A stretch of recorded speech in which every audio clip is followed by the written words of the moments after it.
4 minutes. You're cruising. 4 minutes. I'll call you. Thank you.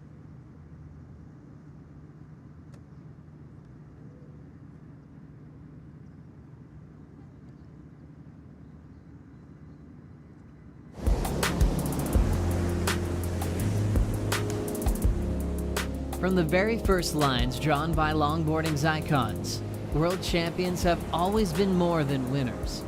They've been style icons, craftsmen, storytellers of the glide. Joel Tudor carried the torch of tradition. Women like Kaylia Moniz and Daisy Shane redefined grace. Justin Quintal and Harrison Roach, duct tape renegades who turned artistry into world titles. And Taylor Jensen, a modern powerhouse whose 4 crowns have set the standard. Now a new chapter is being written. Rachel Tilley, Honolulu Bloomfield, Soleil Erico, modern leaders defining this generation. Ocean, and I'll find a way to float. I can hold my breath much longer than my nerves. Because the title of World Longboard Champion has always meant more than a trophy. It's a connection, past to present, tradition to progression, the pioneers to the new wave. And in 2025, the chase is on.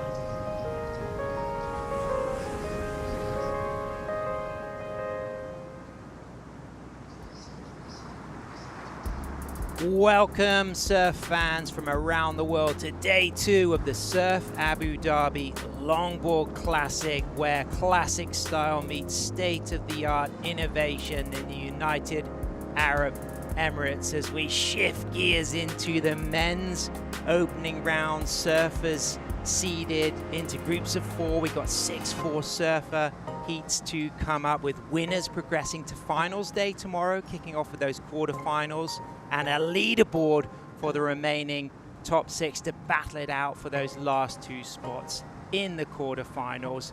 My name is Sam Bleakley. A pleasure and honor to have your company. I'm joined here by 2006 WSL World Longboard Champion JC Josh Constable. A brilliant day yesterday. What was the highlight for you? Oh, it was a great opening day, Sam, and the waves were insane and everyone surfed them well, but that last wave of the day, Honolulu Bloomfield, was just mind-blowing. The turns, the barrel, just the whole package, that was my highlight. And we really appreciated the shift of gears from that opening round 1, where the winners went to the quarterfinals, to that cutthroat, fast-paced round 2, where the top 6 leaderboard surfers battled it out with one wave counting, 1 right, 1 left, and only top 2 to the quarters. Yeah, it was rapid fire, wasn't it? It was boom, boom. The surfing level went up another gear, and then Honolulu, that display was insane. So it was really cool, but it's another day today. Day 2, the men are on, and it's super exciting. I can't wait. Absolutely, Josh. AJ, let's go down to you. Who you got there, and what's the plan? Well, one of the surfers that we cannot wait to see today is none other than J.R. Escobar. But before we get to your Heat 5 and your strategy, you have another fellow Filipino surfing the very first wave of the day. As somebody who finished well here last year, what was your advice to Jomari? Yeah, I told him just to enjoy every wave because this wave is so perfect. Told him to just finish the wave and enjoy every moment out there, and yeah, just surf as the best as he can. Yeah. Take us inside your strategy. What can we expect to see from you when you hit the basin later? It depends on my heat. Like, I'm gonna be surfing the last one, so depends what's gonna happen on the other guys. So yeah, but I think I'm gonna go barrel. so yeah. Let's see what's going to happen. I cannot wait. We were talking about that earlier, you guys. Cannot wait to see these guys completely go for it later today. We'll see you then. Thank you. I'll see you. See you later. Brilliant. Thanks so much, AJ. Looking forward to seeing JR, but his teammate Jo Marie Abueza is going to kick things off with the first wave today, Josh. And what's pretty special is Jo Marie started longboarding thanks to a board loan from JR. Yeah, very cool. They've got a great little chemistry. You can feel the vibe between the two of them. So very special, but kind of got excited then when JR's like, I'm hunting the barrel. Like, it's on today. Like, it's going to be super cool. So Absolutely. Let's look at that format as well, because that's the revealing element, the fact that we've got these surfers seeded into 6 4-surfer heats. You've got 2 lefts and 2 rights. Your best left and best right combined, counting. The winner moves to the quarterfinals, finals day tomorrow. The remaining 6 highest placed heats go into a leaderboard to compete in that cutthroat round 2 with 6 surfers, but only 2 of those advancing to the quarters, Josh. yeah, that win in the quarter and going straight to the quarterfinals, there's a big in points and confidence making it to finals day. But those top 6 are so important also, and that's that excitement level that we saw yesterday. And we saw how seeding counts. So when you move through to the leaderboard, the surfer as the highest seed is the last to surf in that round 2. As it starts right now, we've got not our lowest seed kicking things off, but next up from lowest seed, Joe Marie Abueza for Team Philippines. He's going to catch the opening right-hander. In these cycles of waves, we'll see the right before the left. Joe Marie seeded 15th on the World Longboard Tour, a goofy footer coming into this event, rider of Luffy boards, and he's going to be surfing against our reigning 4 times WSL World Longboard champion, Taylor Jensen. And we've got Edouard Del Pero and Jefferson Silva, and you were feeling good energy from Edouard this morning. I was very focused. Sure. He had a couple of practice waves yesterday afternoon. He was getting super tubed, but it's hard to sort of bet against big Taylor Jensen, 4-time world champ. Disappointing result for him last year in the basin, but this year he's ready to roll. Yeah, of course, Taylor, 4 times world champ, going for that 5th world title this year to defend that title he won last year in 2024 at Surf City, El Salvador, as Joe Marie just gets his feet in the wax. And of course, we move into the advanced level Kelly's Wave this year. Last year, for the premier event here at the Surf Abu Dhabi Longboard Classic, we were on the highest level of the point break setting. As visitors, you can also surf the Cocoa Beach setting, the beach break setting for first timers. But this Kelly's Wave offers a little bit more zhuzh, doesn't it, Josh? Yeah, definitely. The wave's a little taller, the barrel's a little more open. We're gonna see some really good tube rides today. Edouard Del Pero, he's been hunting those in the free surfs. Sure.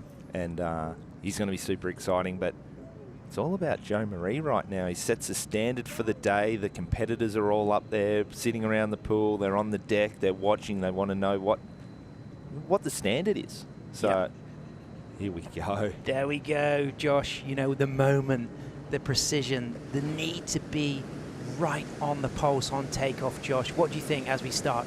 Yeah, really nice opening one. And it's so you can sit further up the point, but look at this nose work. Look how tight his feet are right now. Calm, relaxed, hands down, Sam. Straight in there, Josh, with a super critical nose ride. But that was the risk. To go so long and so poised, so high in the wave, so early in the ride, that was the risk he took.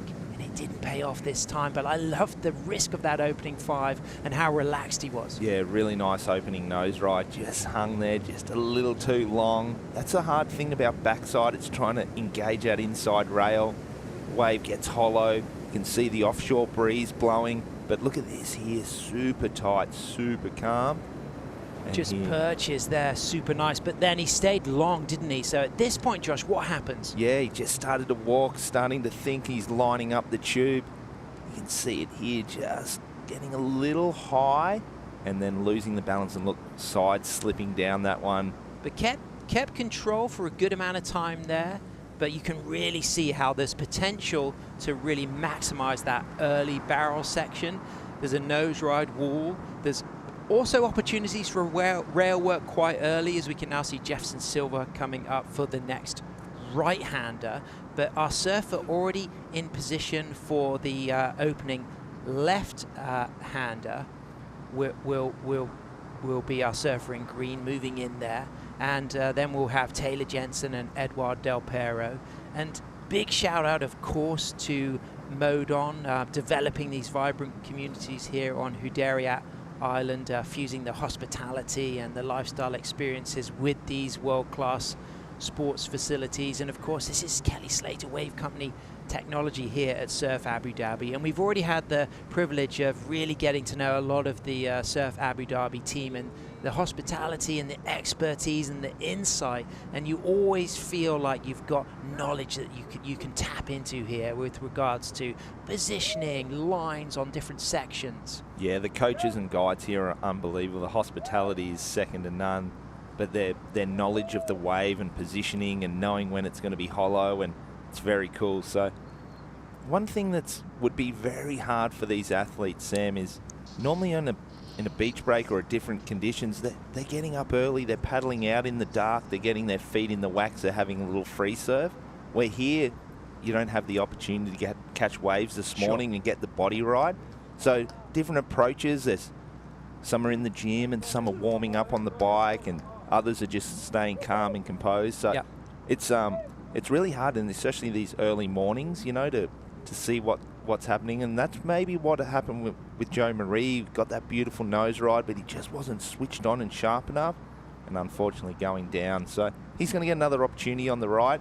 He's going to have to capitalise, though, because he's sort of blowing that first wave. Jefferson Silva had a birthday on October 23rd, born in 1986. That was the year when we reignited our world title with WSL, former ASP, and it was Nat Young who won that world title in 1986. Jefferson from Sao Sebastião in Brazil, riding his board shaped by Eduardo Bartoli, the Board Incorporated, Board Inc. model there. This is a 910, so pretty long board for Jefferson, paddling into position. So we've had a right, now we've got a left on the front side. Jefferson Silva, 4 steps to a hang 5, just holding that hang 5 high in the wave into a nice 10, and kicks things off with nose riding and flare, and back up Josh for a second opportunity here as things start to get steep. Yeah, really nice opening nose ride in the hang 10. He is known for the perching hang 10s, and really nice wave here. He's looking really excited and energetic. He's hungry, isn't he? Yes. And that 910, you know, what difference will that make? It's a longer board than we've seen from a lot of the surfers. As he pulls into that barrel and not quite able to travel out through that bowl section, which is one of the more tricky sections to make. Yeah, that inside left tube is harder, but that's a nice opening wave for him. Got his feet in the wax, couple of good nose rides, some not really big open carving turns for Jefferson, but he you go to him riding a longer board, but he is a big tall dude, so it doesn't look big and long under his feet, but it's just the longer board, it's harder to fit in the sections. Great shot here as he just speeds through those sections, lines it up there, fairly far forward on the trim spot there, but you could see how tight that was. There was very limited space to come out of that bowl section on the inside, but he did get a nice 5 into 10 on that opening section and backed it up with some good footwork. So he will better the opening score of 1.83 for Joe Marie Bueza, but he will now want to improve on that score, and it comes down to that interesting balance, Josh, of whether you play it safe and make your ride for your opening score, or whether you start to take risks from the get-go. What do you think? What the approach from Joe Marie and Jefferson coming up against two heavy hitters in the basin, as well as the maturity? They've been competing for a long time in both Edward and Taylor. Well, I think that, you know, people are looking ahead for the season. You know, it's not, of course, it's about here and now, and it's about being in the moment and maybe building with confidence by dropping a score on the board. But for the likes of our 4 times WSL World Longboard champion, they're also thinking about that the whole year. You know, this is a surfer who's going for his 5th World Longboard title. He's come off the back of a strong result at the US Open, where Kai Ellis-Flint took the win with Avalon Gall, and in Bells Beach, Max Weston and Soleil Erico took the wins. But Taylor right there in the mix, because he knows last year he had a disappointing result here, seeing Steven Sawyer take the win, but it fueled him to get his 4th World Longboard title with Rachel Tilley. So that sense of anticipation, excitement about being a top seed moving into Surf City, El Salvador, is something that really motivates one of the greats in world surfing. Yeah, and that top seed is so important when they get down there to El Salvador, because it's big paddles, hot. Sure. You know, like you need the there's a big advantage to be higher seed down there, and Taylor knows that. So Taylor's hungry. He's ready for a result here in the basin for sure. And so much positivity to channel if we think back of all those incredible world titles, 211, 212, 217, 224, the different types of waves he excelled at, from Italy, Sri Lanka, from Hainan, Ryuan, to Taiwan, all the way to El Salvador. This is one of the surfers who can do it all in all conditions on all boards, and that's what motivates him and fuels him of being this great all-rounder, as we can now see Taylor Jensen on the second ride of the day, up and riding on his 9/8 singleton, locks in a 5, tight 5, walks out of that real nice and straight on rail, deep in the section, drives cleanly, back for a second nurse ride, Josh, and already the big man looking poised and stylish, and this is already brilliant longboarding from Taylor. Yeah, this surfing, Sam, it's spot on. He avoided the barrel at the start and just going to these beautiful nose rides, swooping turns. Wow, Josh, this is a masterclass. Precision, keeping pace with the break of the wave, and just looking so confident, driving in and out of everything, and then finishing clean on the inside here. 4-time world champ right there, just putting on a display. That was an awesome wave. Nice opening wave. Great. The setup on the start with that like nose ride, tight 510, big swooping down carve. That was a really well surfed wave, and we kind of expect that from Taylor, but it's really nice to see him execute it. But here we go. This is a nice takeoff 510. The big man just looking calm and composed, and just that nice turn to mix it up for the judges. I love the continuous footwork out of that turn, Josh, and here again right in the pocket, but he manages to just be so solid, keeping pace with the lip, and that was a really radical behind the bowl section, but the way he walked into that nose ride there was so clean. It's funny because it looks so fast, the wave looks so fast, but then when Taylor's up and riding, he's so composed, and the wave looks like he's going in a nice slow pace, and he just fits the wave really well, doesn't he? That ability to make it look like you're slowing down time. That turn, though, was radical. And he throws a lot of water, but it's so calm and composed, but yeah, it's insane.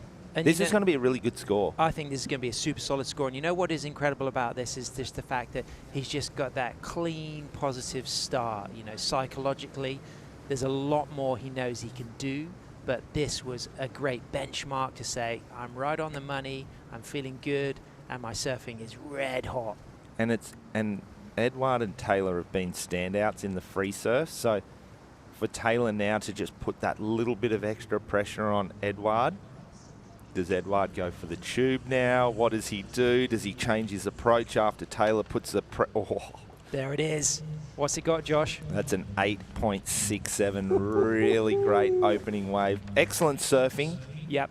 You can see the spread up to 9s from some judges, down at 8.5 for others. Gets that average of an 8.67. So Taylor Jensen with a really nice, strong start. And I think you're talking about the psychology of the other surfers. It's about making the wave. I think it's just about getting a score on the board and building from there. Of course, Edward recently became a father. Super exciting for him and his partner, Lindsay. He's going to be hungry. He's going to have fun. He's going to put on a show. And he can excel in these conditions because he's got great success at the Kelly Slater Lemoore Surf Ranch as well, having won an event there back in the pandemic year season. Of course, that was a really kind of highlight event of his career this season so far. He comes off the back of a really strong 5th at Bells. So he's fired up, and we know that his surfing is going to thrive and shine in this moment, Josh. And something we haven't talked too much about, Sam, is like Edward's a lot further up the pool right now. He's taking off a lot, giving himself a lot more space.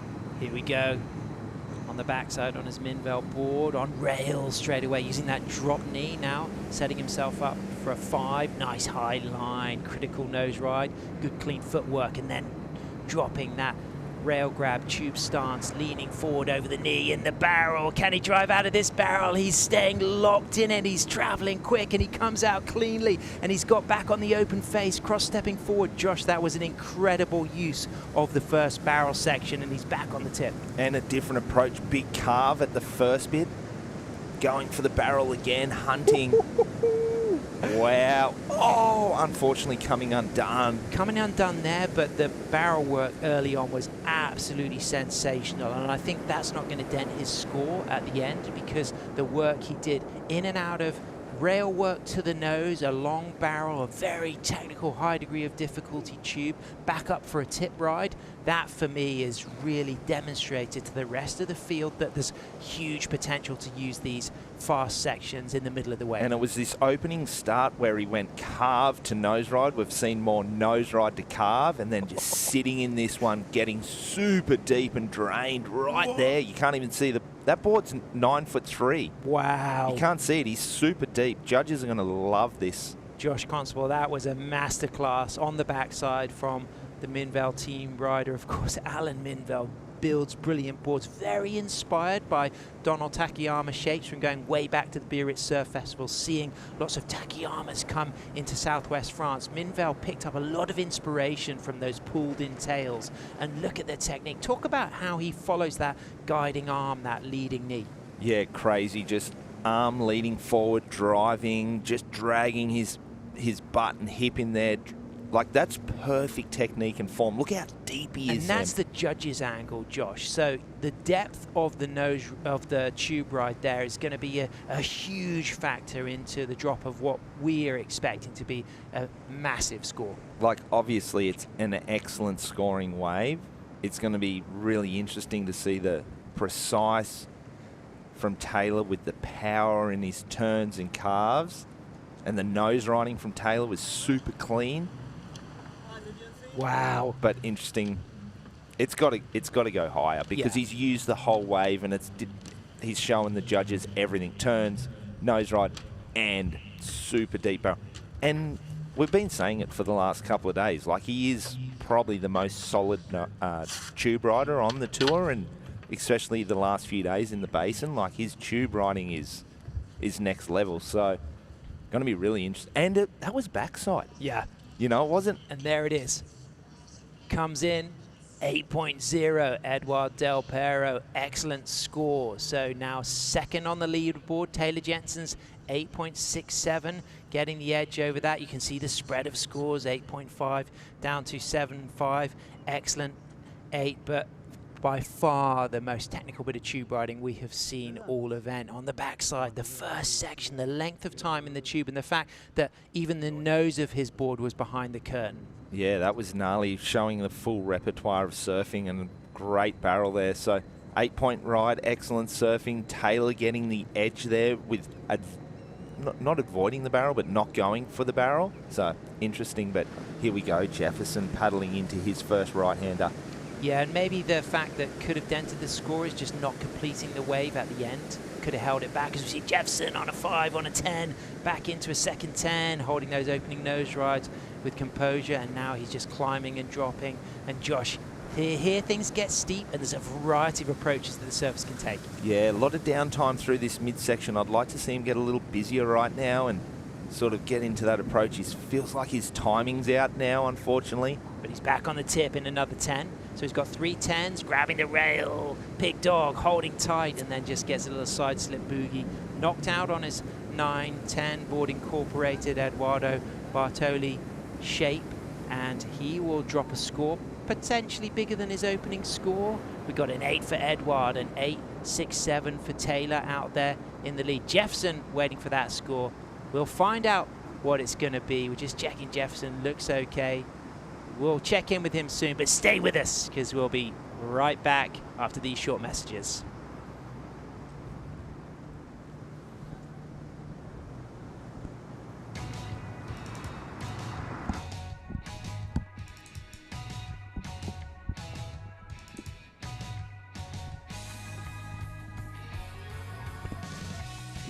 At Surf Abu Dhabi. Everything on the line in one day at a world-class venue in paradise. There's no hiding from your biggest rival. If you want that crown, you've got to take down the best. That was insane! Beating multiple sections, not giving up just yet. To say you don't fear the failure, you're lying. I want to win, and I really mean that, and it's scary that that may not happen.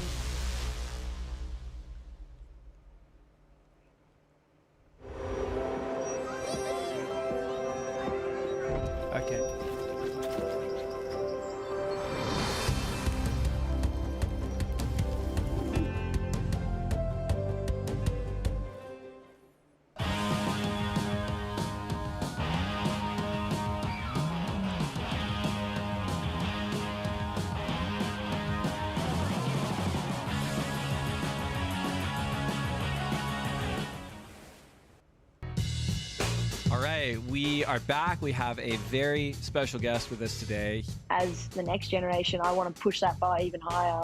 I think everybody's a threat. You could get the wave of your life out there. The Surf Abu Dhabi Longboard Classic is brought to you by Modon, Connected Living, by Surf Abu Dhabi, Find Your Wave, and by Experience Abu Dhabi, official tourism partner of the 2025 Surf Abu Dhabi Longboard Classic. Welcome back to the action as we continue day 2 of the Surf Abu Dhabi Longboard Classic, where style meets state-of-the-art innovation in the UAE, and we are moving through to the second ride of Joe Maria Bueza from the Philippines. He kicked off with that low score of a 1.83. His opportunity now to surf on the front side, the goofy federal style, electric, loose, rubbery. A real joy to watch is Joe Marie, Josh Constable. Yeah, great energy. It's so good having him around the contest zone, but he needs to put a score on the board right now. He just needs to keep pace with the other surfers, but this is his first opportunity to go front side, and he's pretty exciting to watch. There it is, the foil kicks in, the bathymetry strikes, and Joe Marie's on the tip, holds that pose on the nose and walks cleanly out. And now this is the section where we saw Edouard Del Pero pull in, get tubed. He's on the front side now. Joe Marie grabs that rail, and then a little side slip as that fin moves out and then locks again, and he's locked back into the pocket, and he's come out of that section cleanly, and he's still up and riding, Josh. Yeah, nice wave here so far, but you think of like a Taylor, there's no downtime with his surfing, and we're here for Joe Marie. That's too deep there, unfortunately, going down. So nice ridden wave, but yeah, that's not going to factor in as a big score. You need to, obviously, you're trying to go for the heat win, but if you're not going to win the heat and go straight to quarterfinals, you need to be putting on big scores to get into that top 6. And for him, first 2 waves, he's going to go back in. He's going to get some feedback from his buddy JR and try and figure out where he's going to do his big manoeuvres and post some scores. Absolutely. And when we look at some of the kind of the judging notes, of course, this wave is about matching the timing and speed of each section. It's that combination of major maneuvers, of course, nose rides, in the pocket style, flow and grace, but maximizing that steep section. It may be through tube riding, it may be through nose riding. Let's critique how he uses this fast section here, Josh. Yeah, it's a really nice opening nose ride, but here he's not really hand dragging. He's in front of it. He side slips there, comes out of it again. He's not sure, should he pull in or race around it? So unfortunately, just kind of missing that opportunity, and that's where a big part of the score comes from. And an interesting element of the criteria, judges' notes updated to the surfers before the event, saying that the surfer does not necessarily need to get barrel to achieve their maximum score, but the barrel sections do need to be utilized for other major maneuvers to maximize scoring potentials. That's what we saw from Taylor. He was on the nose through those sections on rail. We saw an incredible bit of tube riding from Edouard Del Pero, but perhaps what just held that score back from maybe being a perfect 10 was just not making that last bowl section. Yeah, I was trying to think about where the difference in those scores, because Edouard's barrel was like mind-blowing, and then I was thinking of Taylor's. There was no downtime, in and out of maneuvers, so he's either carving and driving out of the carve with projection down the line straight into those cross steps to the nose. Sure. So there was no downtime, was there? And the continuous flow from Taylor, we know that from his surfing. But 3.83 for Joe Marie Bueza. So his second score in, he's got one left, he's got one right, as we can now see the leaderboard. Jensen out there in first with an 8.67, Del Pero in second with an 8. He's got the next ride, it'll be on his favorite front side on the right-hander. Jefferson Silva in third with a 3.6 and a 3.83. And Joe Marie Bueza flying the flag for the flamboyant Team Philippines in style. He's in fourth with a 1.83 and a 3.83 as Edouard Del Pero kicks off with an excellent 8. It's going to be a really fantastic battle between Edouard and Taylor, and Edouard is just keeping it cool, channeling that inner meditative moment to just strike. Do we see him go back to the tube again, or does he stay in front of it and nose ride and carve? Does he change his game plan? These are all the things that you want to know. You want to get into these surfers' minds, don't you, Sam? Well, Edouard is a master of high-quality waves. I've seen him surf at Safi.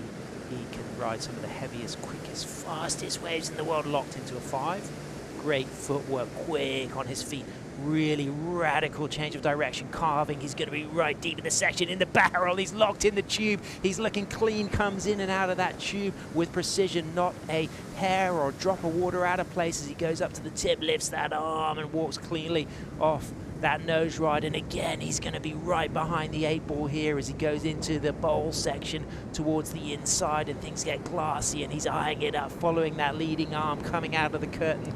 All cool. Constable onto now the drop knee turn. Wow, that opening nose ride to huge carve and drove it right back to that pocket, and then coming straight into the tube, no hand drag. He likes that one. Wow, that was absolutely outstanding. I mean, what more could you have done on that ride, Constable? Yeah, I'm thinking like the left, there was a little bit of downtime and he was dragging, waiting for that tube to throw, where this one he drove out of that big carve. Like, it's a big carve on that opening section, and then driving off the bottom straight into a beautiful line, got super drained, really deep. Wow. So that was a sick wave. It's going to be interesting because now you can compare it to Taylor's, because they've both had rights now, so it'll be interesting to see where they go with this one. So, Josh, what I'd really like you to analyse is the way he gets so deep on this turn and the technique now in and out of this tube. Yeah, no downtime, didn't have to hand drag, didn't have to wait for it. He just timed that turn to perfection, really deep. Maybe not as deep as what he was on the right, on his left, but again, great nose ride here, nice and composed, 4 steps back. And this turn too, midsection, big carve, little bit of downtime here waiting for this section to come. But again, nice little clean tube. Yeah. Didn't want to push it too hard. Knows he had to finish clean, which he didn't do on the left. And a beautiful drop knee swoop. Yeah, I like that. I mean, I think if he dropped an 8 for his first wave, this is going to go way higher than that, in my humble opinion. But what I really appreciate was opening with the 5, going hard on rail and working that first barrel section to perfection. It was so clean into the section and out of the section, and then finishing with flamboyance. There was a lot of variety demonstrated, and throughout, really good clean footwork, tight, precise, quick steps. As you're kind of watching, you're thinking Taylor's first wave on the right, nice 5, but got the crazy 10 standing upright. Edouard didn't get the 10, so I'm like, oh, Taylor's got the edge so far on the right. They both did beautiful big carves, but I think Edouard, he really brought it back to the pocket and then drove out and sat himself right in the perfect spot to get tubes. So it's really hard to compare the two because they surfed them differently, but Edouard gave the judges every section and all types of surfing. Well, you will imagine that there's only a spot for one winner here, but if it's not Taylor or it's not Edward, you'll imagine they'll be, if not the top or very high on the leaderboard for that second round, as a 9.43 comes through for Edouard Del Pero. Some judges dropping a 9.5, a low score of a 9, that average a 9.43. So Taylor now chasing an 8.77 to move up into first position. He's going to get his first left-hander. He's already kicked off with an 8.67 on his trusty world title winning Stu Kenson design, collaboration with Firewire Surfboards, the Singleton model, 9.8, in and out of a nose ride, driving drop knee turn setup, and things are going to get steep here, Josh. Yeah, here we go. Nice opening wave so far for Taylor. Great nose ride, and I like the variety in the turns. Little stumble there, but tidies it up right there, hanging those toes right over, Sam.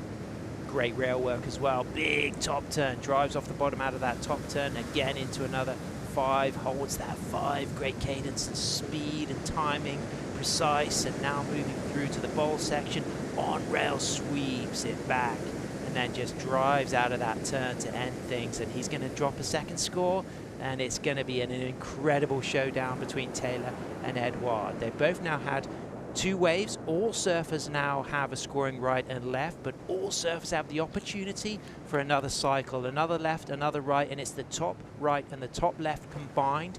Winner goes to finals day tomorrow from the quarterfinals. The remaining surfers into the leaderboard, of which the top 6 go in round 2. I really like this carve in this drop knee bottom turn for Taylor.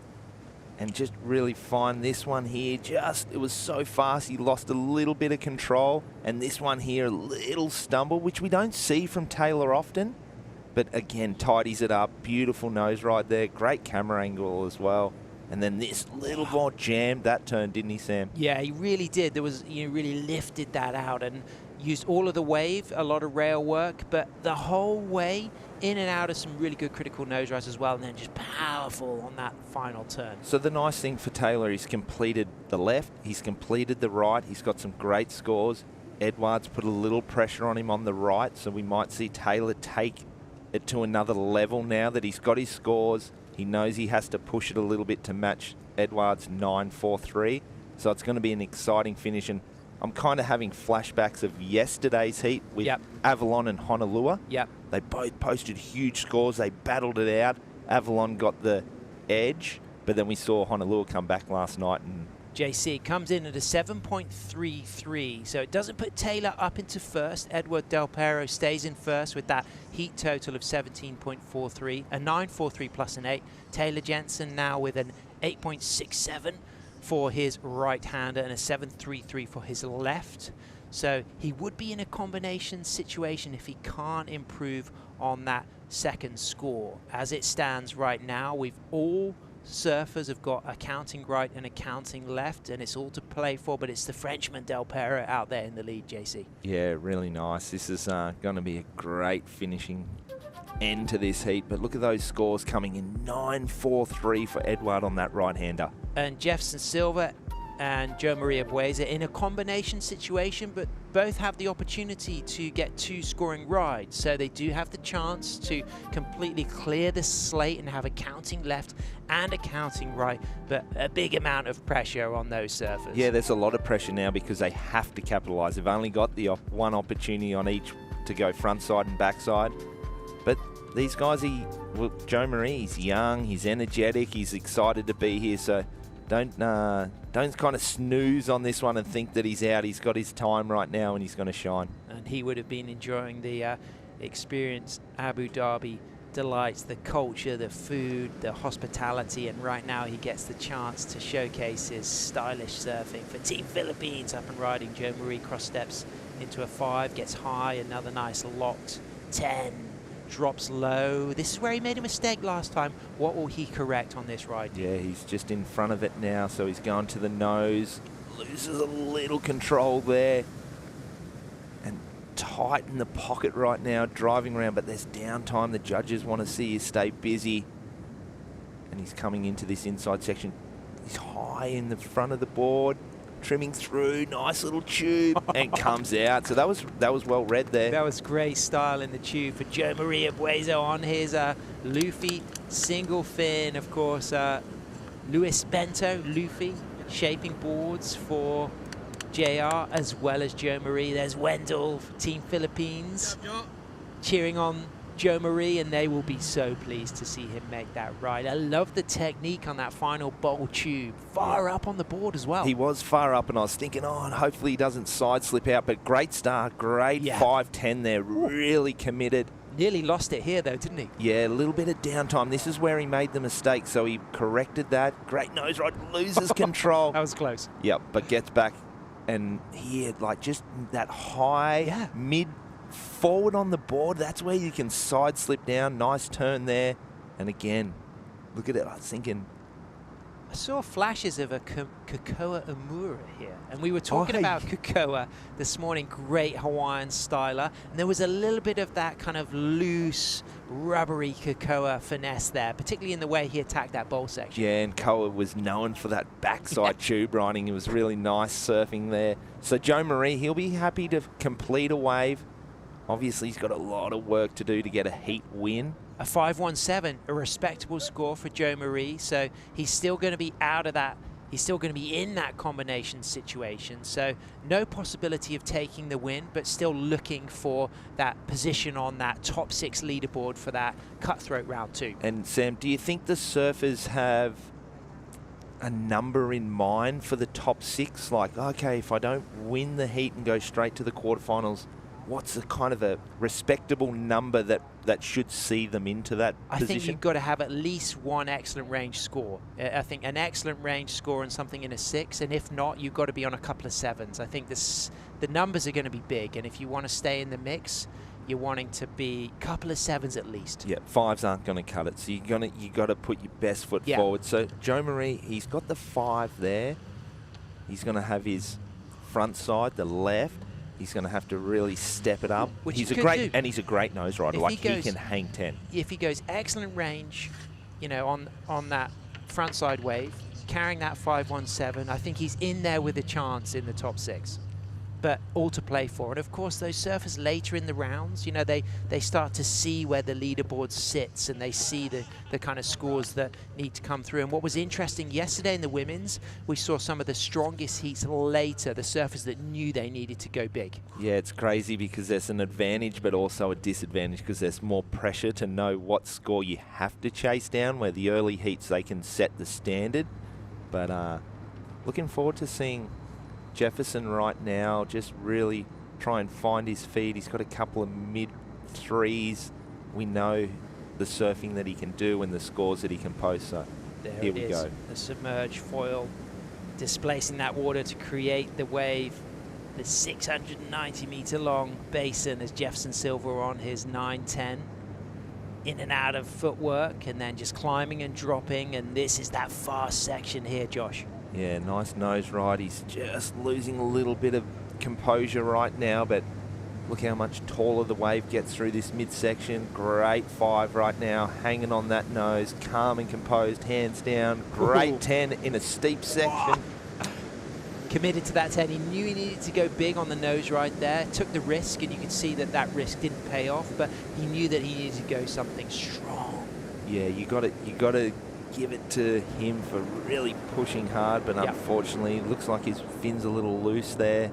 Great nose ride, great 10, but unfortunately just going down, and that's not going to be the score that he's requiring. Josh comes in at a 2.5, so he's still carrying the 3.83 and the 3.6 in a combination situation. Can't take the win, but talk about the difficulty in just choosing your line through this quick part of the wave in the middle. Yeah, you could see he just lost a little composure and he lost his balance, but this one was really clean and tidy. He'll be happy with that nose ride, but again, pushing that 10 on the inside, and it got so steep, and the big fella going down.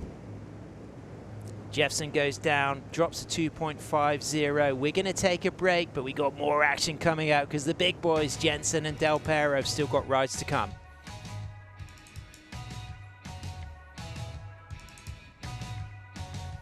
Where the desert meets the sea, we meet Lars and Ellie at Surf Abu Dhabi. After so many trips, this is what they've been looking for. Find your wave at Surf Abu Dhabi.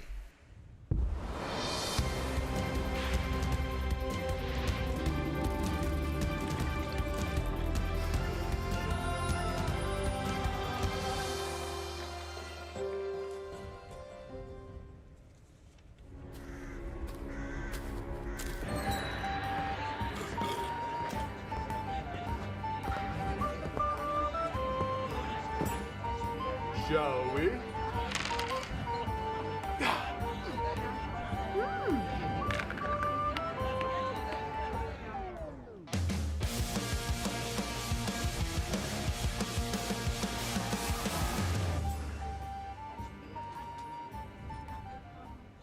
Where the desert meets the sea, we meet the Wolfpack at Surf Abu Dhabi. These boys are never going home. Find your wave at Surf Abu Dhabi.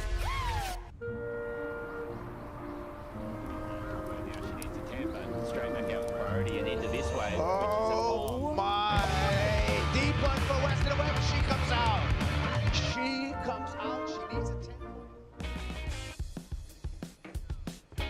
10. Welcome back to the Surf Abu Dhabi Longboard Classic. Del Perro in the lead, Jensen in second, Abueza in third, Silva in fourth. This incredible basin that if you laid flat the world's tallest building, which is known as the Burj Khalifa in Dubai, this is longer than that, 690 meters of wave perfection, and a facility that's worked closely with the Environment Agency to ensure a sustainable approach to utilizing water from the surrounding Arabian Sea. As Taylor Jensen hits the 5, holds that 5, goes into a 10, and what a critical nose ride to kick things off, Josh. Wow, big 10 there for Taylor.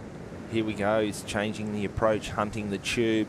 Oh, going down, unfortunately. I feel like the rhythm was thrown off because it was a beautiful 10, but he didn't set it up great, and he kind of lost composure, and then he was sort of chasing it. It's hard to chase this wave down, but he had to. He had to go big because Edouard put a lot of pressure on him with that 9.43. Well, he was in a combination situation, so he won't be able to take the win on a single wave score. So Edouard Del Pero will take the win, but this was close. Yeah, really nice technique. Taylor's a great tube rider. Just unfortunately, just pinched him a little bit. He'll be disappointed because with the free surfing, we've seen him really putting on great performances and great tube riding. But he'll bounce back. With scores that he's got so far, 16 points, you're definitely going to think we're going to see him in the top 6. Yep. Depends on where he sits on that sort of leaderboard when we get to that top 6. You want to go in with those high seeds. We saw that yesterday with Honolulu. No, actually, still chasing an 8.77. So on his left-hander, an 8.77 will put him into first if Edouard Del Pero doesn't improve his situation. So still they're in with a chance, and whether it's Edward or Taylor in that cutthroat round 2, you'd expect them to be very high seeds with the strong scores that they've already carried. Yeah, they're going to... we'll see. I feel like we'll see one of them. It's going to be interesting. Edouard, he's probably got room to improve on that left because he's... Like the first one, he got super drained, but it took him a little time to get in there. Yeah, and let's get a little bit more intel on the Frenchman from AJ McCord. Thanks so much, Sam. I was talking with Elise Lemoyne after his last wave. They've been sort of comparing notes after each of Eduardo's waves. And after that 8 on his first wave, she told me he was coming out and pushing in the next one. We saw that with the higher score on that second wave. And she said she expects him to just continue to push. He really liked the strategy that he had going for that barrel in the middle. And so he's just going to continue to try and elevate his game. It's working so far here in Heat 1. Great insight there from AJ's got her finger on the pulse. The word on the street there is that this guy is focused, fired up, building a 6.8 at 8 for his opening ride, and 9.43 for his second ride, now going for his third wave, and just someone whose surfing matches this type of precise facility perfectly, Josh. Yeah, he's so well rounded in his surfing and in his approach, so I'm excited to see this wave. You know, obviously yesterday we saw the females surfing unreal, and last night the anticipation of watching the guys today to see what they could do, and seeing the free surfs, and last night Edward getting a few more waves and really like honing that barrel. And former women's world longboard champion Lindsay Steinrider will be tuning in. Their new baby Nico will be listening, looking forward to seeing Dad up and riding. 7 times WSL European champion and ISA World Longboard champion from 2025 with an incredible performance at Sunzal, and he's also been second on the WSL World Longboard Tour, including 2:17, just losing out in a winner takes all tied rankings battle with Taylor Jensen, and it was Taylor who took that win. But right now it's Edward in the lead with the drop knee set up for the first nose ride. Great creative lines, and then pulls in again like we saw on his first wave, locking into a pig dog stance, following that leading arm, keeping composed and driving out of a really critical deep barrel once again, Josh. Yeah, really clean. I think a better carve on the outside, better nose ride, tube just as good. That was a great nose ride. The bowl section, can he make it this time? It looks like he's coming out clean, Josh. This is going to be a super significant score for the Frenchman. Very good wave, and completing. He was soul arching, he was celebrating on that one. That was a great wave. Wow. I liked the opening. I feel like the carve was bigger on the first one, The nose ride was really solid. The tube, as good. Did he get deeper than the first one? We'll have to watch the replay, but I feel like that wave was a little more complete. Yeah, I mean, let's analyze it here. Straight in to rail work, and then the nose ride. And again, talk about this technique and why it works for Edouard. Yeah, just sitting there, just dragging that the hip and the butt, then releases it when he gets too deep, comes out of that one really nice. But this nose ride was really calm, composed. Look how tight that back foot's up. Full Mundaka barrel sections as well. And again, this time he got caught out on wave 1, but not this time. Yeah, comes out and big carving, soul arch, celebrating on that one. He's happy with that. Brilliant stuff. So we got an 8 for that opening left. We're expecting this to go higher. Certainly excellent range. Will it rival his 9.43, JC? Oh, no, because I feel like the combo with the nose ride to the carve into the tube, there was no downtime. With the lefty still, there's downtime because he's dragging, he's waiting for the section. So. And have you noticed as well today that the lefts are a little bit more chattery and the right's looking a little bit cleaner, just those local winds having a subtle impact on the tube shapes? Yeah, well, there we go. Comes in at a 9.0, so a heat total of 18.43. Edouard Del Perro now puts the pressure on Taylor Jensen to chase a 9.76 to move up into first. And in a combination situation, Joe Marie and Jefferson, they have got one more ride to surf as well. They won't be able to advance in first out of this heat, but they will look to solidify a good score for the leaderboard possibilities in the top 6. I love that score because I feel like it was each maneuver compared to the first wave was just slightly sharper, slightly more improved. The carves, the nose ride, the tube sort of matched, but it's great to see a 9.43 and 9. Like, it's close to excellent surfing. An excellent range throwaway score. So it puts Del Perro out there in the lead with that 18.43. What will be going through Jensen's mind now, chasing a 9.67, Josh? Yeah, it's going to be interesting to see the approach from Taylor. He's going to do it on his backside. Not that it's probably not his preferred side, but he's going to push hard. He's the world champ. He's thrown down a lot of 10-point rides in his career, so don't be surprised if we see some really hot surfing. But talking about hot surfing, Jefferson, he's got to put a score on the board right now, Sam. Here he is on his 9-10 Eduardo Bartoli board, locks in hang 10, walks into a second critical hang 10, and now it's going to be steep and fast, and he's climbing and dropping high in the wave. Now gets low, grabs that rail, eyes up that section, back up for a possible another bit of cross-stepping. Will he go for the nose? Will he go through the tube? Josh, what do you think? Yeah, again, I'm just indecisive. A lot of downtime through that midsection, but this is a great nose ride. We'll see him finish here. He hasn't quite been able to nail this inside tube section. Oh, he's hanging on tight. He's following that leading arm. Bit of side slip boogie, but he comes out of that bowl, and he's got a couple of really incredible nose rides on this wave as well. Yeah, great nose ride, but the tube's been set by Edouard. Like, if you're going to get tubed, you've actually got to get in it. You can't sit just in front of it or just underneath it. So, great surfing there from Edouard. He's set the standard for today. So, unless you're going to really commit and pull in and be deep in that tube, you're better off avoiding it and trying to nose ride or do something different. But length of ride, do you think that counts? Yeah, he's going to be pleased with that performance, Jefferson. A 4.5 it comes in, so he's got a score on the board. In a combination situation, it's going to be very difficult for him to get into the top 6, so he may well walk away with a 17th. He kicked off the tour at Huntington with a 17th, losing out to Ollie Packham, as we get to appreciate, though, the high-quality nose riding from the Brazilian.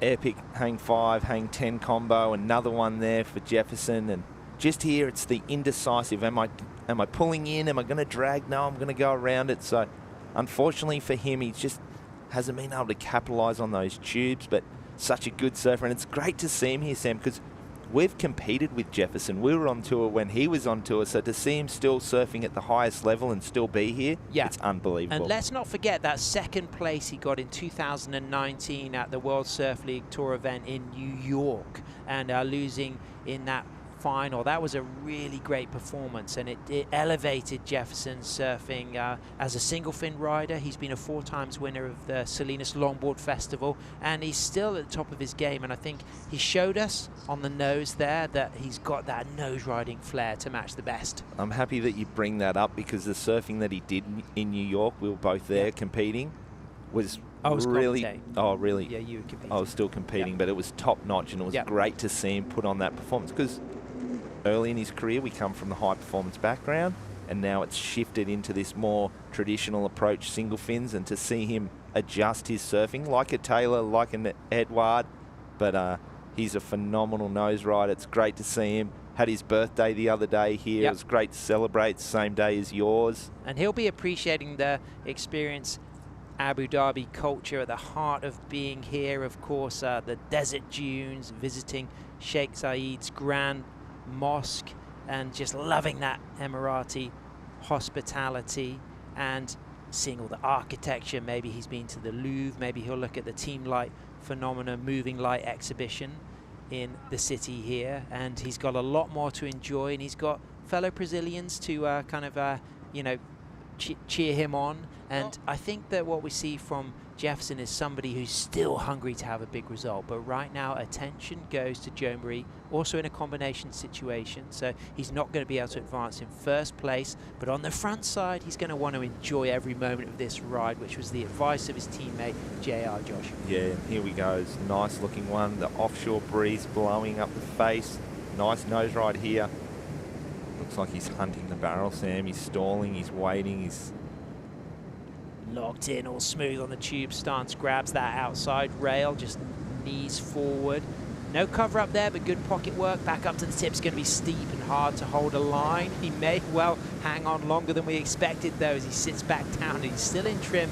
So that will disrupt the scoring potential of the ride, but he's still pulling into this inside bowl section as that just paces away from him. And Joe Marie Abueza's last ride will move through as he pops up smiling. He would have liked to have completed that last ride on his Luffy board, but he's proud to be here for Team Philippines. Yeah, it's great to have him here. The energy that the Filipino surfers bring and the community feeling that they bring is unreal. Great guy, good surfing, but unfortunately not putting on the scores right now. Well, putting on the scores, a potential final matchup. Will Del Perro or Jensen take the wins here at the Surf Abu Dhabi Longboard Classic? They have been on fire, really setting the field ablaze.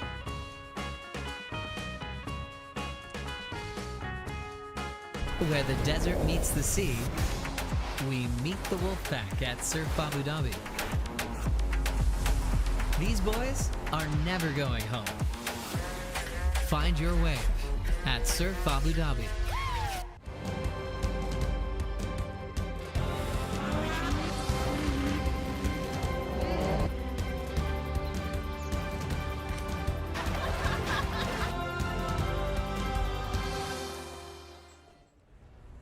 Everything on the line in one day at a world-class venue in paradise. There's no hiding from your biggest rival. If you want that crown, you've got to take down the best. That was insane! Beating multiple sections, not giving up just yet. If you say you don't fear the failure, you're lying. I want to win, and I really mean that, and it's scary that that may not happen.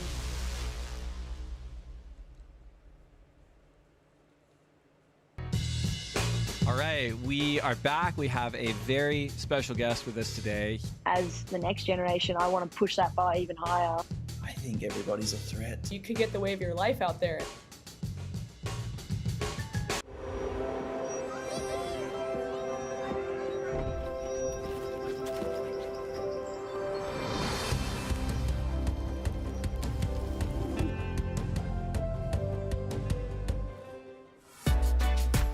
The Surf Abu Dhabi Longboard Classic is brought to you by Modon, Connected Living, by Surf Abu Dhabi, Find Your Wave, and by Experience Abu Dhabi, official tourism partner of the 2025 Surf Abu Dhabi Longboard Classic.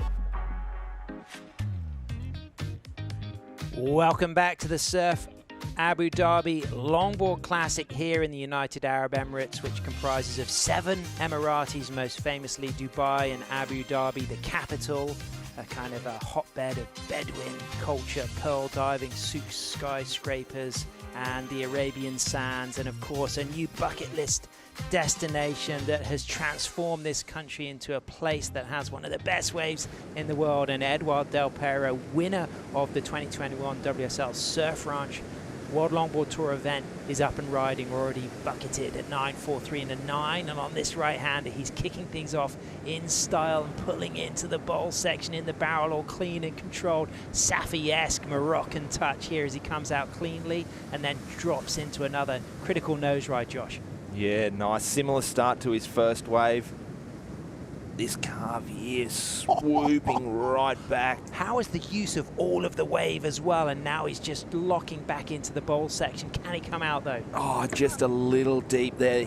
You could see that carve, he brought it right back to the pocket into that bottom part of the wave. Unfortunately, not coming out of that tube, but the opening start was pretty insane. And let's not forget he dropped a 9.43 for his opening right-hander as he just has a little look for something, maybe his hair tie. There we go, just have a little look, see if that's floating up. So Taylor now chasing a 9.76. So Edward had the freedom to be creative there. You know, he went hard on that final carve to get very, very deep. And I think that he had a license to do that. He's carrying these excellent scores already. He did, and he had the 9.43, but if he improves on that score by just a 9.6, he puts Taylor in combo. So he was going hard because he wanted to try and secure that win. That barrel is so deep.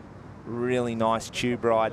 And this is the money moment here. So gets back up on the tip, but then takes a massive risk on this big turn before going into the bowl section. There it is, gets so deep.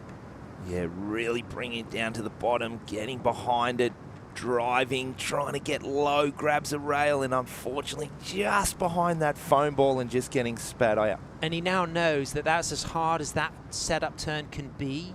Maybe a little bit less of that turn and he's making that barrel. But he had to experience that, and I think he wanted to push that as hard as possible. Yeah, definitely. He to put the world champ into a combo situation. One, you skip that round, you go straight to the quarterfinals, which every surfer wants to do, but also just to put that pressure and the belief that he can do that. It's a showdown between TJ and Edward. TJ chasing a 9.76. Edward, born in Marseille, the Mediterranean city on the coast of France, raised in Biarritz, Marseille, a raw, gritty cultural epicenter. People from Marseille are hard, you know, they know how to live, they know how to make the most of opportunities, but then learning to surf in Biarritz as well, having an older brother who's been a multiple ISA World Longboard champion, a fantastic 2-time second on the WSL World Longboard Tour, losing out to big-name Hawaiians, Bonga Perkins and Dwayne DeSoto.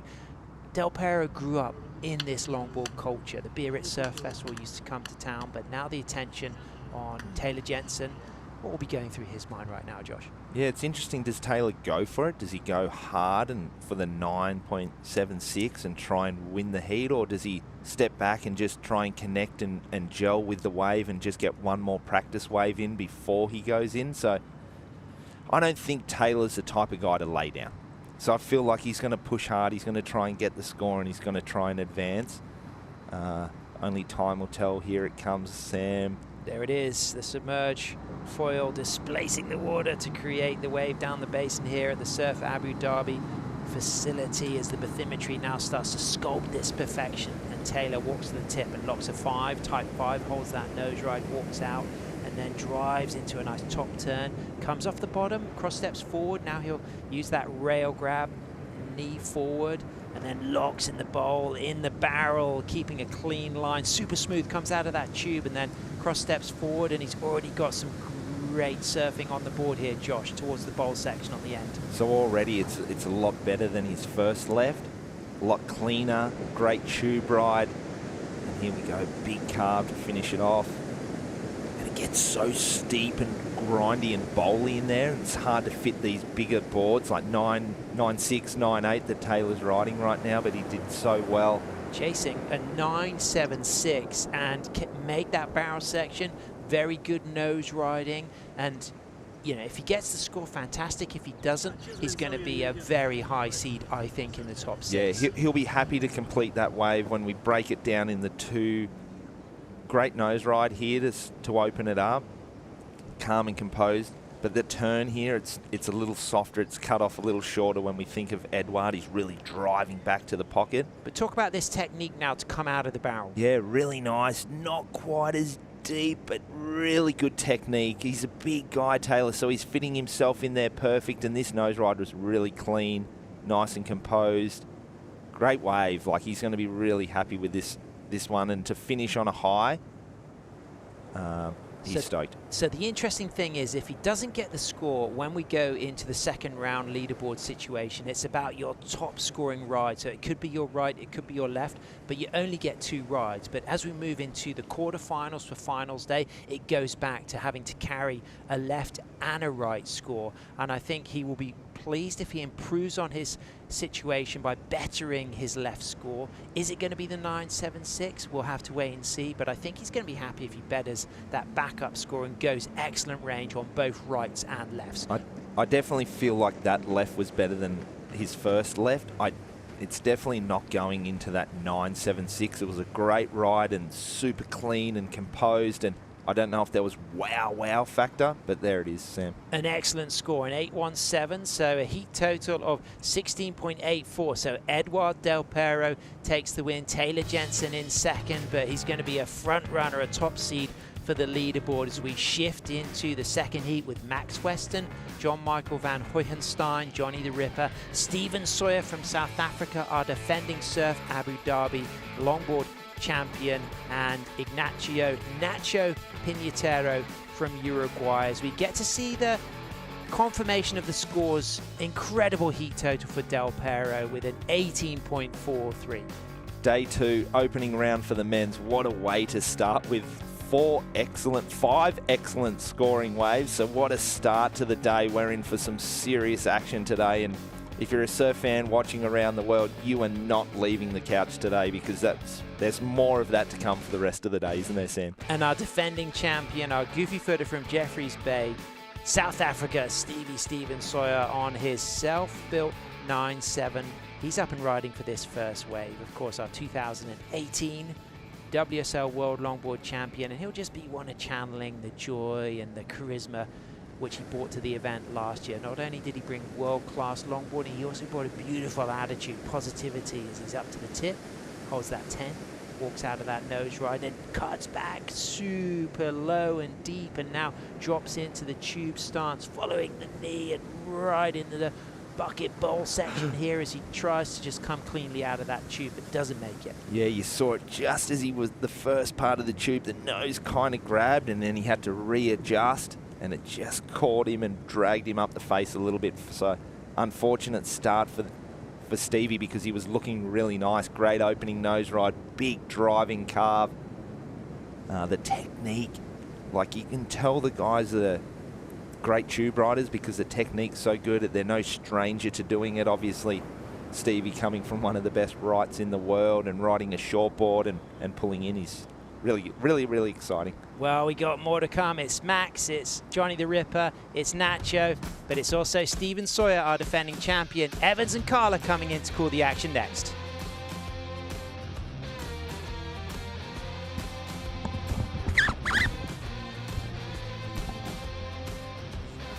At Surf Abu Dhabi. Could this be the most epic layover of their lives? Find your way at Surf Abu Dhabi.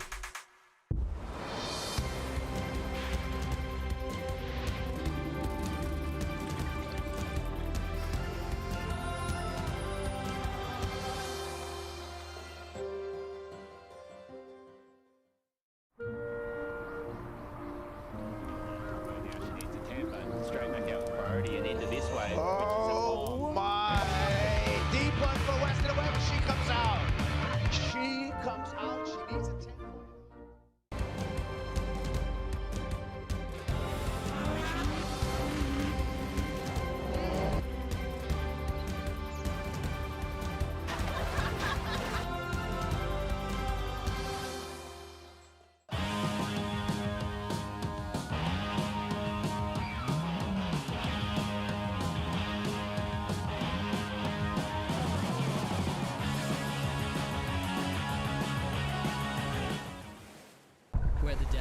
to see, we meet Lars and Ellie at Surf Abu Dhabi. After so many trips, this is what they've been looking for. Find your wave at Surf Abu Dhabi. Welcome back to the Surf Abu Dhabi Longboard Classic. And it's a beautiful morning from any angle here. The state-of-the-art facility in the basin. World-class waves, a unicorn of a wave greeting the best longboarders in the world. And one of the greatest minds in surfing. To join myself, Paul Evans, to talk you through it. Carla, how you doing? Doing good. It's another day, beautiful day. It's nice coming down here kind of early. It's peaceful. It's quiet. It's kind of like showing up at the beach early and just kind of getting your groove on. It's been nice so far. We had our feet up. We're enjoying the action in the first heat and some incredible surfing going down already, but we're not really surprised to see that at all. No, I think we were all predicting to see a bit more shade time coming from the gentlemen and definitely some more wipeouts as well. But wow, Eduardo coming out of that last heat with some incredible tube time. So yeah, everybody's really setting the bar. I'm excited to see the next gentleman go next. Yeah, it's funny seeing momentum, a bit of a marker laid down in the very first heat. Let's see what Uruguay's Nacho can do with this. And he's up on his left on the forehand. Some nimble work straight up to the tip, gives it a pump and a drive. And then aggressive with the carve down and up again for a quick 5, just touching and then all the way back to the tail of the board. He's setting up for some cover here. Will he find it, Carla? Looks like he's finding a little bit of that shade time with that curtain, just trying to keep himself from getting clipped by it. Brings it back around really nicely. Nacho been really keeping fit, making use of the gym here and staying, you know, on point and ready for today. And he's looking pretty good. Guys, a couple little stumbles here as he comes back out from that little shaded section, not able to finish off quite cleanly. But Nacho, good showing all the way from Uruguay. He got a first in that Uruguay National Longboard Fest, bringing him a top seed out there. Huge longboard scene actually really growing between him and Julian Schweitzer. As we see a replay here of him attacking it on his front side here. You see him getting some decent tip time. Kind of seeming a little bit having trouble with some of that chatter there and taking a bit of longer time to set up for that initial barrel, but definitely gets kind of covered up from our angle here. Just narrowly missed getting clipped by it, but handles it quite well, staying really progressive and lively on the tail. And then carefully trying to make those steps up, making sure he's not falling off. That's kind of the key there. It's like going for the move, but making sure you're not eating it either. So taking that high risk will give that high reward. So Nacho riding all the way down for a finish. Be a reasonable number for him. Nothing like the excellence that we saw all over the place in the last heat. Speaking of which, let's go and hear from the man of the moment, Edouard Del Perro with AJ. Let's dive further into high risk, high reward. That's what we saw from you in the opening heat of the day. Talk me through what you wanted to showcase after that 8-point ride that got you the 9.43. Yeah, I know. I just wanted to surf the waves, really. Just wanted to make the wave I was working on since the practice days. So, yeah, I'm glad it came out good, and I was curious how they will judge it. So, stoked about it. It was so impressive to just watch you go for it on every single wave, and it made it feel like you made an impression right away. How important was that to your strategy? What was important is more like definitely getting barreled on every single wave, because we're on a wave pool, and that's probably what we struggle the most in contests to conditions like that to have. So I'm definitely getting barreled twice every wave. That's the challenge for me. So we love it. Anything you want to say to friends and family back home? Bah rien, vous savez, merci à tous ceux qui suivent et ma chérie, je pense très fort à toi et voilà, à très vite, gros bisous. Congratulations. Thank you. Yeah, thanks AJ. I mean, we look at any venue and you look at your sort of field of competitors and you think, you know, how the different surfers will kind of match up with the wave. You think of Edouard and what he's able to do. He's going to be very, very dangerous out here. 100%, and you can see he's definitely got a mission in mind, and that's to get some cover-up time, and he's clearly shown that he's able to do it and cleanly. So it's definitely going to be one to watch out for, and maybe the one to beat. Yeah, ominous as well. He's keeping that energy still a little dialed back right now. He's thinking about going all the way here. You know, you blow up your your first round heat, you come out all smiles and ecstatic, but he's like, no, this is just the beginning of the journey. He always it's not done. He always keeps it kind of cool and collected. You're always kind of wondering where he's at. But up and riding right now, Max Weston, winner from the last event at Bell's. Just such a smooth style coming right into this wave here. I really appreciate kind of just that gentle subtlety. Oh, gentle subtlety as he kind of dropped it down the face there and not able to continue with that ride. That's unfortunate. Looks like his tail kind of came a bit undone there. Max Weston, he's all right. It's interesting, isn't it? You come off a win, and you think about how do you transfer momentum from one part of the world to another, from a sort of freezing cold wave into blue water, really warm Middle Eastern basin. Just hung up here on the high line. Yeah, got hung up and then having to drop down when that thing's just bottoming out was pretty much a near impossible feat. So it made for a great little wipeout slow-mo section there. So unfortunately, he's just going to have to hold out for his next rides. Looks like we're going to have possibly got Johnny the Ripper coming up soon enough. So let's dial into our scenarios for the final 8. So already qualified for El Sal. As we talked to Kevin Skvarna in the booth yesterday, Taylor, Max and Kai already locked in. And then just below them, there's quite a bit that can go on. Yeah, similar to what happened with the ladies yesterday. It was pretty much anyone's game. So we'll see how things pan out. That top 8 scenario could vary, and then as we get into that round 2, that's really where it gets exciting and things start to really kind of pan out, and quite quickly too, which makes it really fun and engaging to watch. So I'm excited to kind of get into that part of the day so we can really feel that momentum. I've been really excited to see Johnny take this wave on again. This is a new setting, as we've mentioned. He did really well last year. And so I know he's hoping to come off and do well again this year. Well, the interesting point about that change in setting as well, I mean, it didn't come out of nowhere. And a lot of the discussion, we feel particularly the men wanted to try and maximize those opportunities for more hollower waves. They've got it. Yeah, well, and Edward made a really perfect point. This opportunity doesn't arise very often with the natural breaking waves that we, are allotted on tour. So this gives them that opportunity to do that.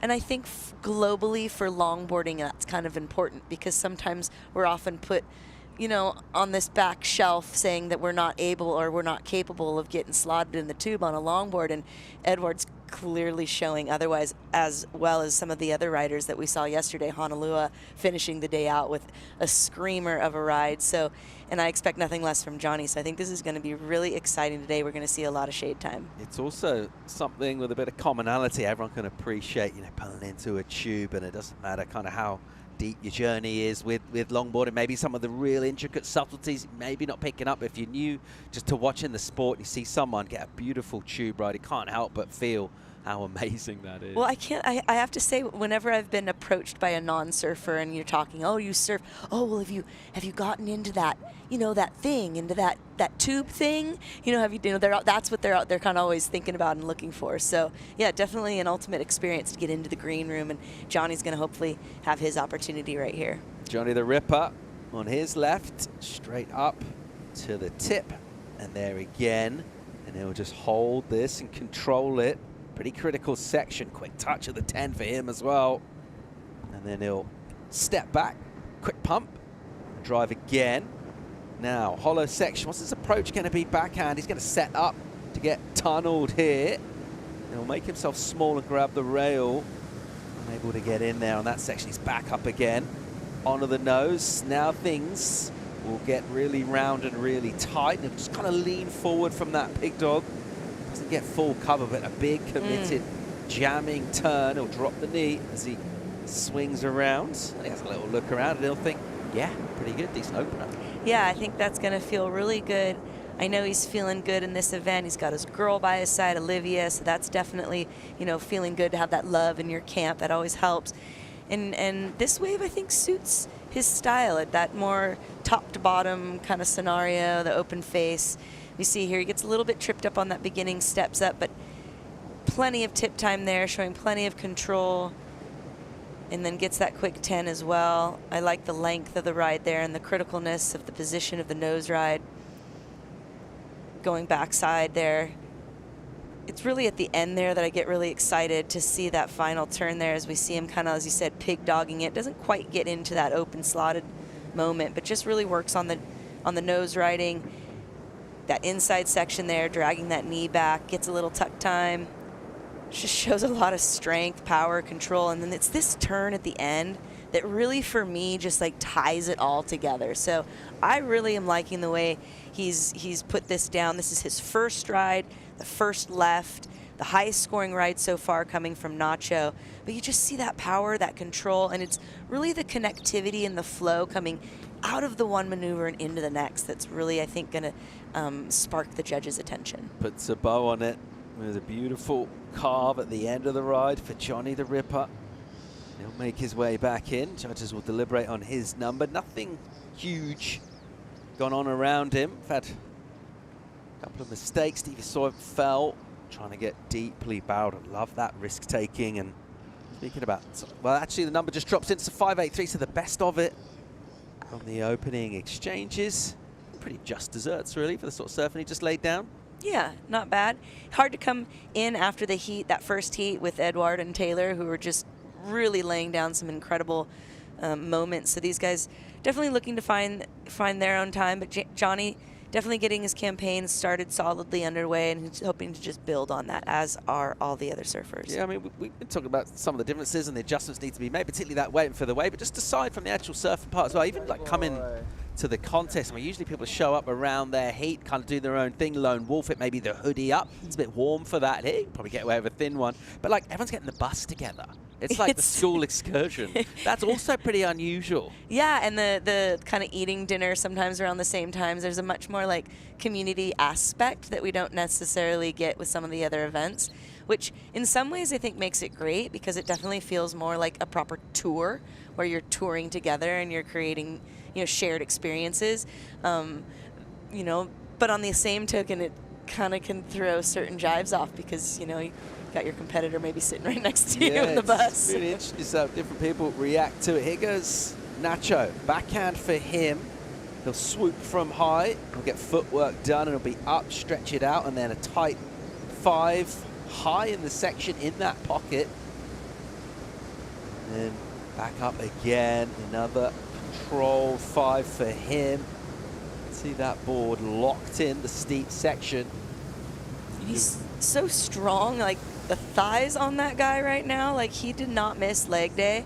And it's interesting how he keeps his body kind of compact, kind of tighter together, but really like a lot of power in that lower half of his body doing those drop knee turns. Not able to kind of get that same finish we saw from the last of Johnny, but solid wave. He opened up with a 5, so this will be his first right, so he'll hope to kind of, you know, get somewhere in that range or better. I think it's fair to say every day is leg day when he names Nacho Piñataro. We'll watch this from the Surf Abu Dhabi flight cam. So on your backhand, able to get up for a swoop and then straight up for tip time. Yeah, gets the nice high, tight 5 there, and then just kind of negotiating into the next section. You can see how it kind of is feathering over, but he is quite critical in there, right where it's feathering over, holding that nice tight 5, keeping that body kind of tight, that center of gravity kind of into in a more narrow space, really focusing on that tip time, not really spending a ton of time looking for the shade room. He's really just staying focused on the turns and the tip time. Gets a nice kind of cut back there, but not really able to regain the line in order to finish it out. So second wave in for Nacho. We'll see where the number goes for him. You get an improvement on his first score, a 6.1 for the Uruguayan. And that is the best of the action that we've seen so far. So the judges, once again, it's a similar theme and not real surprise and reward in the criticalness of the nose riding, where exactly the board is. And then, of course, if you really want to go up the scale, as we saw, with just excellent numbers all over the shop in our very first heat. Some deep tubes, they are available out there. And that decision, whether to try and take them or not, is something surfers will have to reconcile. We saw Stevie Sawyer commit to the tube on his right, and he went down, but it's that risk-taking that makes it exciting for us to watch. Well, and I think at this point in this point in the game, I think that's where you're at. You know, we are vying to get into the finals in El Salvador. Many of these gentlemen, as were the women, have had that opening just by continuing, you know, and placing higher and seeding themselves up. And so Steven, you know, Steven came here last year. I think it's kind of a last-minute scenario, ends up winning it. So that's kind of what we're hoping. I'm sure that's what Team South Africa is hoping for. Yeah, where is And he's coming up with his first left. This is definitely more of his comfort zone. So I think he's going to feel confident in kind of coming in and out of that tube. He really surfed phenomenally last year. It was really exciting to see. Really gave it up all to God and let, you know, let his higher power do the work, and it was in his favor.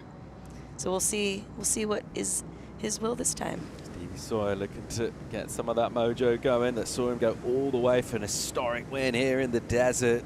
It's around about 12 months ago, straight up to the nose. Style as ever is impeccable.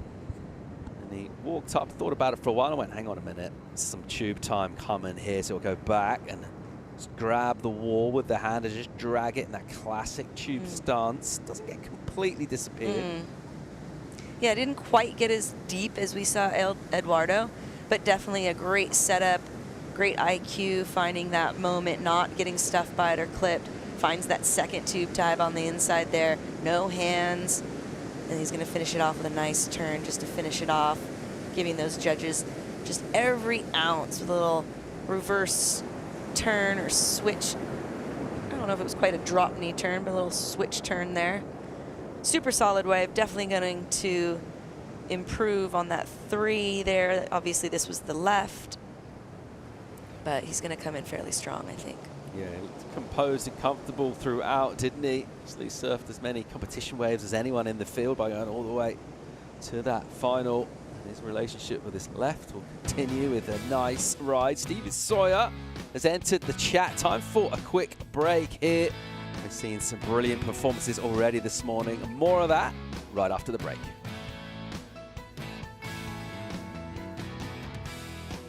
Where the desert meets the sea, we meet Lars and Ellie at Surf Abu Dhabi. After so many trips, this is what they've been looking for. Find your wave at Surf Abu Dhabi. Everything on the line in one day at a world-class venue in paradise. There's no hiding from your biggest rival. If you want that crown, you've got to take down the best. That was insane! Beating multiple sections, not giving up just yet. If you say you don't fear the failure, you're lying.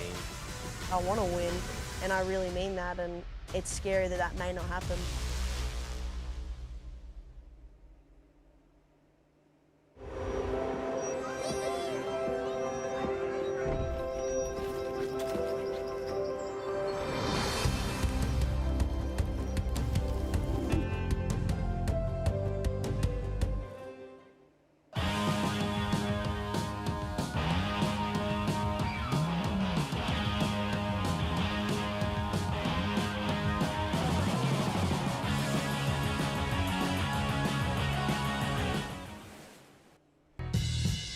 All right, we are back. We have a very special guest with us today. As the next generation, I want to push that bar even higher. I think everybody's a threat. You could get the wave of your life out there. The Surf Abu Dhabi Longboard Classic is brought to you by Modon, Connected Living, by Surf Abu Dhabi, Find Your Wave, and by Experience Abu Dhabi, official tourism partner of the 2025 Surf Abu Dhabi Longboard Classic. Welcome back to the action here at Surf Abu Dhabi. On screen, Stevie Sawyer, defending champ. He's got buckets of stees. He's just dropped a number for a left. Pretty healthy. 7.67 for him, the best of the action so far. debrief there with Chris Bond, who heads up the coaching here. He's got a lot of insights to the wave, so a bit of feedback between those two. Meanwhile, out in the water, Johnny the Ripper, forehand for him. Surfer over Wahoo Waikiki, driving. Really dynamic turn off the top, then he'll grab the outside rail. And he'll do some adjustments inside the tube and stretching this thing out and get really deep, and he'll look like he'll hang on here and he'll cover sections. He did so well to make that, and it's something different that we haven't seen. That barrel looked really wide open. He wants more. He really made that barrel happen, and he has a little bit different of a stance of approach. He kind of drops his knee down onto the board in order to fit himself inside. But wow, what a commitment and dedication to make that happen. He is really feeling on fire right now. I feel like he's feeling the rhythm. Yeah, good job. I'm excited to see how this one replays down, because this is going to be interesting, because he wasn't fully in it right away, and you saw that like kind of hand drag action happening. And then, as you said, the adjustment of the board, really fantastic. Kind of a high line there, could have easily gotten too high and pushed off, but he puts the 10 in that weights it back down. A beautiful drop knee to set back up into the curl. And then you see how he grabs rail here, and it's not quite open yet, but he's like, I'm gonna make it, and I'm gonna stuff myself in this thing, and I'm gonna make it happen. And you see the little slide boogie, the little tail slide boogie that almost loses it, but boy, oh boy, he must have not missed leg day either, because he got himself through that no problem.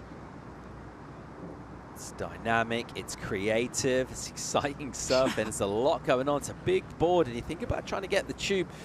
It's a tight tube that's steep. You can't really pump the board as such as you maybe might try and do on a short board. So what do you got to do to control your line? Well, he got super creative there, and it looked epic. It looked really cool. We haven't really seen that approach yet. It was quite lively, exciting, and you could see the risk being like happening in the moment. And when that tail was sliding out, that any moment he could have really just lost it. We've seen that happen already, so kudos to him to really keeping in control, holding that rail and engaged and making that happen. Yeah, we're seeing a clear theme in this heat, aren't we? After kind of the opening, slightly tentative rides, everyone getting a major improvement. We saw it with Nacho, Stevie Sawyer as well.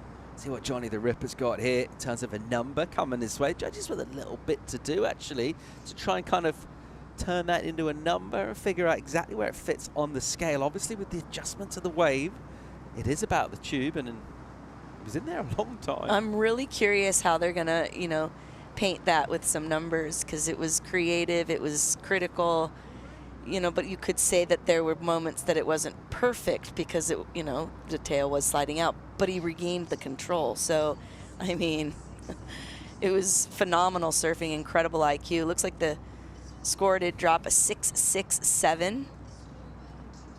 So perhaps, they were kind of acknowledging that those tail slides really were showing a bit of lack of control. So he's going to want to kind of keep that tail in control. I still think major kudos to the guy for holding it all together, Really well done. You just think with our top 7.5s and above have come, maybe not quite as much nose riding on that wave, maybe just a little under in terms of getting the score up there. Well, and there was also a comment made in the criteria, a longer time being taken to get into the barrel, that a longer stall wouldn't have quite as many points as one that's a little bit more fluid and quick and happens a little bit more swiftly. Let's see Max Weston now, the winner last event in Bells. Backhand for him, footwork up, he'll walk into a 5 and then step out. Just cut his line down because he wants to get barrel to grab the rail, and he'll do really well to get slotted but down, and he'll do really well to get nailed by that thing.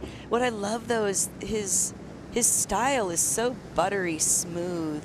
His upper body really has very little movement, and I don't mean that in a negative way, I mean that in the best of ways. It just almost reminds you of like river dancing, right? In river dance, the was that right? River dancing, they only moved the bottom half because back dancing was illegal, and so you didn't want to get caught dancing. So he's kind of got this river dance with a lot of action in the lower half, keeping it really still in the upper. Fortunately, right here, he tucks himself in with like a quick stall into it, but it's not enough speed to stay ahead and get out of the curtain. So far, hasn't been able to lock in anything significant. I think His expression just kind of reflecting that, just thinking, how do you change the approach? And we'll just catch up with scores right now. It's Johnny the Ripper with the best of it so far. Nacho, about a point and a bit of change behind him. Stevie Sawyer, he's got the highest number with the 767, so he'll make amends for his right. And he'll be in a really strong position. And Max Weston, the good news for him, he's still got a wave in either direction to go. He's got a bit of work to do. He's got some work to do. Definitely going to want to improve on his next round of waves. It'll be really interesting to see, you know, you think about you're surfing a heat, you're trying to go as much up the scale as you can and you fall. It doesn't necessarily mean that was the wrong approach. You just didn't get it that time. Do you adjust and go completely the other way, or do you just do the same thing again and back yourself and your skills to pull it next time? Interesting, we'll see. Yeah, it is interesting. I know I've done a little bit of coaching with some of the gals, and you know, you want them to go for it. You want them to take the challenge. You want them to take the risks, and you want them to believe in themselves, right? But there's also that fine line of playing it smart enough so that you can rack up the points needed, and falling, especially earlier on in the wave, isn't gonna give that opportunity. So yeah, everyone's gonna kind of take a different approach. I think it just depends on really your own psyche, your own level of self-confidence, and perhaps what you've done already in the practices. Just because, like you said, you maybe missed that moment in one wave. Maybe you've done it 4 different times already, and that just happened to be the one that you just slipped up. So, you know, it might be worth giving it another go. Stevie Sawyer right now on deck. He's taken his counsel and he's ready to go out. Momentum is very much with him. That 767 will feel great to have.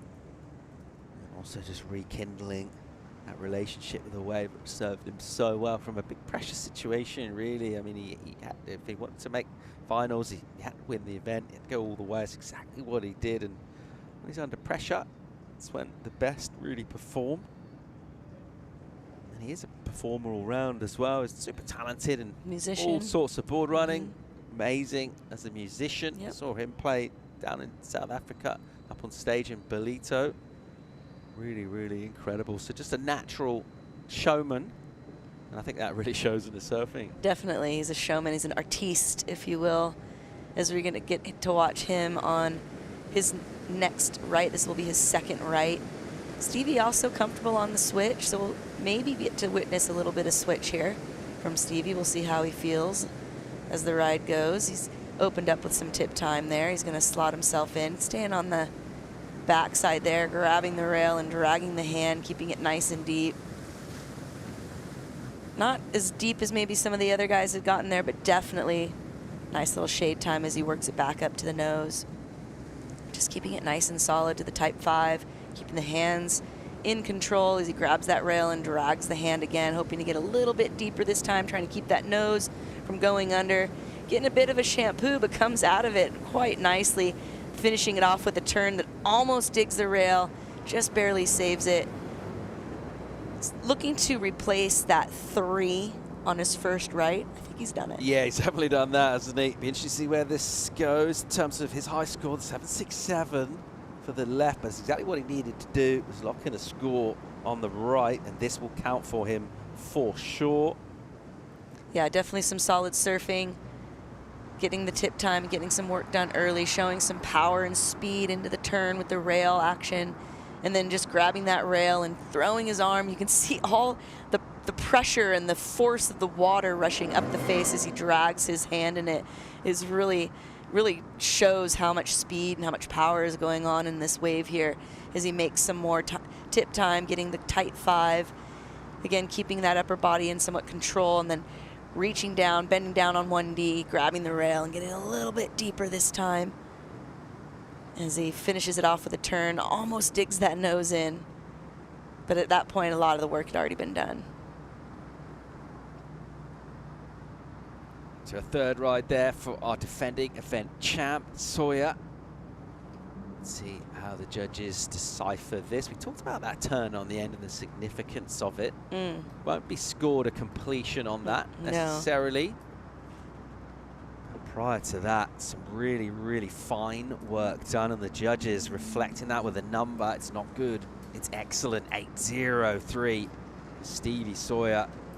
That is going to feel really good indeed. The way his heat started, he had the the mishap, the slip-up. I love the fact that he didn't change and go safe. We weren't expecting him to do that, but to be forgiven if you did, but committing to getting tubed, doing really nice work on the nose, and he's gone excellent.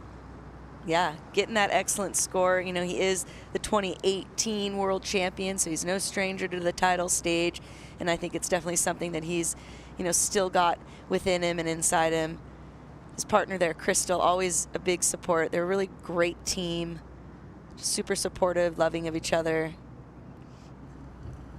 As we mentioned, the musician, he's a shaper. Was that in there?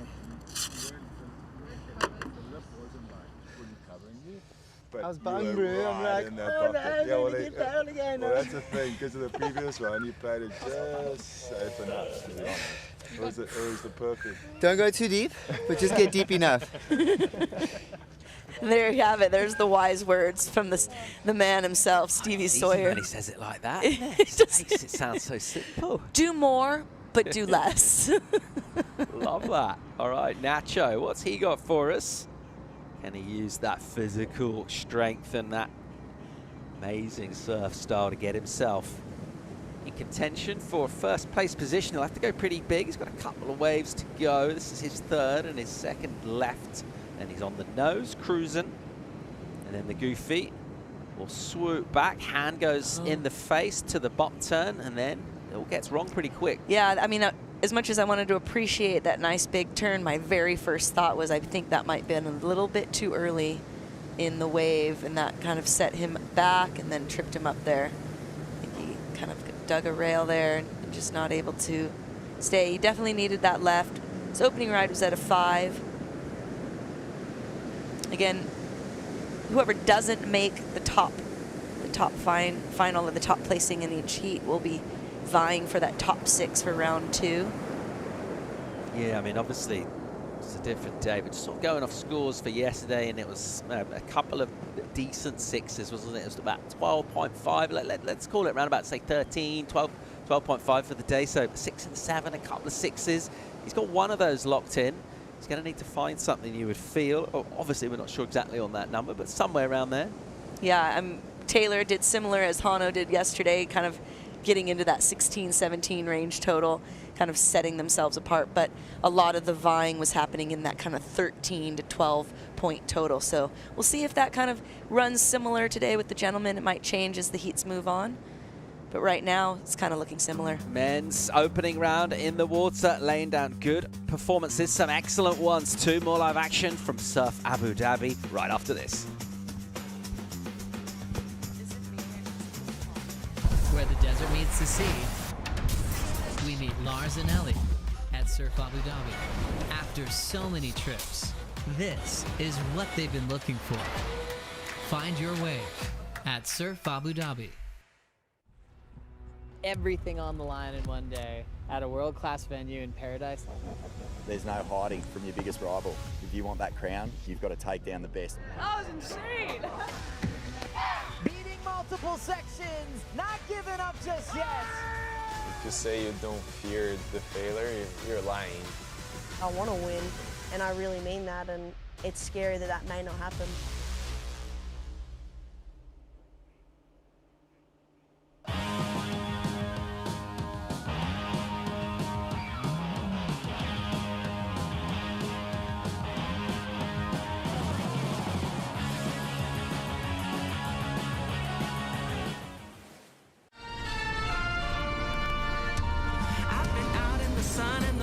Stars have been dancing along at the pace around us. Plans made on the floor, sipping things where the salty and sweet taste like water. All of this and just because.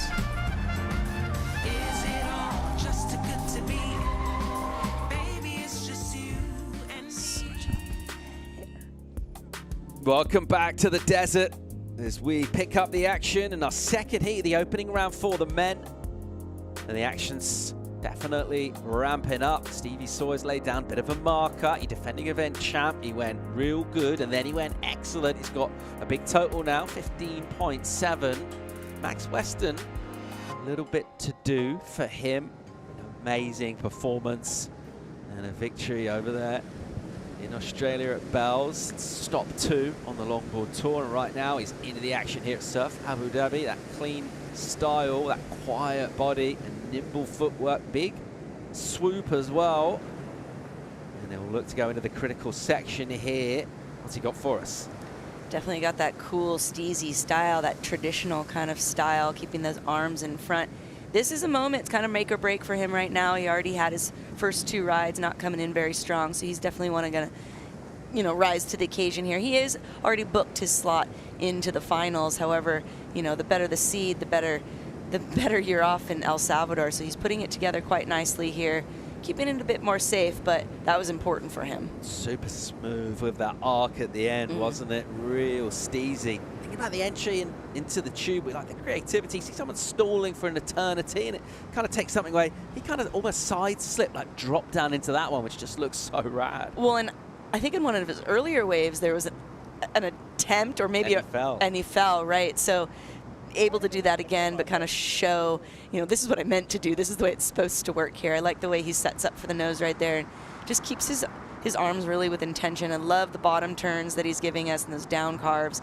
And as you said, just kind of keeping that kind of high shoulder. There's this longboard sort of Dean Peterson-esque, Jared Mell-esque style. Right here, this is intentional, right? This is a stall into the tube. This is not a mistake. He's doing this on purpose. Yeah, the Experience Abu Dhabi replay here, just giving the perfect angle.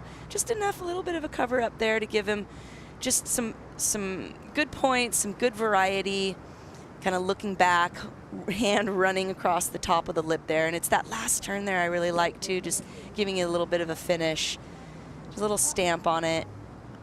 And here, I think this is what you're talking. He's kind of hanging at the top there, and then sort of almost free falls in a sense down. Tail slides out for a moment, but you see he's in that upper half or upper third of the board there. That is kind of the sweet spot, the speed spot, but it does disengage the tail sometimes, but not a problem for him. He manages to get under the curtain there, comes out the side a little bit, but back around and sets up again for the next opening section.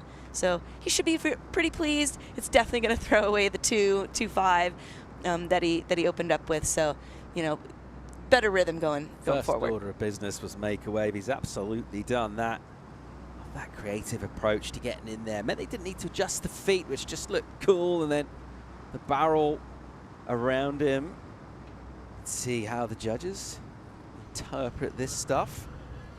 Definitely the momentum back with him now.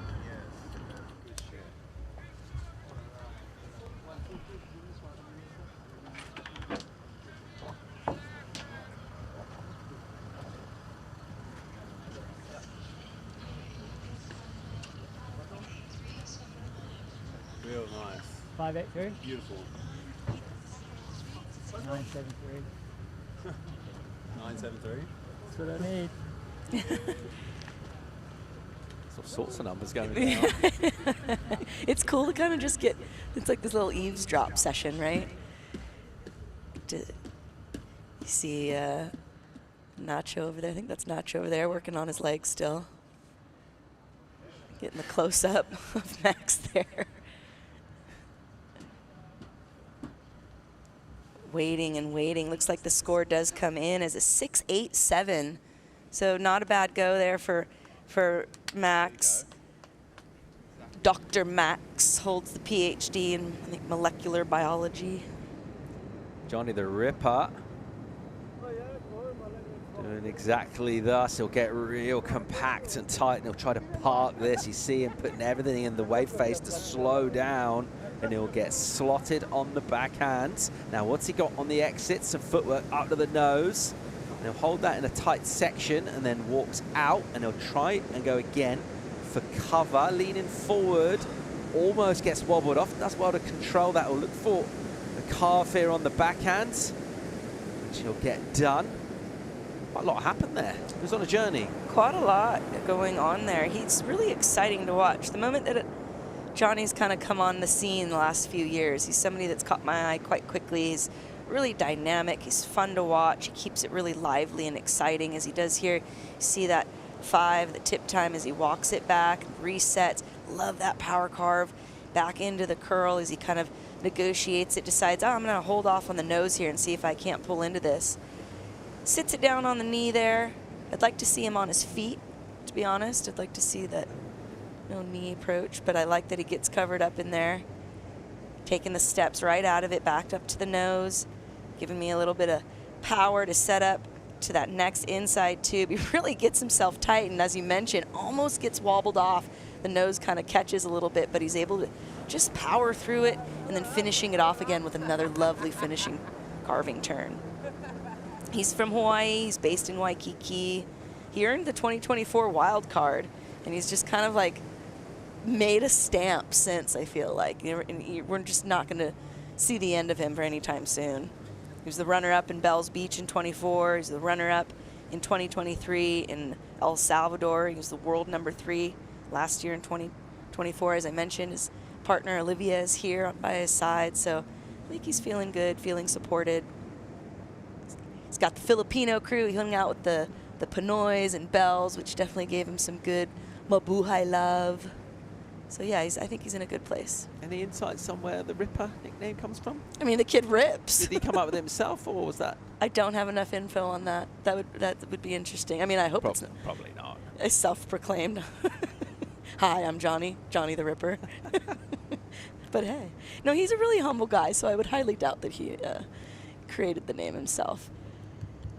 Spiritual, definitely has a belief in a higher power, so whatever is ultimately the will be the will. Waiting for the score to drop for his... Okay. It's like his second left comes in at a 6-1-0. Keeping himself in second place and for this heat. Yeah, it's an improvement from him. He'll lose the 5.83 that he got for his first ride. So it puts a bit more on the board. Thinking about that overall number from him, 12.77 at the moment. He's got another wave as well. It needs to be huge if he's trying to get that first place. Just a quick reminder, first place straight to quarters. You win your heat, 4 servers in the water, you get the highest total, you get a quarters. So that's 6 spots taken from the 6 heats, 2 more available. And what we're doing is we're taking the 6 best scores from whichever heat, however they fall. Now go into round 2 to dispute those 2 spots. Obviously seeding, you get yourself last, the bigger your number is to go there. That was some critical nose riding, dynamic from Nacho. So swing the ship, commit to a speed line through a steep section. It'll keep that rail active and busy and lively and controlling on the nose. A little low, the board will creep up. How critical was that nose ride from him in terms of my judge's point of view? I think all of these nose rides have been relatively critical right from out the start. He's had some great little turns on the inside here as well. He keeps that center of gravity really tight. There was a moment in his nose rides kind of opened up a little bit more. I don't know if that was his, looked like a little... How many jumping squats do you reckon he can do? I reckon he's got split squats, jumping squats, oh, he all probably... sorts. Yeah, the... Strong boy. Yeah. He's definitely a fit lad. Looked like he had some sort of John Travolta-esque tribute at the end there. Staying alive, staying alive. Let's have another look. Yeah, see there, he gets up to that higher nose ride. Pretty critical, kind of starts to reach out to the shoulder there. We see the curl kind of creeping right behind him. Keeps that center of gravity really tight. Negotiates the rail here to try to get into that open face. Walks back up at mid-face nose right here. Curl right kind of behind him there. You'll see as he opens himself up here, he stands up a little taller there, gets the feet a little closer together, looks behind, checks where the barrel's at. Decides to go for a turn there, almost gets hung up by the rail, so it's not able to kind of come back around with the kind of fluidity that I'm sure he was hoping for and we're used to seeing. But not a bad ride. He's looking to throw away a 6.10. Doesn't look like he's going to do that. Comes in at a 5.4. So he'll just be sitting with a 5 and a 6.10, those first 2 rides that he opened up with during the heat.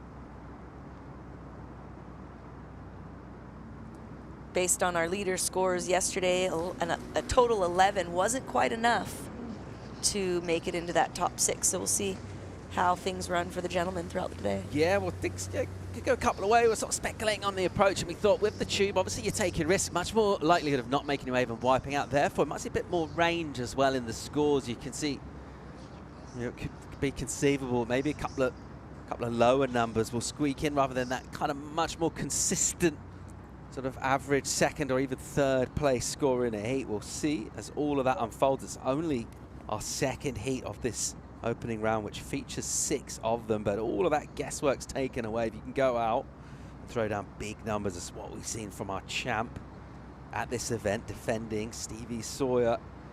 And here he is, and momentum very much with him.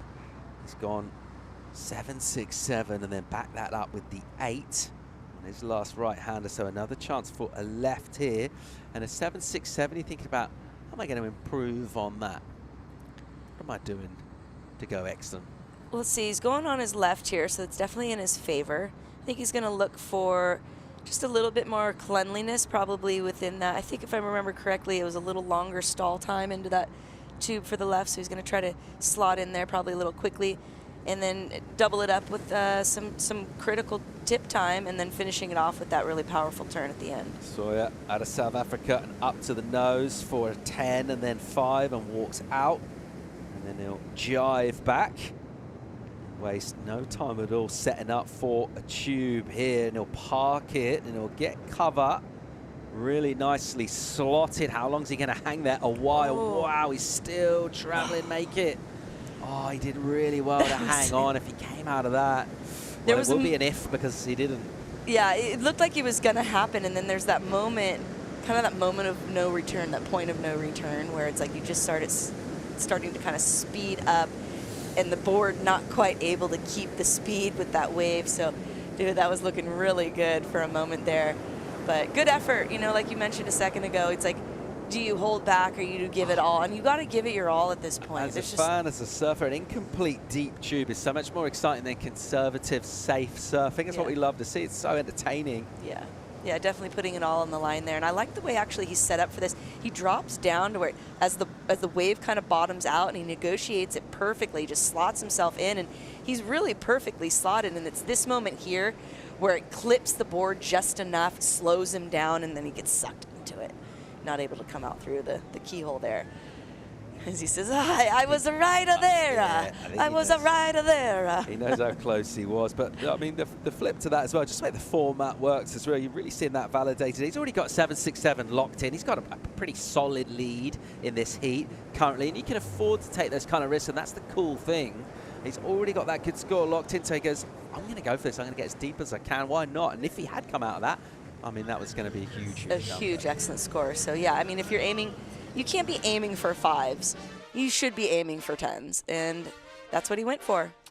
Confirmation of the updates to the scoreboards right there. So business concluded for Nacho and for Stevie, 4 ways ridden.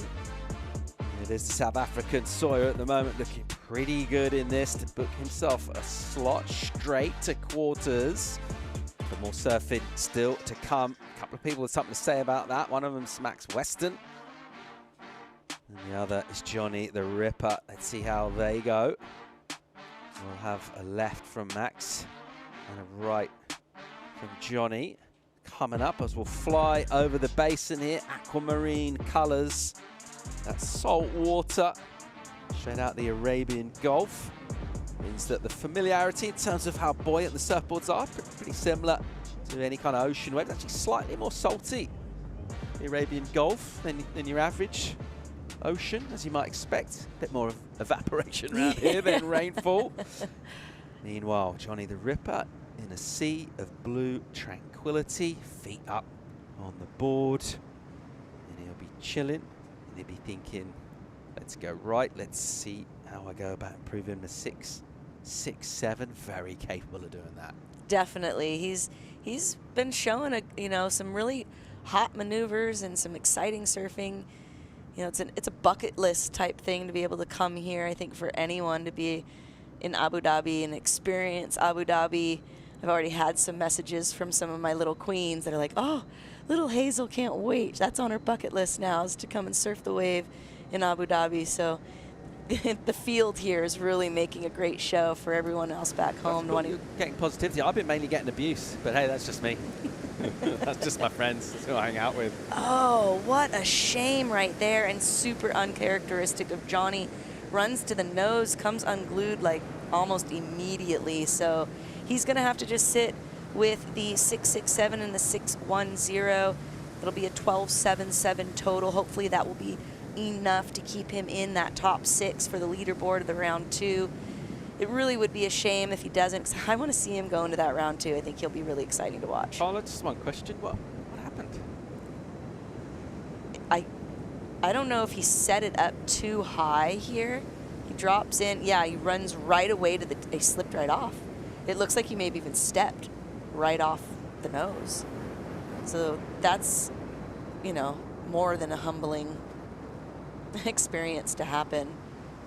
So looking to try and improve, not hanging around, want to run straight up to the nose. Well, we were talking about like putting it all out there, and we've kind of been referencing that solely to the tube, but he was doing the same thing there, but trying to get the tip time and wanting to get that critical, probably aiming to get a nice long 10, because we haven't really been seeing those super critical 10s. So my guess is that was what the plan was. It just didn't materialize. That happens. So he'll essentially be a very interested spectator throughout the rest of this round, and there are 4 more heats of it to come.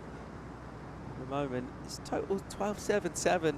It's decent in terms of about that leaderboard, but a lot of surfing yet to come as our attentions turn to Max Weston. He's on the sleds. He's got a number that he's chasing down. 8.83 is that requirement. Again, left. We need to go and get the best score of this heat so far. I've had one excellent number come in from Stevie. We know he's capable of that. Obviously coming in here with major mojo from the wind down at Bells. What's this high 8 in towards the 9 is going to look like on a left here for Max? It's going to have to look pretty darn good, that's for sure. Right? He's going to need to put all the maneuvers in, and then the connectivity of the maneuvers I think is going to be important.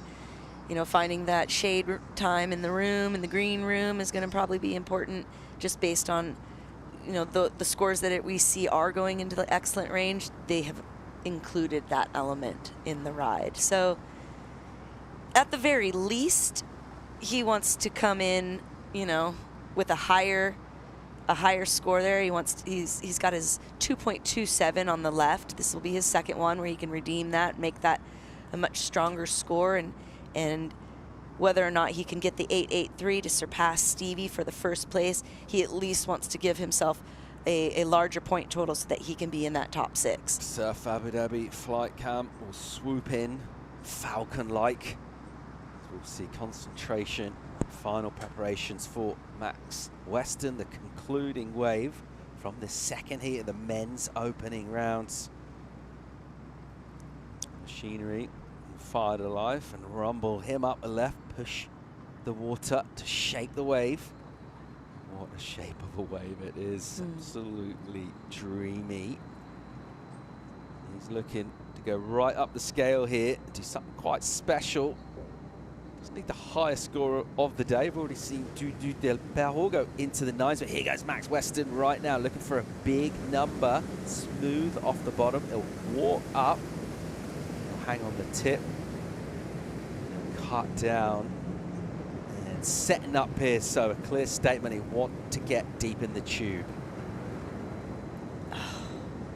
Another one starting to look so good there with that little bit of chatter, just catching the rail and sending him over. The thing that I can really appreciate about Max's surfing is just, it's subtle. Like there isn't, where I love Johnny surfing as well, it's exciting, it's fun to watch, it's super lively.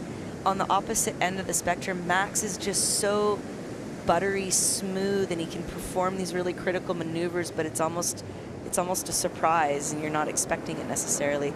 You see here, he's definitely working to get deep in there, but that little chatter, he tries to readjust it, and then that's where the inside rail, I'm sorry, the outside rail gets dug, sends him over.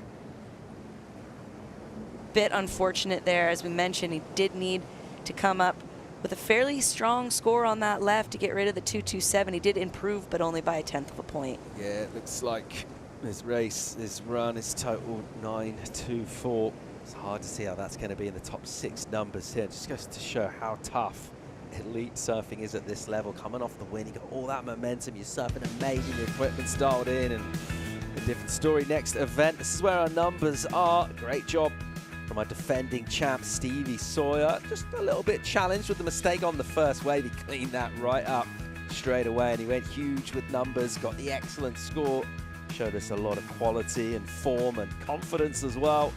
We'll have plenty of that to bring to quarters.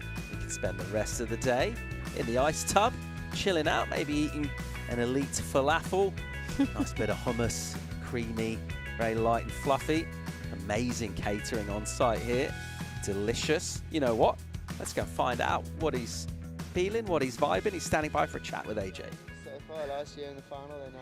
We were just talking about the fact, Stevie, you said, can you believe it? And I said, absolutely. I was here last year. I remember your run, how incredible it was. What sort of confidence did that give you coming into your heat today, last year's run?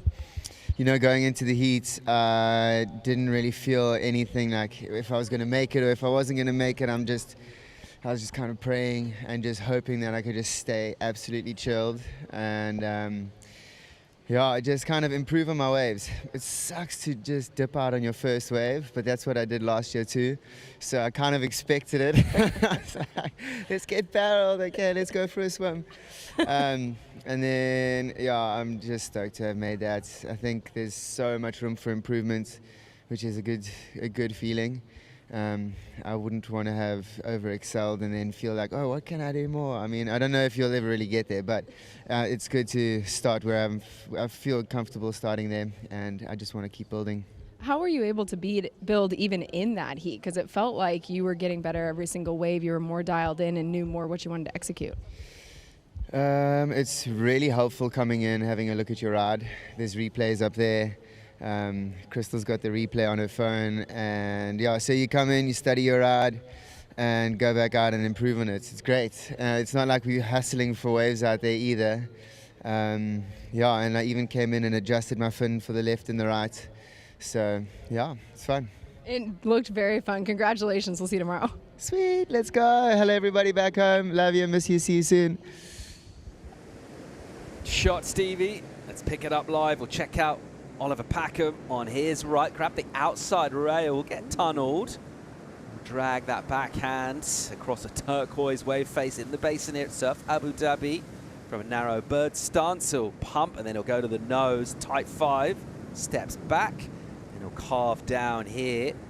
And a little soulful jive off the bottom into a crouch stance for cover. He'll get really nicely tubed, stylish, controlled. Beautiful linked up surfing from Oliver Packham.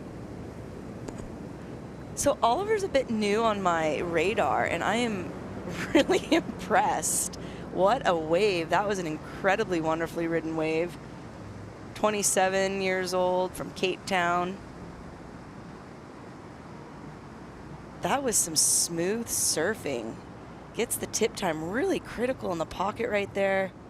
Brings it back around with a solid turn, sets it back up again, kind of gives this tuck in there. I like how he grabs the rail but then lets go, showing really a lot of control and just holding himself in it really nicely. Redirects the direction of the nose so he makes sure he stays in it, doesn't get clipped. Sets up again for the nose ride, again critical, right with the curl right behind him. Beautiful turn, a stylish bottom turn outside of that. And then just setting up again, no hands, no grab rail, just tucking in. Oh, my goodness. Seamless surfing, everything joined up. The finish there too with the connected turns. Wow, way to go, Oliver. That was impressive. Heat 3 of the opening round has kicked off in fine style with the South African, Oliver Packham. More live action from Surf Abu Dhabi Longboard Classic right after this. Where the desert meets the sea, we meet the Wolfpack at Surf Abu Dhabi. These boys are never going home. Find your wave at Surf Abu Dhabi.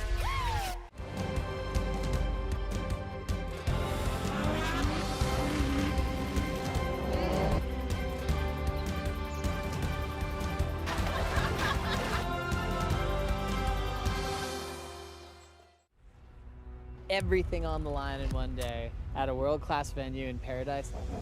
There's no hiding from your biggest rival. If you want that crown, you've got to take down the best. That was insane!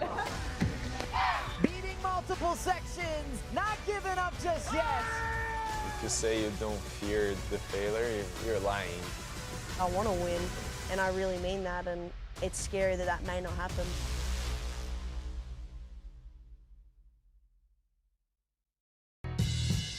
All right, we are back. We have a very special guest with us today. As the next generation, I want to push that bar even higher. I think everybody's a threat. You could get the wave of your life out there.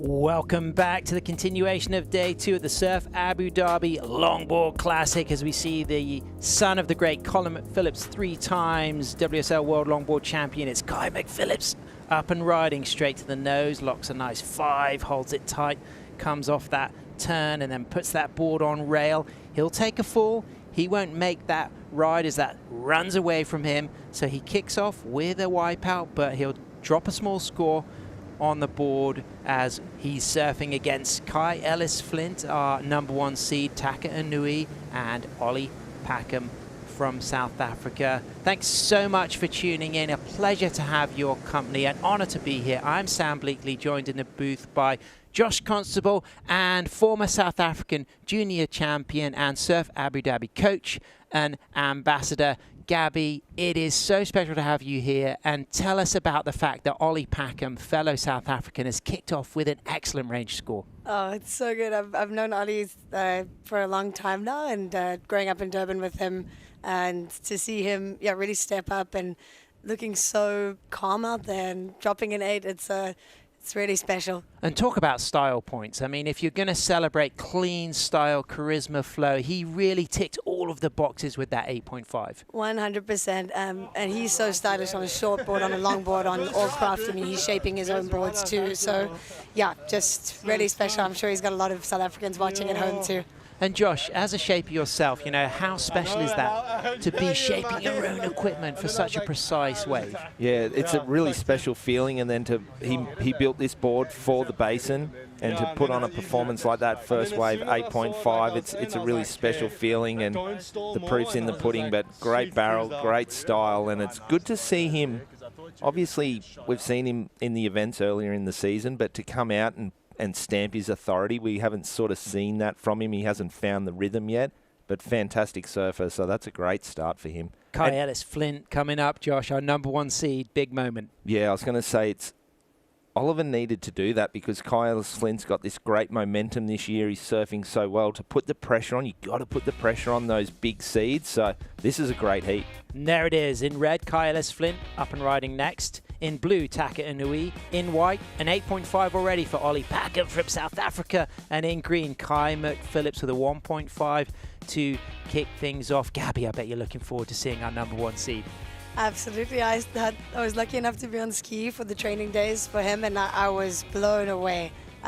Looking forward to this wave. Winner of the US Open of Surfing, then got a 5th in Bells, but he comes in as the front runner, already qualified for the finals, the top 8 in Surf City, El Salvador. And Gabby, a special moment as well to really kind of move into that middle of the round where you see those #1 and #2 seeds surfing in heats #3 and 4.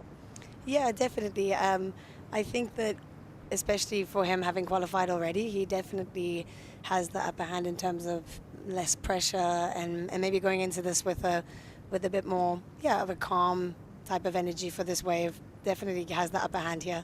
Also riding his own boards. This is a 9.8, the Frichon model. That means thrill in French. His higher state surfboards, self-designed, self-laminated, self-glassed and sanded and sprayed, everything all the way to the finished product. He's got a quiver that he created for this season's World Longboard Tour, and he's turning and he's taking. He's going to be on his front side as well, the regular footer from Etalon Beach New South Wales on the Central Coast is up and riding straight into some rail work. Really high degree of difficulty technical surfing, stalling it for a 5, type 5, now stretch 5. Josh, that was a creative, innovative start. Yeah, we haven't seen a start like that from anyone, so that was really cool to see. Avoiding the barrel so far and just really dropping and climbing here.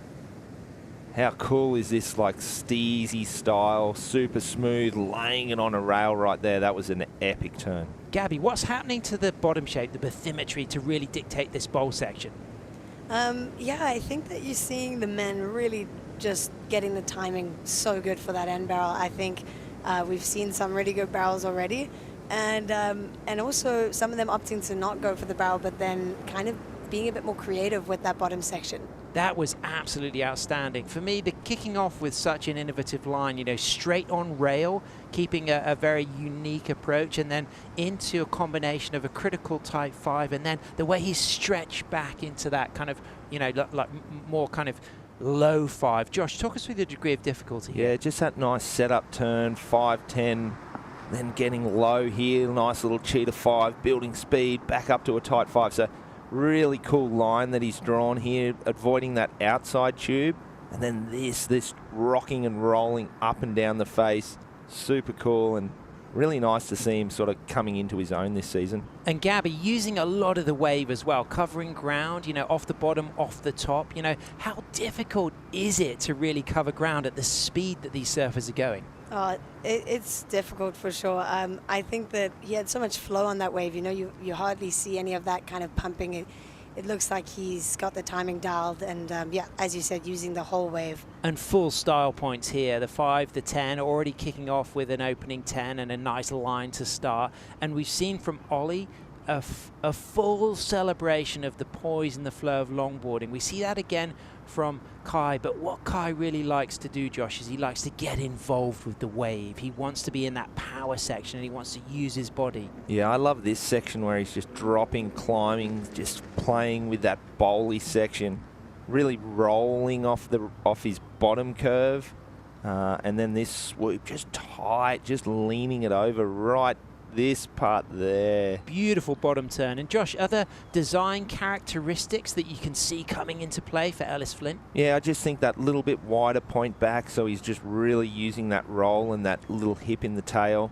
But what we've seen this season from Kai that we haven't seen in the past is his nose riding is really sharpened up. And what about that fin, Josh? Can you see the interesting shape of that fin? Not a conventional sweep to the tip, but it looks like it has a cutaway at the back end where the tip really meets the flexy part of the fin. Yeah, I actually haven't noticed that and seen that, but that's pretty cool. I like to see these shapers kind of working on different aspects of the board.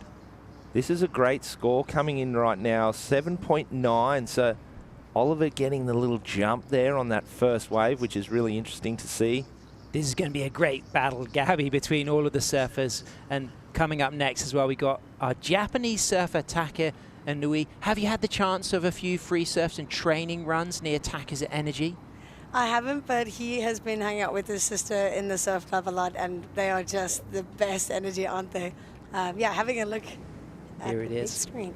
Taka Inui Kaede eliminated yesterday. She gets a 9th, got in the top 6 leaderboard for the round 2, but up and riding. Her brother now perched on the tip, holds that 5, that 10, walks out of that nose ride. Josh, and here's the steep section. What's going to be the approach? Yeah, interesting stance here. He's in front of it, holding on and still cross-stepping, sitting down. Rail grab, cross-step to nose ride, stretch 5, still going. Interesting approach. Wow. We haven't seen that, but we expect this stuff from Tucker. Like, it's crazy, it's unique, it's getting low. If he can drive through this is a great tube. Go Taka, stay on nearly. He made it. He made it. He claims it. He loves it, Gabby. That was creativity to the max. Wow. What do you think, Gabby? And that was kind of gobsmacking. I mean, the innovation that we saw from Taka. I mean, to kick off with that rail grab cross step to start, but his approach through the tube, yes, yeah, a lot of like rail work to hold, but he muscled through. He's happy with that, and I mean, him and his sister, they just always look like they're having so much fun, and you can just tell they love surfing. He was even doing full rows on the reform the other day. And Gabby, what about the line here? So what's quite interesting for me is when he grabs the rail, you'll see then he cross steps in the grab rail. Well, this is actually the inside bowl section. There it is, bang. And that was something that you rarely see, but he potentially sat back a little bit too much. Is that going to limit his scoring potential, Josh? Yeah, well, he's holding on, so he's holding on for balance, but that nose ride. But this tube, he's deep, he's low, he's really forward up the board, like, and he's here wrestling, hangs on to it and comes out doggy door. So, Gabby, we were looking at your Instagram this morning. You're dropping a lot of incredible clips and the way you read this wave. What will you as a shortboarder be picking up from the way the longboarders are using this inside bowl section? Well, I think it's really interesting to see everyone going for that end barrel section. Yeah. I think that was something I wasn't expecting at all. Just because it's not an easy barrel. It's really tight. You have to make yourself really small. And especially with the big longboards, you wouldn't think that it would be so easy. But of course, they make it look quite effortless. On his Piccolo Clemente single fin, Josh Rocker, a big factor of Piccolo's boards. Is that going to be an advantage, having a high rocket board here at Surf Abu Dhabi? I think so. Just less board, less rail, especially in those tighter little barrels, like you were saying, Gabby. It is hard, that inside. But these are the world's best longboarders, so we kind of expect that they're going to put on these performances and displays. It's going to be interesting to see where the judges go with that wave, because it's Tucker style, you know. Yeah. It's unique, it's wild, it's hard to sort of comprehend what he's actually doing. Is he doing it on purpose or by accident? But it was epic. A lot of points of contact with the wave face, and sometimes that can limit the score. The fact that we saw surfers really using many parts of the body to kind of stay on board, to kind of muscle through sections. Yes, it was extremely unique, exciting, and creative. Will it go into the excellent range? We'll wait and see. The judges will look at that score, but they've got those benchmarks of the 8.5 from Ollie and the 7.9 from Kai that were real demonstrations of the control, the finesse, and the style, and they made it look very easy. Yeah, interesting. It's just the energy that he brings. It's super cool, and he brings it from the land into the water. But I'm excited to see Kai. His surfing really excites me. We get glimpses of his father, 3-time world champ, but he hasn't been putting it together in the practice rounds yet. But we know the surfing that he can do is insane. And Josh, talking about his father, the way he put that board on rail was reminiscent of 3 times world longboard champion Colin McPhillips, who will be cheering on his son, Colin, in Fiji at the moment, and Kai just going into that nose ride there. But it was a high line, but a great start in the nose ride, dropping down, getting barreled, coming out of the tube. You know, he gave himself a really good chance for a very high score. Yeah, really nice surfing, great opening, so we know that he can do it. Unfortunately, there's a little bit of youth there, that just the patience is still not quite there, and the precise. He just needed to wait another second or two to get past that hollow section and then go to the nose, but that's just inexperience. Obviously, it's his first time here. And he looked great at the US Open of Surfing earlier this season on the World Longboard Tour. He lost out to Kai Salas, but it was a really fantastic heat, and he demonstrated a lot of maturity and composure. And we have a great belief in Kai McPhillips. He's a very talented shortboarder and longboarder with a bright future ahead, Josh. Yeah, I'm excited to see him on the tour full time. I think his surfing fits. It deserves to be here, and just with a bit more maturity and age and more competing, it'll come. And his surfing would have really suited Bells Beach, but 5.4, he fell off halfway through the waves, so the judges really like that opening. If he can connect one and put it through, he can match Oliver and Kai surfing, I think. So creativity, innovation, but a low score for Taka, a 4.67, perhaps, you know, referencing to the judges the need to use so many parts of the body as we wait now for that score for Kai McPhillips, and it comes in, Josh, pretty good. Yeah, 5.4, so really interesting. He fell off halfway through the wave. Tucker completed the wave with only a 4.67, so the judges don't want to see you holding on and grabbing through the rail. But Kai, that opening sort of combo nose ride, big carve into the tube, really, really nice surfing. So he was a little nervous this morning, and I spoke to him. Yeah, we did. He was nervous, but he can be proud of that score, and it's something to build on. Two rides already ridden, but he's got an opportunity for another left and another right. Yeah, he just needs the belief. We know how good he is. His dad obviously knows how good he is. He'd be so proud to see him on this stage, but He just got to put the wave together. He's got another couple of opportunities, and he won't disappoint. So Gabby, I mean, you know, you've had a good competitive career yourself, a former South African junior champ, but you've now got this great position to be a surf coach, to be a mentor, role model. Any other South African women who've inspired you to get to this place in your career? Definitely Tash Mentasti. She's had a big influence on me, obviously helping me get into commentary, but also just inspiring many South African women. She's achieved so much in her career, and yeah, she's definitely a trailblazer. Brilliant stuff. And from one trailblazer to another, we have Ollie Packham on screen. He's going to be catching his wave soon, Gabby. And what kind of energy have you sensed from getting to know Ollie across the last few training days? Well, Ollie's just like the most chilled person ever. I think it's awesome for him and for all the South Africans that they've got a lot of support. Obviously 3 South Africans on the longboard tour. Sam being one of Ollie's best friends, Sam Christensen. So you can see Sam's watching, and he's got a lot of support from home. I'm sure his girlfriend Josie's watching right now and supporting him. Here we go, Ollie Packham. He's already got an 8.5 on his first left, drops low, comes coolly off the bottom with cross steps, 4 to the tip, holds the 5. Nice and spicy on that nose ride, but staying composed, arms low as well, Josh, and that's a key feature of Ollie's approach. Great upper body language throughout. Yeah, really nice opening nose ride here. Let's see what he can do through this hollow section. Great form and technique there, quite deep, drives around it. So great nose ride, great barrel. Love to see a little bit of rail work right now. And here it is into that inside section through the bowl. He's already got one tube. He's going knees forward. Gabby unable to ride through that, but nice potential to get a good score already up to that moment, I think. Yeah, and he actually had a very similar barrel in his training days, and he was stoked with it. So I think to get that, to know that you can do it and to have done it on the training days, yeah, he looked really comfortable going into that barrel section. Just unfortunate about that end, but it really does just run off. Just maybe one more pump, but beautiful nose ride through this section.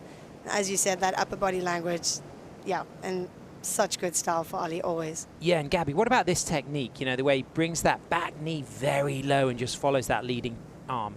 Yeah, and I think that that's maybe where his shortboarding might come into play. He's a great shortboarder, and I've always known him as a shortboarder too. So I think that, yeah, knowing how to do that on a shortboard might help you then transfer onto a longboard quite easily.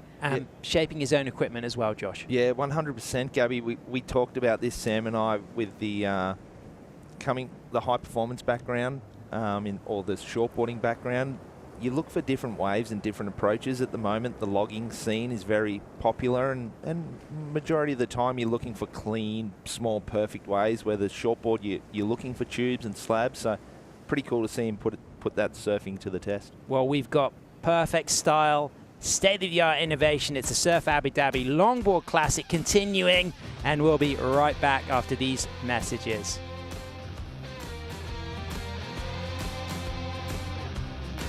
Where the desert meets the sea, we meet the Wolfpack at Surf Abu Dhabi. These boys are never going home. Find your wave at Surf Abu Dhabi.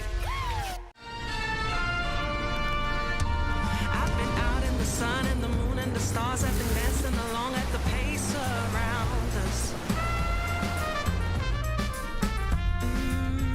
Plans made on the floor, sipping things where the salty and sweet taste like water. All of this and just because. Is it all just too good to be? Baby, it's just you and me. Everything on the line in one day at a world-class venue in paradise. There's no hiding from your biggest rival. If you want that crown, you've got to take down the best. That was insane! Beating multiple sections, not giving up just yet. Just say you don't fear the failure, you're lying. I want to win, and I really mean that, and it's scary that that may not happen.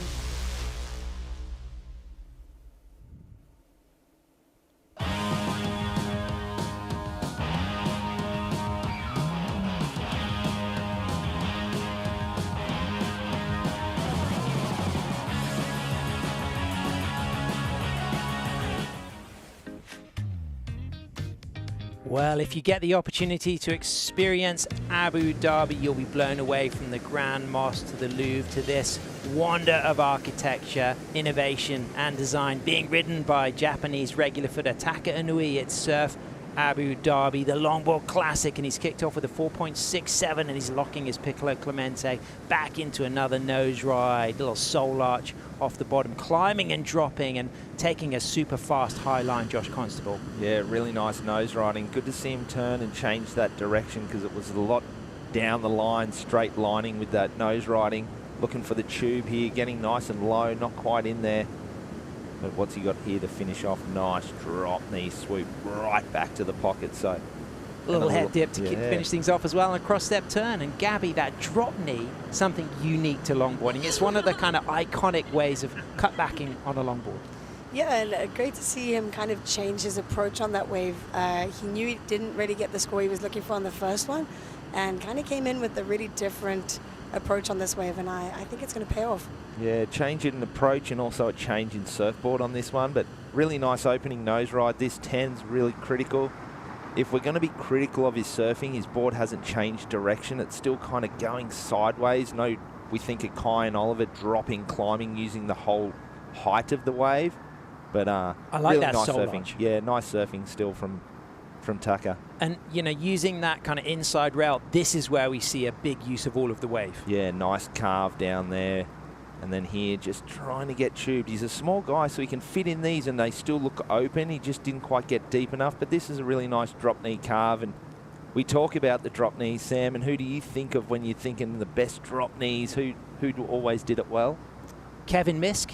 Yeah, beautiful drop knee, bottom turn on those Californian, lefts. Yep. Northern Californian. Cody Craig, yeah, Ray Gleave. Yeah, I was and gonna when say it comes Ray. to the women, for me, Chloe Calmon. Yeah, Chloe's got a beautiful drop knee. And Soleil Erico's got a good drop knee. Maureen Drummy. Maureen Drummy. Beautiful Amazing. drop knee into the cross step. Shout out to Sean Hagar. He'll be watching. All the Californians. There it is, the score, 6.77, Taka right back in the mix. So Ollie Packham out there in the lead with a 14.5. Taka Inui now in second with an 11.44, chasing a 7.74 to go to first. Kai Ellis Flint, one wave ridden, so he's got a 7.9 for that opening ride. If he gets a 6.61, he'll move up into first. Kai McPhillips, two waves ridden. He's got a total score of a 6.9. That 5.4 could be a keeper. He's chasing a 9.1. As we can now see the spread of scores. And Gabby, you'll be pleased to see that South African out there in the lead. I must say, he's looking good. I think he's looking really, really sharp. I'm stoked for Ollie. Gabby, what is really interesting to read as well is the sustainability element here, the Environment Agency collaboration with Surf Abu Dhabi, ensuring a sustainable approach to utilizing water from the surrounding area. It comes in from a sea pipe, and that goes 650 meters out into the ocean. And it's really special, the philosophy behind the management of this fantastic facility.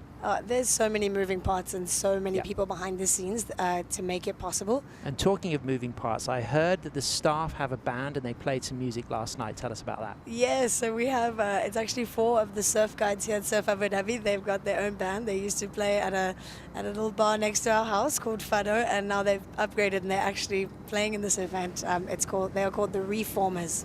There we go, up and riding right now on his first left-hander, chasing a 6.61. Kai Ellis Flint to the tip from New South Wales, Central Coast, locks that 5. Tour leader, seed number 1. Beautiful style, Josh, and he sets himself up for the steep section here ahead. Yeah, a little bit of downtime here. He's just sort of waiting. Obviously, he's not going to grab that rail and pull in, but I like this approach here, dropping and climbing. I love the start to that wave. No, going down like he needed to put a score on there because Oliver had the 6 on the left-hander, so Kai kind of had to stay in pace with him. He kind of needed to get a solid 6, so unfortunately going down, there was a little bit of downtime. We think of Oliver's, he was pulling in through that one, and Kai was just kind of weaving through it, so unfortunately Kai's going to have to go back to the drawing board and have another crack. So Gabby, as we check out the Experience Abu Dhabi replay there, you know, just the look of disappointment. It is a lot of pressure for surfers in this type of environment. Yeah, I think on that one, maybe he was just a bit out of rhythm. One thing that happens a lot here is you have a really specific game plan in your head, and once it doesn't really go as planned in the first 5 seconds of the wave, it's really unfortunate, hard to come back. Well, Gabby, what's Ollie doing? Where'd that wave come from? So after the wave passes, there's sometimes this little random wave that can take you straight to the fence. But that's like some insider knowledge. I'm shocked to see him on that wave. I actually thought it was Tucker. I'm like, only Tucker would find one of these weird waves, but this is super cool. Is it off the jet ski? No, it's a really random wave. It comes after the wave passes. It's the Ollie Packham reform. We can christen this wave. So when you next ride this on a free surf, Gabby, you'll remember that Ollie was the first person. 100%. And Gabby, this morning, me and Josh were watching one of the kind of burner waves as they kind of light up the facility. And there was the most gorgeous insider runner. And it's amazing how once you start to use the hydrofoil system to displace water to generate the main wave, it creates a lot of other excitement around the basin, doesn't it?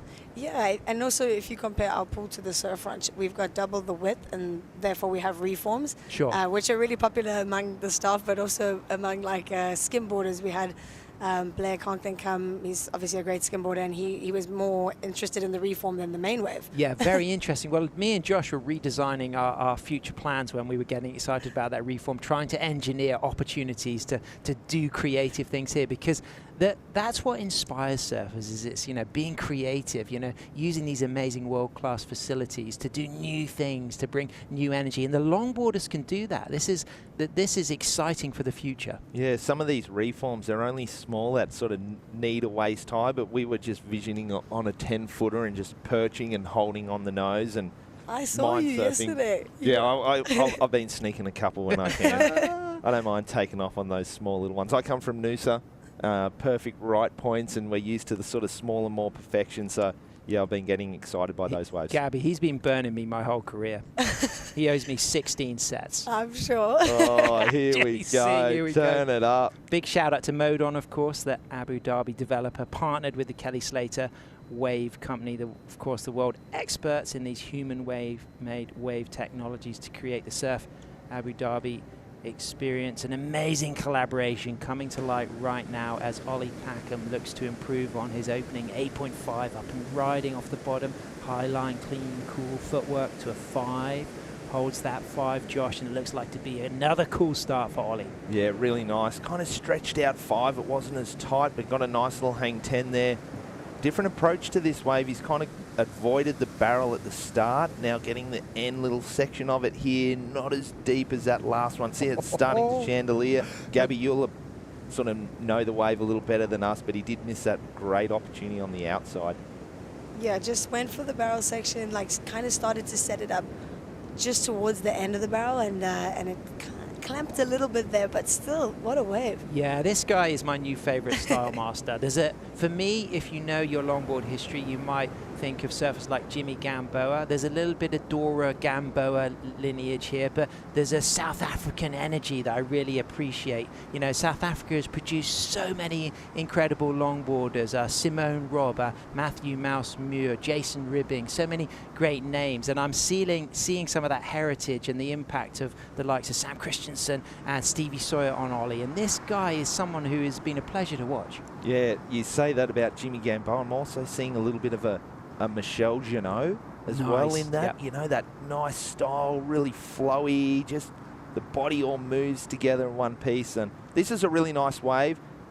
He set the standard so high on his first wave that this one, unfortunately, he's going to not match the score. Just didn't kind of connect as well as he did, but still beautiful, beautiful surfing. And 2 cool things, a look back, a hair wash and a hair flick, and then comes out onto the nose. That's not easy to do. No, and this last little bit, just missing the tube here, but this turn, wow, just really digging in, accelerating out, grabbing the rail for a second there, staying low. Super cool turn. That's a really sick turn. Pintail, little edge there, single fin. It's Olive Surfboards, of course. Big shout out as well to the Lifestyle Surf Shop in Muizenberg, Cape Town. He also laminates at the Surfboard Factory in Komaki. He has a bachelor's degree in economics. Gabby, he's a smart guy. He is, yeah. He's just recently moved to Cape Town, but he's a Durban boy, definitely. Grew up surfing in between the piers. Yeah, shortboarding on mid-length, longboards. He really surfs it all. So the score coming in at 7.23, I feel like he missed a lot of opportunities, but there's a lot of positive to take out of this. The judges are really digging his style and his approach and his wave riding. So really cool. Like, there's some really good scores coming in there. He's going to be really stoked on this. There's a situation. Packham out there in front with an 8.5 and a 6. Ellis Flint in second, chasing a combination of scores. He's got a 7.9 and a 4.4. Taka Inui in third with a 6.77 and a 4.67. Kai McPhillips in fourth in green with a 5.4 and a 1.5. So Taka and Kai needing a 7.74 and a 9.10 respectively to move up into first. Ellis Flint needing that combination of scores. Ollie moves through to the inside. Dad gives him his hat, his olive surfboards, and like you say, Josh, the fact that he's still dropped to 7.23 for that, which is an extremely impressive score. He's going to take a lot of positivity about the fact that his repertoire is working, it's shining, it's getting rewarded. Yeah, and I think there's other surfers are now going to be sort of looking and being nervous when they see the name Oliver later in the draw. Got beautiful surfing coming on right now for Kai. We need him to sink one and put one together right now, because the surfing that we've seen over the season, it's really good. Wow, flashes of watching his dad, Colin McPhillips, nose ride at Raglan for the World Longboard Championships back in 2003. Just there, as you see now, Kai, his son, locked on the rail grab, knee forward, just pulling into that barrel, unable to come out. So another left-hander, another score, 1.5 for his opening left, 5.4 for his opening right. This should be an improvement on that 1.5, but he would have been hoping to get a completed ride. Yeah, he definitely needed to complete that ride, and unfortunately just not really happening for him today. He hasn't had the best warm-up either. He hasn't connected in his free surfs. He did surf a night session the other night, and he said that was the first time that he connected 2 waves start to finish. So he's young, great surfer, great talent. We're going to see more. But unfortunately, just right now, he's just not quite putting it together. Well, longboard fans, get out your pen and paper, drop the score, and we'll find out what it's going to be after these messages. Stay with us. We'll be right back.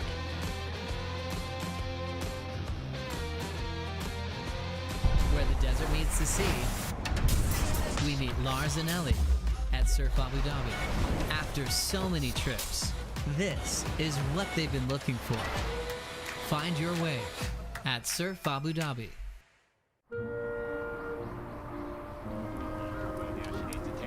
Straight back out priority and into this wave. Oh my! Deep one for Western Web. She comes out. She comes out. She needs a 10.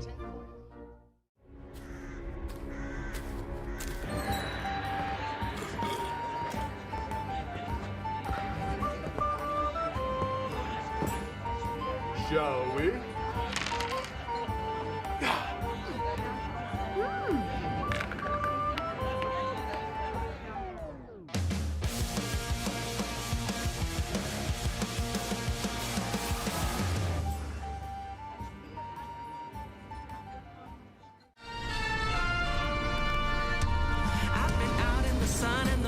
Stars have been dancing along at the pace around us. Plans made on the floor, sipping things where the salty and sweet taste like water. All of this and just because. Is it all just too good to be? Baby, it's just you and me. What a world to experience in the United Arab Emirates that consists of 7 Emiratis, of course, most famously here, Abu Dhabi. And you can also stretch your legs out into the world's biggest spread of sand in the empty quarter, the Rub Al Khali. But right here, we're at Surf Abu Dhabi. I'm Sam Bleakley, joined in the booth by 2006 WSL World Longboard Champion from Noosa, Australia, and former South African shortboard junior champion Gabby Livo from South Africa. Gabby, and you are here working as an ambassador and a coach for Surf Abu Dhabi, and you've got Kai Ellis Flint coming up next. Yeah, I think his first ride was near excellent, and it's going to be hard to compete with that, but coming with his experience, coming into this event as the first seed, I think he's got it. And Gabby, straight in there with a creative line like we saw on his opening right-hander, and that is a cool thing to do. Yeah, absolutely. I'm loving that line. I think he is taking off a little bit higher than the other competitors, and therefore getting a bit more of that steep section at the start of the wave. And yeah, he's got his line pretty dialed. Climbing and dropping off the bottom, off the top, Josh, and using cool footwork, and now to the inside bowl. Yeah, I like this wave so far. Nice little tube here, and no, going down. That didn't look like it was going to happen. It looked like everything was perfectly poised, in control. Unexpected little hiccup at the end of what was a phenomenal right-hander. Yeah, hopefully he's okay. Is he sort of like relaxing there, or a bit disappointed, or? Yeah, I think he's okay. I just think that's a little look of disappointment. Yeah. Yeah. Oh, there's a little kind of hold of the hip there. So, what do you think, Gabby? Do you think he's just maybe a little bit of a knock he took? I think it looks like he might have some tape on his back there. I think the water safety team should be on that though.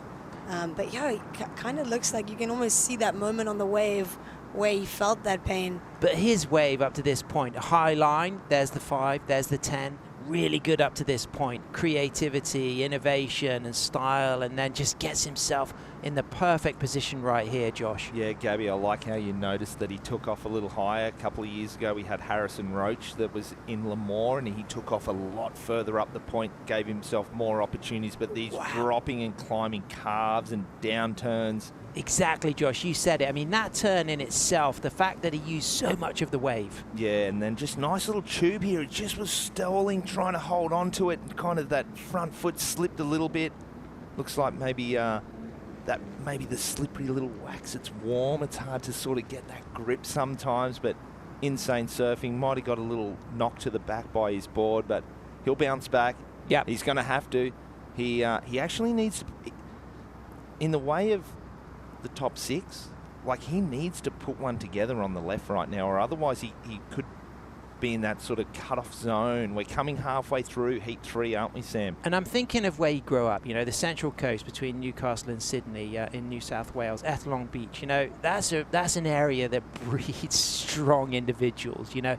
Is there something, you know, an inner kind of opportunity to channel that Kai Ellis-Flint will bring to the rest of the season, knowing that he comes in here as #1 seed? Yeah, he's surfing really well. Comes from a great breeding ground, and now he's honing his skill on the points at Byron Bay and the surrounding areas. He's got a good sparring partner with his buddy Max Weston. Sure. They're doing some pretty cool stuff at the moment. So unfortunately, that score coming in as 6.93 didn't improve. Bit of pressure on him now coming into his second left.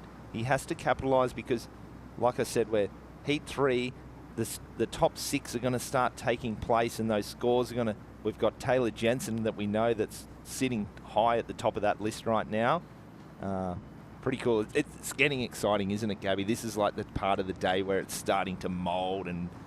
But he's already carrying that 7.9 as his highest scoring right, so it's his left that he just wants to improve on to get that 6.61, as we can now see Taka Inui chasing a 7.74. This is his second left-hander. He got a 4.67 on the opener. He's up to the tip, holds the 5 on his piccolo, gets a 10, comes out of that 10 into a stretch 5, and then walks cleanly out of that nose right, cross steps back again, holds that 5 as a high line, and then just a little bit of a look back towards the pocket, and tight footwork, Gabby, all the way through to the inside. What's going to be the line that he's going to take, do you think?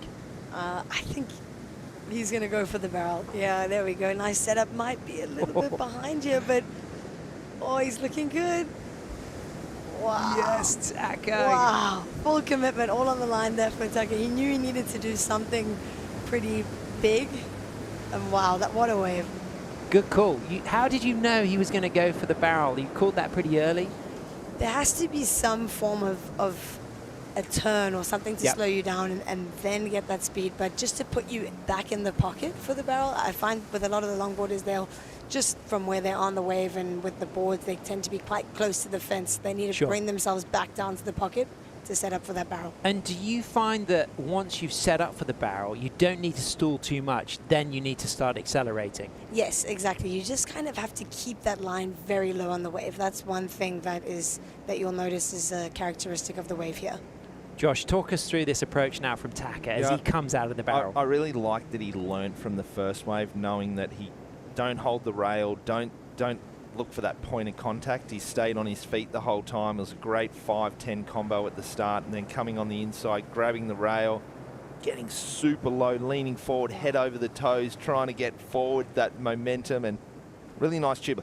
I'd love to see him just clean this up and still finish. I know it's kind of not that much impact on that inside, but still the judges want to see you finish cleanly. Josh, he had to do a lot of work here. He used that outside He's deep hand. right there. He's really deep in that tube. And like you say, had he just had a nice clean end turn here, you felt like that could have been a much more significant score, but it comes in at a 6.67, so he's now chasing a 7.84 to move up into first. Could well have been a bigger score. Josh, look at that board. You know, we've got the Swallow, we've got the 2+1 thruster setup as well. Yeah, really nice board choice. Obviously, he noticed on the first left he was riding a bigger, wider square tail, single fin, but looks like he's hobbling a little bit there just from getting low in that tube, but energetic surfing, put it together. Quite proud of him on that last wave. So, longboard fans, all surfers have had 3 rides. Now it's your top right and your top left combined. Pack him out there in the lead with an 8.5 and a 6. And Nui in second with a 6.77 and a 6.67. Ellis Flint in third with a 7.9 and a 4.4, chasing a 6.61 on his final ride. And Kai McPhillips out there in fourth, chasing a combination of scores. He's got a 5.4 as his strongest score that he can be proud of. He hasn't made his waves all the way through, but we've seen glimmers of the talent of young Kai McPhillips looking good, Gabby. There it is. The flight cam moving forward. Surf Abu Dhabi, Experience Abu Dhabi, looking at its very finest saltwater, 690-meter long playground, 1 minute long rides to feast on. And if this isn't whetting your appetite to visiting this place, then I don't know what will, as the last ride comes through for Kai McPhillips. He is chasing a combination of scores, so this is just an opportunity to express himself, enjoy himself. He goes to the 5, goes to the 10, walks nicely out of the nose ride, puts that board on rail, really radical turn, and now comes off the bottom, gets low in the pocket, in the tube, eyes up that barrel, Josh, but unable to make it out. Yeah, unfortunate for Kai. He looked like he took off a lot further up the top of the point as well, just popping up right now, unfortunately going down, but that wave was important for him. He really needed to just link one to have good energy and good juju for next year. Obviously we want to see him back here on the tour and just to finish on a high note, so unfortunately going down, but great to have him here this week for sure. It's the world's longest and largest human-made wave. Of course, a big partnership with Modon, founded in 2018 at Emirati Socio-Economic Growth Driver, as we can see. Kai McPhillips just not making that one, Gabby, but it's, he's going to have picked up a lot out of this experience. Yeah, I think it's also really difficult once you kind of, the first 2 or 3 don't go your way. It's hard to come back from that, especially in the pool. The pressure almost just multiplies there. What's it like having Mitch Cruz in the team here, Gabby? Cool cat. Oh, we all love Mitch. He's the best. The best director we could have ever asked for. We love him. If you could get him in the booth, he'd be a funny one to talk to. We had him in the booth last year. Awesome. Brilliant stuff. Yeah, we love Mitch. He's very well loved by his team and treats us all really well. Kai McPhillips gets that score, comes in at a 2.77, but he's going to get a lot of confidence out of that 5.4. I really appreciated the surfing that we've seen from Kai, but now our attention switches to Ollie. You know, what's the strategy, Josh, now for Ollie? Having already dropped an 8.5 and a 6, out there in first, but looking to better his situation. Yeah, he needs to improve on the 6-point ride. This is his second left right now. If we think about that first one, it was a beautiful nose ride at the start, held onto it, didn't really carve out of it, just down carve, and then got that nice little tube. So we can see him be a little busier on the outside nose ride turn and then grab the rail and tube ride. He wants to improve on that score. He's got a hot Kai Ellis Flint that's got another chance on the left to improve. Also, you just want to set those scores higher for the leaderboard. Gabby, talk about all those different coloured flags. You know, what do those mean between the white, the green, the yellow, blue, and red? Yeah, so every flag indicates what's going to happen on the wave. So that the wave is very tricky to read. So while you're on the wave, you can see the flags and it's helpful. So the green flag where Ollie's close to right now is the takeoff. And then it's going to start to barrel at the yellow flag, finish barreling at the blue, and then start barreling again at the red flag. So every flag indicates something. And do you find it quite easy for the surfers to learn to read the flags, or do most surfers instinctively just look at what's ahead and focus on the wave? It's not easy. It takes people quite a while to look at the flags because it's a bit up from where you'd normally be looking. But is it a potential breakthrough in performance when surfers who are training here do then start to recognize, oh, it's that flag, I need to adjust? Yes, absolutely. I saw a lot of the surfers during the training days were using the flags quite a lot. Rather than the calls from the jet ski, because obviously the jet ski isn't there during competition. So learning the flags can help hugely. Here we go, Ollie Packham looking to improve on his opening left of a 6. He's already got an 8.5 to his name. He's up and riding. Nice drop knee setup off the bottom. Now a high line to a 5. Pulls up tighter on that 5 and just keeping pace beautifully with this wave in style. And now things are going to get fast, Josh Constable. Yeah, that was a really nice opening nose ride. Probably better than the nose ride on his first left. Good little tube here, sitting in the pocket. Would like to get a little deeper, but he's styling through that section. And Gabby straight again onto the nose, out of the tube.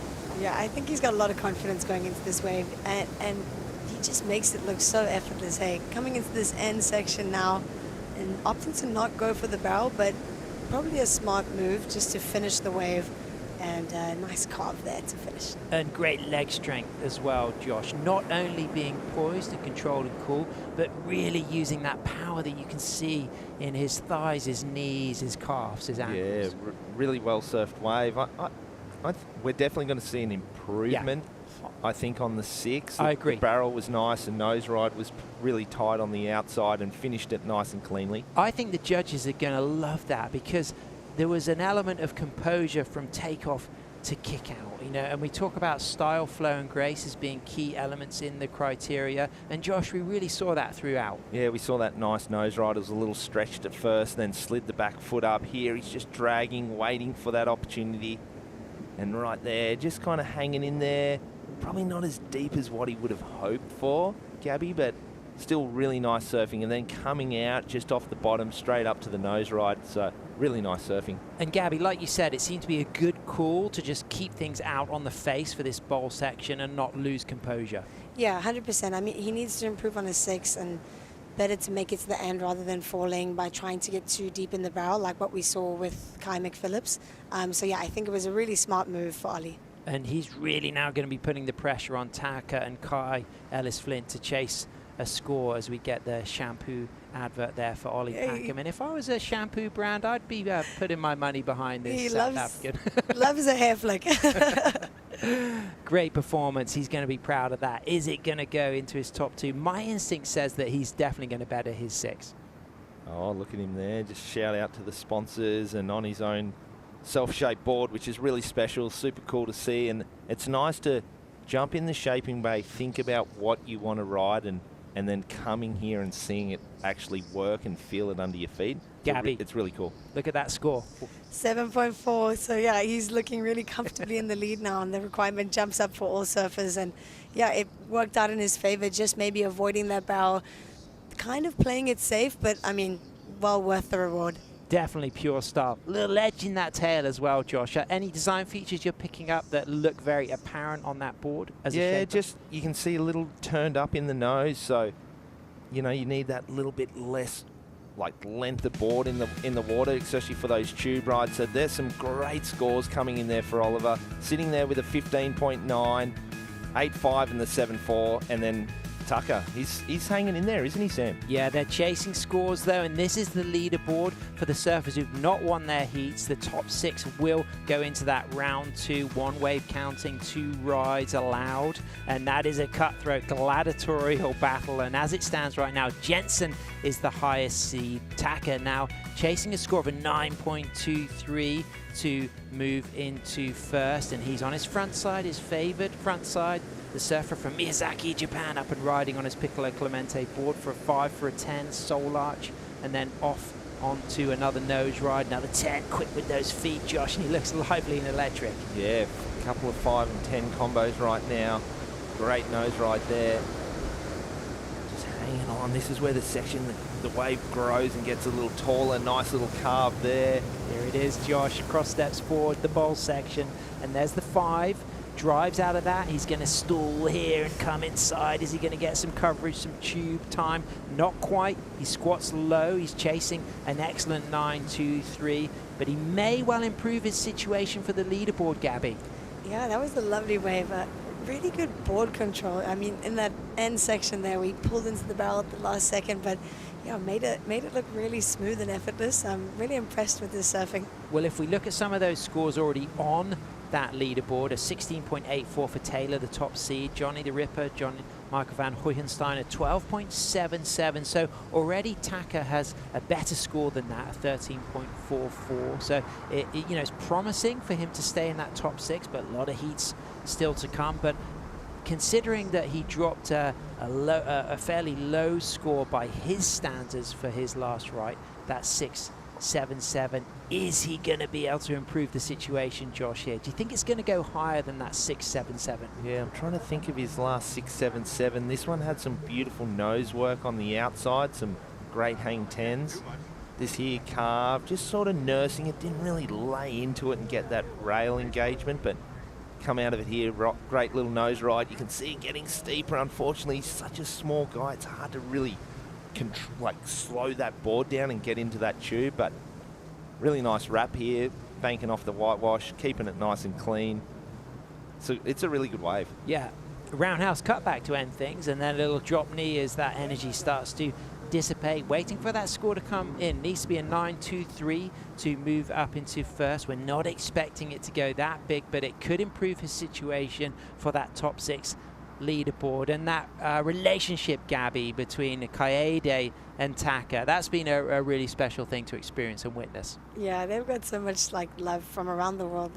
Yet they're literally glued together all the time and supporting each other so much. And when Taka was surfing earlier in the training days, Kaede was on the jet ski watching, supporting. It was really awesome. And neither of them are afraid to get wet because Taka in his jeans, salt water in jeans is a great way to shrink jeans, and he just waded in after his sister's heat yesterday and got wet jeans, and she's just done the same thing. Exactly, in the jeans all the way to the waist. So the judges are taking their time to drop this score, so they've liked it. They're paying a lot of attention to it.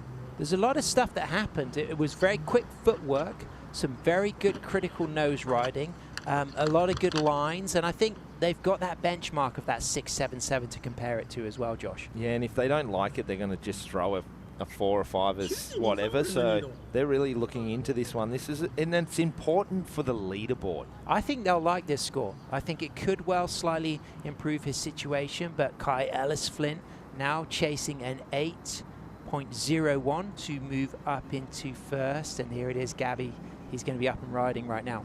Yeah, and I think that this isn't a major score for him to get. It's really attainable for him. He's not shy of putting up those big numbers. Wow, straight to the nose there.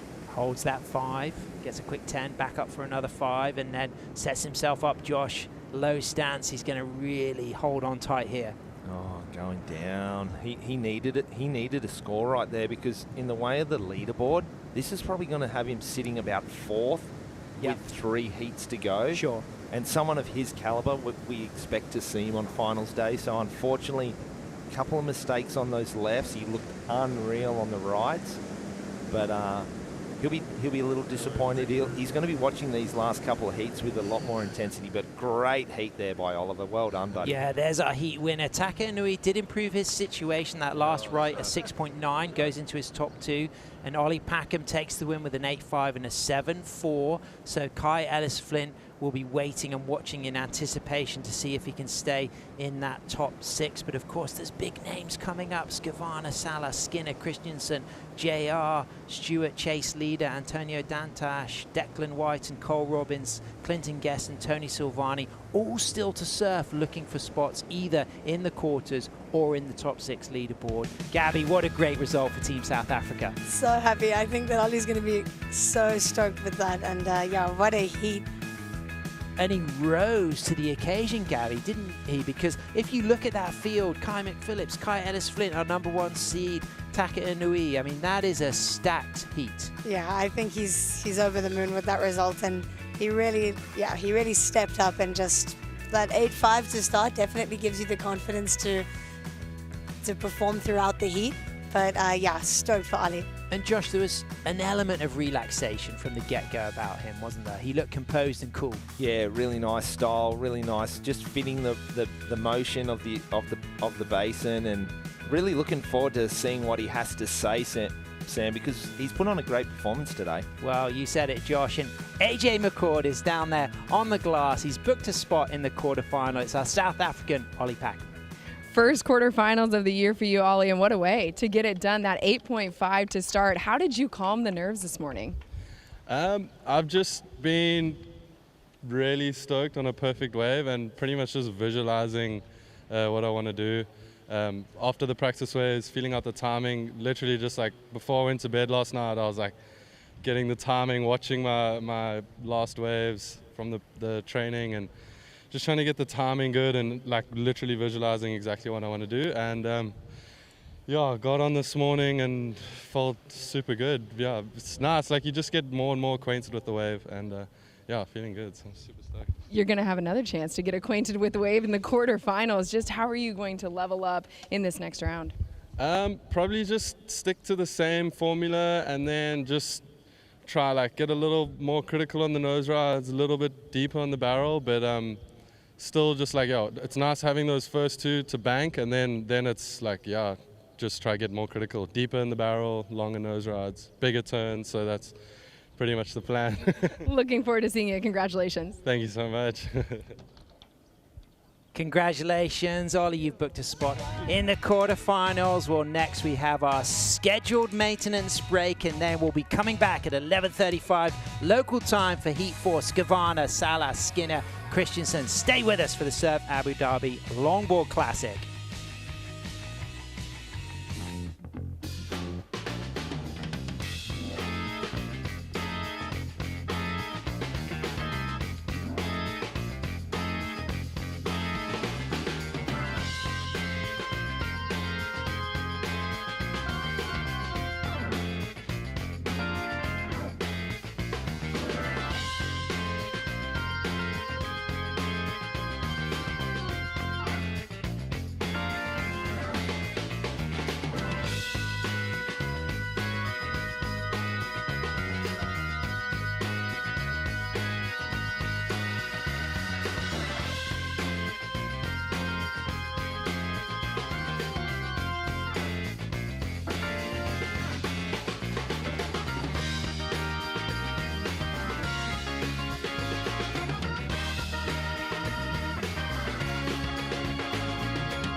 The Surf Abu Dhabi Longboard Classic is brought to you by Modon, Connected Living, by Surf Abu Dhabi, Find Your Way, and by Experience Abu Dhabi, official tourism partner of the 2025 Surf Abu Dhabi Longboard Classic.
Surf fans, welcome back to the Lexus US Open of Surfing, presented by Pacifico and the city of Huntington Beach.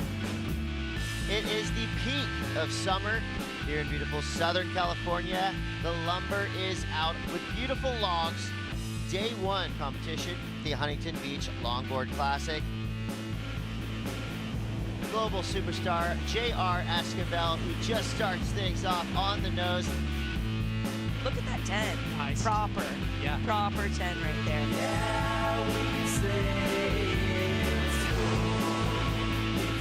JR coming through as our first winner of the day.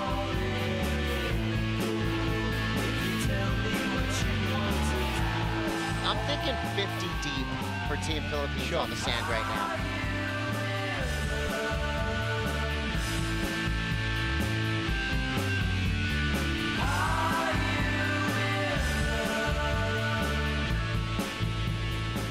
Johnny surfer. Big victory for the local surfer out of Carlsbad.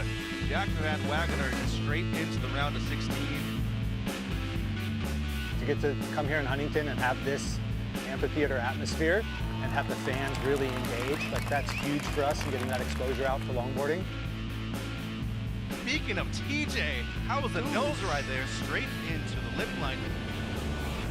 Defending event champion and defending world champion Taylor Jensen straight into the round of 16 with a big heat win.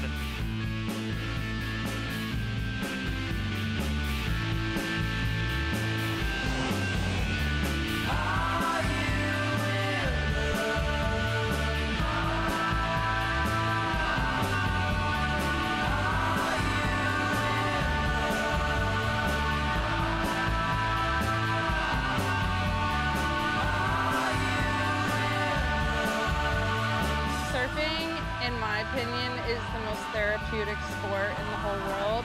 The feeling of riding waves in the ocean, like, there's no better feeling.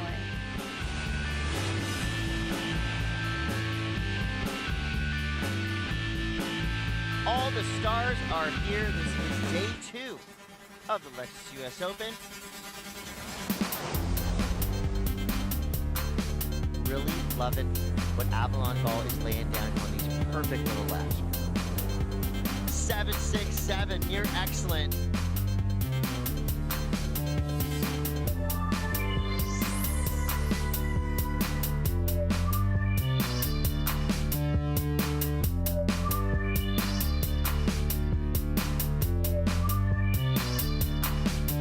The shocked reaction from Tully White. Buzzer beater finish. Stevie Sawyer got on the nose. It's making it look easy. 7.77. We've got some of the best small wave surfers on the planet. The who's who of modern hot dog logging. Hot dogging. Oh, see, it can be treacherous out there.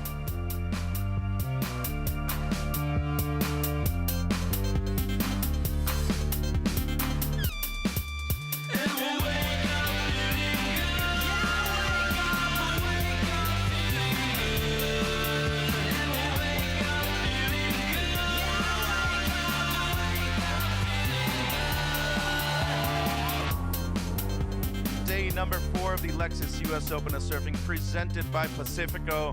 We will be crowning our men's and women's longboard champions. She's got a total score of 15. That is the highest of the event so far. Our reigning world champ goes down, Malia Illigan. Good job. You can almost hear that turn. That's the sound of a door closing.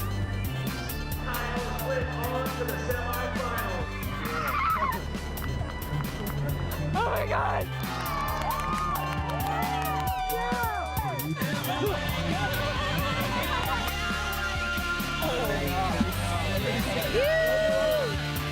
Avalon's first final ever, Adelaide County versus Orange County, our 2025 Lexus US Open of Surfing champion. He's the man, he's the winner. Big moment, Gote. Oh, watch this reaction.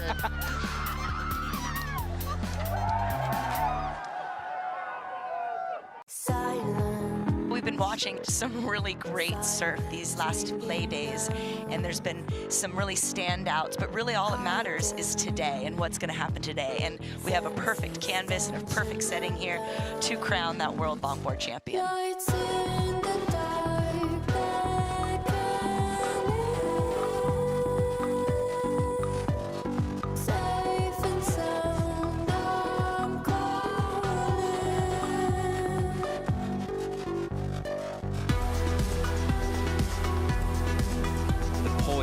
As ever, it's just so good. That's the best wave that we've seen at the event so far.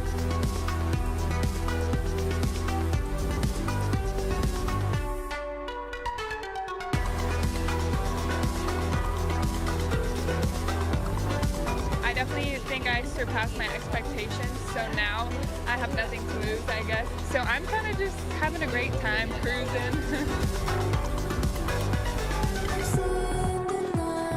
Ty's approach to every wave, it's put together. He's really good with his hands. She's just won a heat against Honolulu. Well, this is going to feel great for Rachel. Yeah, absolutely. See, Kai Salas set himself up to battle for a world title defense. He's going to be coming up against Taylor Jensen. The title match, best of 3 coming up.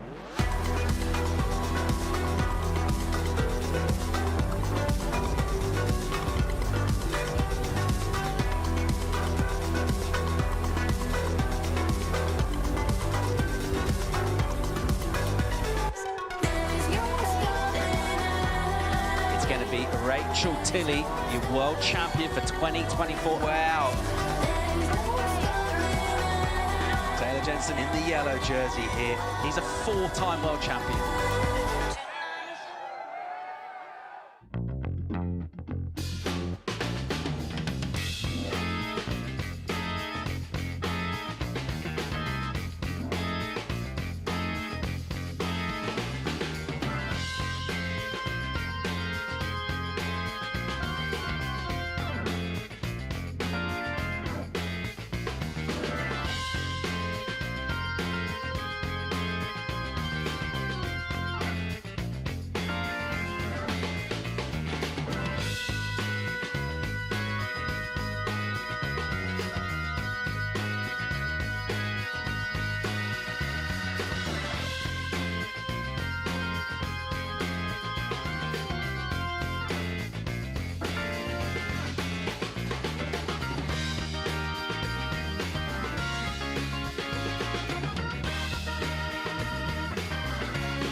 The Surf Abu Dhabi Longboard Classic is brought to you by Modon, Connected Living, by Surf Abu Dhabi, Find Your Way, and by Experience Abu Dhabi, official tourism partner of the 2025 Surf Abu Dhabi Longboard Classic.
From the very first lines drawn by longboarding's icons, world champions have always been more than winners.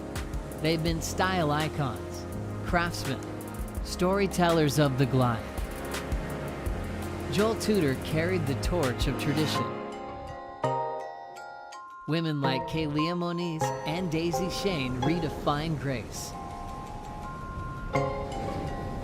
Justin Quintal and Harrison Roach, duct tape renegades who turned artistry into world titles.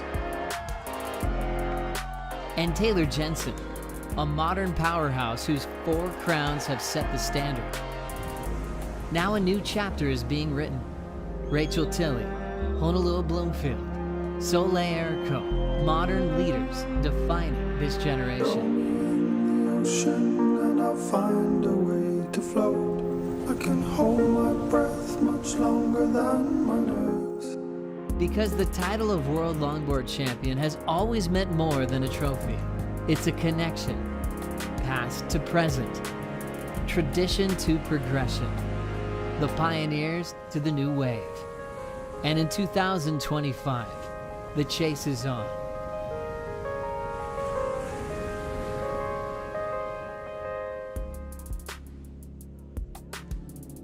Welcome back to the beachside bungalows of Hudayriyat Island. We're at the southern tip of this fantastic location at the world's first saltwater pool. It's day 2 of the Surf Abu Dhabi Longboard Classic. My name is Sam Bleakley. It's an honor to be joined in the booth by my sister from Malibu, Carla Rowland Zamora. We got a really special Heat 4 coming up, Carla. I'm really excited to be here with you for this heat. It is going to be really exciting. Yeah, and we're back together again. Hey, let's do this. Well, Carla, to kick things off, we have fellow Brit Ben Skinner. He's going to be surfing against some big guns. We've got the likes of Kevin Skavana, Kai Salas, and Sam Christensen. I mean, when you saw the heat draw, this really did shine as a one to watch. Yeah, this may be one of those heats where a number of the surfers, not only the person that gets first place moves on to the quarter, but will get a couple top 6 in that leaderboard here. Absolutely. There's Skavana in red, Salas in blue, Skinner in white, Christensen in green, Hawaii, South Africa, UK, USA represented, but it's 12 times European longboard champion, founder of Skin Dog Surfboards, Ben Skin Dog Skinner, up and riding first on his 9.6 double scoop, locks the 5. This is the swallowtail iteration of that fantastic design on the single fin. Comes out of that opening nose ride, cross steps forward, and now comes low, locks into the barrel, eyes up the opportunity to come out of that tube, Carla, but swiped off that one, but he's going to have more opportunities because 4 rides for each surfer, and the top right and the top left counting. Yeah, definitely going to want to better, obviously, on that ride there, feeling probably a bit disappointed that he got clipped there. He set it up quite nicely, but just not able to maintain that speed to kind of come through it here as we see that really nice setup, but super deep in there. And, you know, he's a big boy. The barrel's not quite that big. We've talked about that a lot. It looks like it just kind of clipped him at the top of the head there, and he wasn't able to squeeze in quite tight enough. And what a great format. 4 surfers in each heat, 6 heats in this opening round 1. Winners moving to finals day to go into the quarterfinals from tomorrow. We've already seen Eduard Del Pero, Steven Sawyer, Ollie Packham take wins in heats 1, 2, and 3. The remaining surfers who don't take the heat win are then put on the leaderboard, and the top 6 scores go to a round 2. And when we move on to that round 2 format, only the top 2 surfers will advance to the quarters, and each surfer has 1 right and 1 left, and it's just their top scoring ride as we see Ben Skinner coming in. Beautiful resin tint there done by his laminator. Jason Gray on his 9.6, and single fin Flying Diamond model of Sam Christensen. He goes for his first wave. He'll be kicking off with the left, Carla. Right, taking a little different approach out back on the Siki there, choosing to sit and drag his board behind him. I like that. It's a Derek Gervin DGS surfboards, a 9.4 designed and built in Durban. So Sam representing some of kind of his hometown creativity there, and a nice color green to match his green jersey right now. Yeah, he's been competing since 2018, but really last year was kind of his breakthrough. So it's great to see him here back in Abu Dhabi. He was here last year. Just done some good traveling as well with Kevin Scavana. Spent time with Kevin in California after the US Open, and then they went over to the Bells Beach Bioglam Bells Beach Longboard Classic, where both Sam and Kevin traveled together, and Kevin got himself to the final and then did some traveling over to Indonesia. What a great training track to come here to Abu Dhabi for the hot water waves of Indonesia. Well, yeah, really good place to kind of have a pre-training session, if you will. There in Abu Dhabi, it's warm water. I mean, and then Bali, warm water. We've got some, you know, opportunities to get some of that tube riding opportunities. Ben Skinner opening up there, we see, with just a real low score there. Sam getting ready, as you mentioned, for that first left. So he's going to feel pretty on top of his game here, and he knows what he wants to do, I'm sure. So whether he can put it into action, we'll see. We'll come on down to the activation area and the village here at Surf Abu Dhabi, get an opportunity to skate the mini ramp, meet some of your hero longboard legends competing, and there's a lot of great things to do in your experience of this fantastic Emirati as Sam Christensen now gets himself lined up as that hydrofoil begins to displace the water. It'll move on through, and Christensen will have the opportunity to kick things off on an opening left-hander, Carla, and this is a special moment to see the different lines that the surfers take on takeoff. Yes, it's been super incredible to watch all of the different lines, the different approaches. Here he is on his backside. I love that kind of cut back into the wave before starting off and getting into the open face. Here we see him kind of crouched down. I like how the way he's twisting his shoulders to kind of fit himself into the tube. Will he keep his nose up and above? He does. He comes open to the open face once again. He's going to try to set up again for some tip time. There he gets the tip time action there. Nice ride so far on his backside. I like it. Great poise on the nose through the inside. Real rock and roll again, climbing and dropping as he sets himself up for the bowl section, comes off the bottom, off the top. And now he's got one little last ounce of juice to get that board back on rail. And Carla, that was a fantastic performance from Sam. Cool, composed, calm, and super stylish. Yeah, and I think he just kind of made sure he completed the wave. There's a point in that where he comes down kind of for a cutback. The wave bottoms out a bit, and a lot of people have been catching their nose or catching a rail there. He was able to kind of stay on that tail, keep that nose high. Really good surfing.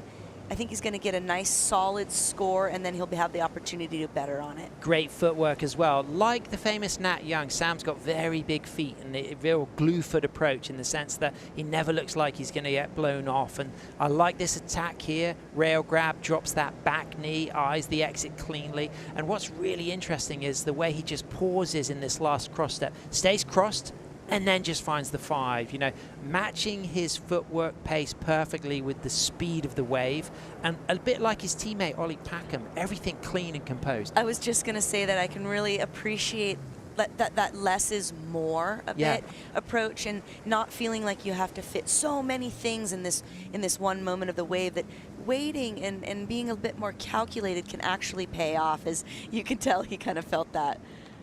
2.17 for Ben Skinner's opening ride. Sam Christensen waiting for that score to come in. New design here by Derek Gervin. DGS surfboards, a 9.4, built and designed in Durban. Double stringer there. As you can just see, it's a single fin. Looks like the wide point is back. He's feeling positive. A little wave to the family there, and a 7-0. A great start for the South African. Definitely going to feel strong and confident going into his next ride. He'll have his first right momentarily, but definitely a good way to come in on the left. His backside, not everyone feeling as strong on their backside, but he looked really good, really smooth, had it put together, visualized well, and was able to put his plan of attack in a good form. We're in the western tip of Hudayriyat Island, and we're just 15 minutes from downtown Abu Dhabi as Kevin Skavana rolls himself into position. Of course, there in the red jersey, he is our #1 seed in this heat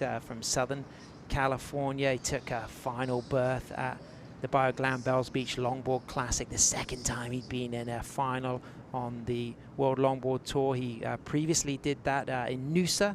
A fantastic final, losing out to Joel Tudor. That was the year when we had the interruption of the pandemic. Skavana, of course, he's been a duct tape winner. He's won everything under the sun, including a couple of world kneeboard titles. And he's got a 9th in Huntington and a 2nd in Bells. And he's a real front runner, already qualified for El Salvador. That's right. We were able to announce the news to him yesterday that he is in El Salvador, so that's really exciting for him. So this will be just that moment where he really focuses on that seed going into the final event. Here he is, Skavana on a Steve Bainey board on the backside, up and riding. Holds that 5 high line, tight on that 5, walks nicely out of that nose ride, drives off the bottom, switch stance, nose ride, there it is, unique, high degree of difficulty. Herbie Fletcher, fin slide after the switch stance. Carla, that was radical. I'm so in for this right now. How was that footwork in the pocket there, Carla? The Herbie Fletcher reference is perfect right there. You know, what I love about Kevin is that he has that traditional aesthetic, but he lends so much progressive, you know, attitude to his surfing that it's just really exciting to see. Wow, wangs that turn. Unfortunately, doesn't come out of that final maneuver, but wow, big degree of difficulty, excitement, edge of the seat surfing from Kevin. That was really, really brilliant. And really showing a lot of control and strength, because we've seen a number of moments where people's tails have slid out, but not many have been able to regain control the way he just did. So that was phenomenal. Testament to Steve Bainey there. Talk us through some of the technique here. Well, we got the 2 steps right up to the nose right off the bat. He brings it back with a nice, you know, rail turn. I love that bottom carve there, but then it was the switch step up. The tail slide boogie holds his ground. I mean, hello, baby. And the way he walks into this nose ride here, Carla, I mean, the way he held that was pretty mind-blowing. Well, the thing, too, is it wasn't actually perfect steps up to the nose. If you noticed, he was just short of the nose, so he had to come back and reset so that he would be able to nail that final step right onto the tip, and then just kind of switching. You see how they shift the shoulders to face the wave? That helps for that nose ride being on the backside. Unfortunately, kind of coming clipped there, digging that nose under. So but this was the switch. Side slip. Herbie Fletcher, fin slide. It's pretty epic. Google that, kids. If you've not seen Herbie, you will find some clips. He was the master of the fin slide. Master of the fin slide, and doing it with Steezen style, and I think Kevin's just right there underneath him. Super fantastic. Comes out with a 5.5. I think if he was able to kind of finish that ending one there and have a bit more control through the middle, that would definitely bump the score up higher. Talking of Steezen style, let's go down to the fan zone with AJ McCord. I am with, objectively, the steeziest style here at Surf Abu Dhabi. We have so many countries represented in the fans today. We have Argentina, Germany, and then Charlotte, where are you from? Abu Dhabi. You are in Abu Dhabi, but where's your home? Australia. Australia, all the way from Australia. She's got the beautiful face paint. We're painting Snow White and watching some great surfing. So the spot to experience Abu Dhabi today. Not FOMO or anything. I think AJ's got the best seat in the house right there. Absolutely, Carla, you said it. Come on down to the activation zone. Enjoy the action as we continue day 2 of the Surf Abu Dhabi Longboard Classic at this incredible facility. 75,000 kilometer squared there, the 690 meter long ride, 150 meters wide, depth at 3 meters at the very deepest point, goes a lot shallower than that at other parts, and it has 65 million liters of seawater. It really is an incredible facility, facilitating world-class performances. And right now, Carla, this is a good moment because Kai Salas is going to be coming next, and he's already had a wonderful experience traveling here and competing with his daughter Coral, who flew the flag in style yesterday, didn't she? Yeah, great to have a whole family affair here as Kai starts off his campaign with his first left. On a stock Mango Jam 9.4 Thunderbolt. So just like Ben, opting to just go straight into the nose ride, but a little unexpected, uncharacteristic early fall from both Kai Salas and Ben Skinner. Yeah, that was a big surprise there. You could tell he did 2 steps and then he kind of hesitated, and somewhere in between going for those next 2 steps to the nose just comes unglued there. I don't know if he slipped off. We saw that earlier with one of our other surfers, just kind of slipping off the nose there, stepping off. So that's definitely uncharacteristic, not the way he wants to start his campaign, but he's just going to have to shake it off and redo it. So interestingly, he traveled over here with his trusty Blue Moon, but then he decided to free surf one of the stock Thunderbolt Mango Jams. This is a 9.4, one of his design models that was living here, and he was really feeling good energy on that. So he'll come back strong. He's 4 waves each. He's had 1. He's still got the opportunity to get his opening right-hander, and then he will be having the chance to get another left and then another right. So he's cool under pressure. The Waikiki Style Master, of course, a World Longboard Champion from 2023, 2 times ISA World Longboard Champion as well from 2018 and 2024. He's the big man, and he can come back shining. Oh, absolutely. I mean, he's a formidable competitor. As you mentioned, he can handle the pressure. He can perform under pressure.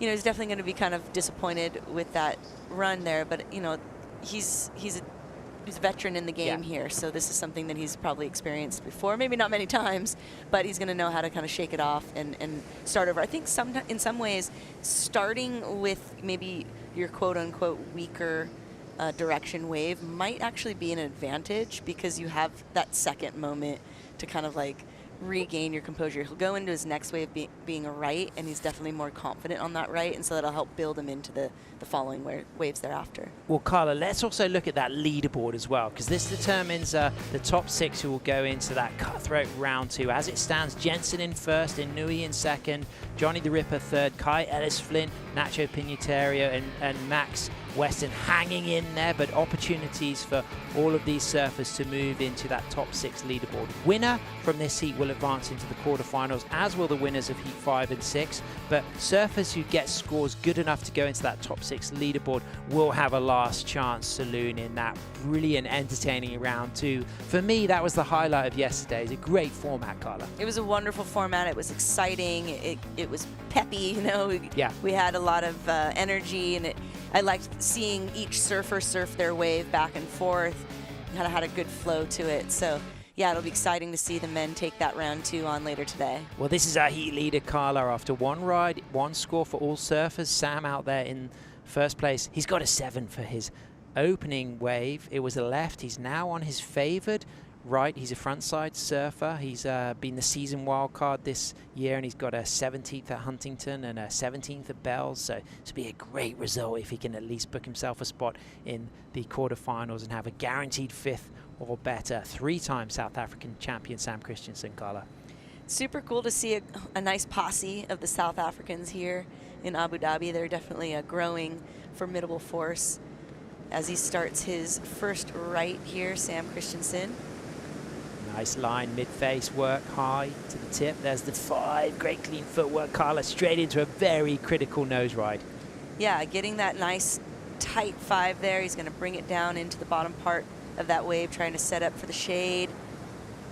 Does another little, you get to see a little tail slide there from him as well, but he is able to stay in control. Little look back, hand drag, as he steps forward into another 5, kind of mid-face there as it comes out of that more hollow open section. Soul arches it as well. One of the trademark features of Sam's approach on the front side is he likes to do the soul arch. We saw that last year as he does get a little bit of shade through the inside bowl here as he comes out. Can he finish with a clean down carve turn? He can, Carla. I like it. I like it. I'm here for it. I really like it when they can finish it off with a completed turn. For me, the finish means a lot in any wave, whether you're competing or otherwise. If you want to make a good start, let's have a good finish as well. Yeah, and 2 clean completed rides. Sam with a 7.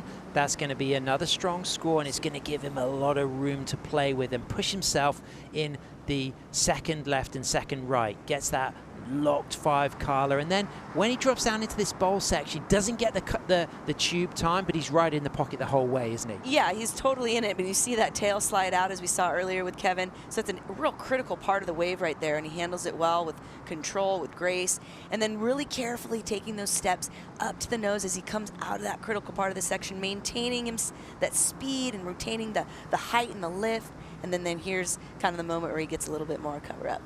Ends cleanly, comes out. Well, longboard fans, this is the moment that's fun at home. I'd say get your pen and paper out or just write it down on your phone. What score do you think Sam Christensen got? He's got a 7 for his opening left. What will he get for this right? We're going to take a short break and let's find out what score the judges drop right after these messages.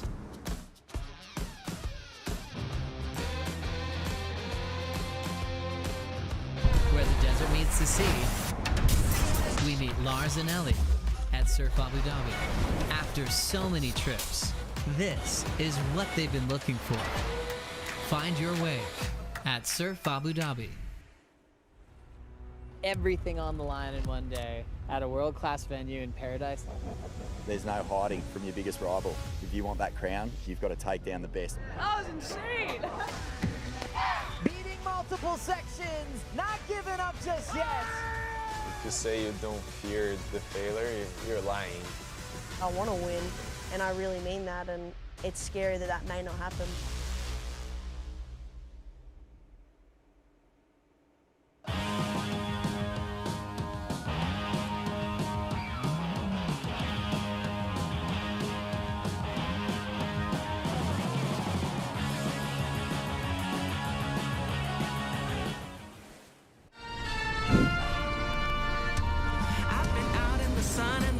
Stars have been dancing along at the pace around us. Plans made on the floor, sipping things where the salty and sweet taste like water. All of this and just because. Is it all just too good to be? Baby, it's just you and me. Wow, the experiences in Abu Dhabi, from drifting to roller coasters to the Louvre to the light shows to this perfect wave as Ben Skinner is up and riding on his left, cross steps forward, gets a nice 5, holds that 5 with cool composure, staying true to that nose and clean cross step back to the tail, and now standing at the tail, getting lower, grabbing that rail, following that knee, dropping now that back knee, and coming out of that first section as it chandeliers, and now he gets right deep in the barrel and charges through that section cleanly out onto the open face again, Carla, and locks in a second critical nose ride after some really good tube time. This was really awesome. There was a moment there I didn't think it was going to pull through from. I thought it was going to clip him, but he's pulling it in once again and then finishing it off with a nice strong turn, nice spray off of that. There it is, on his backside. That's going to be a significant score for Ben, and it's going to give him now a lot of confidence moving back to the right hand.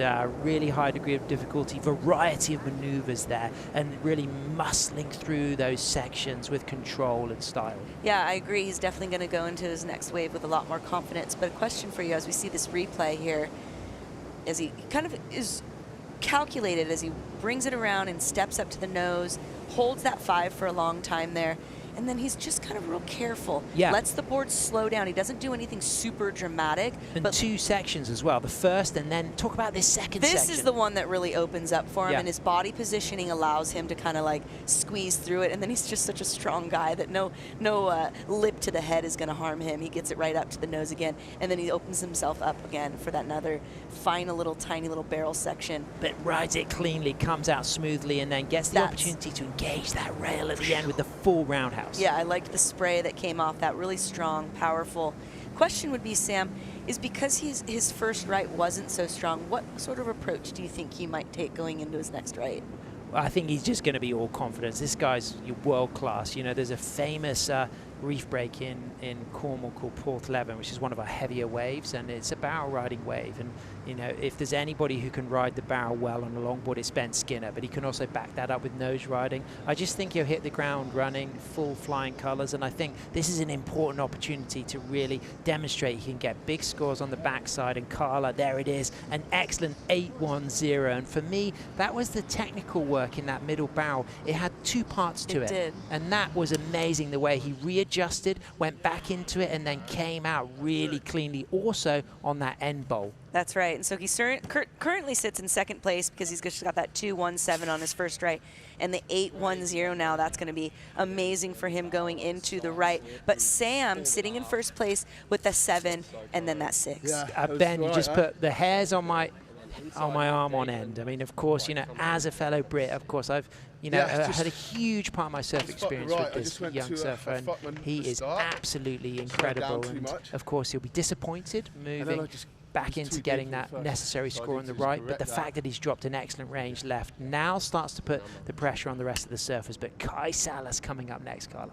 Yeah, Kai is going into his first right, definitely his favored side. So, you know, I have high expectations here. I'll say it straight up. I have high expectations that we're going to see some excellent surfing coming out of Kai.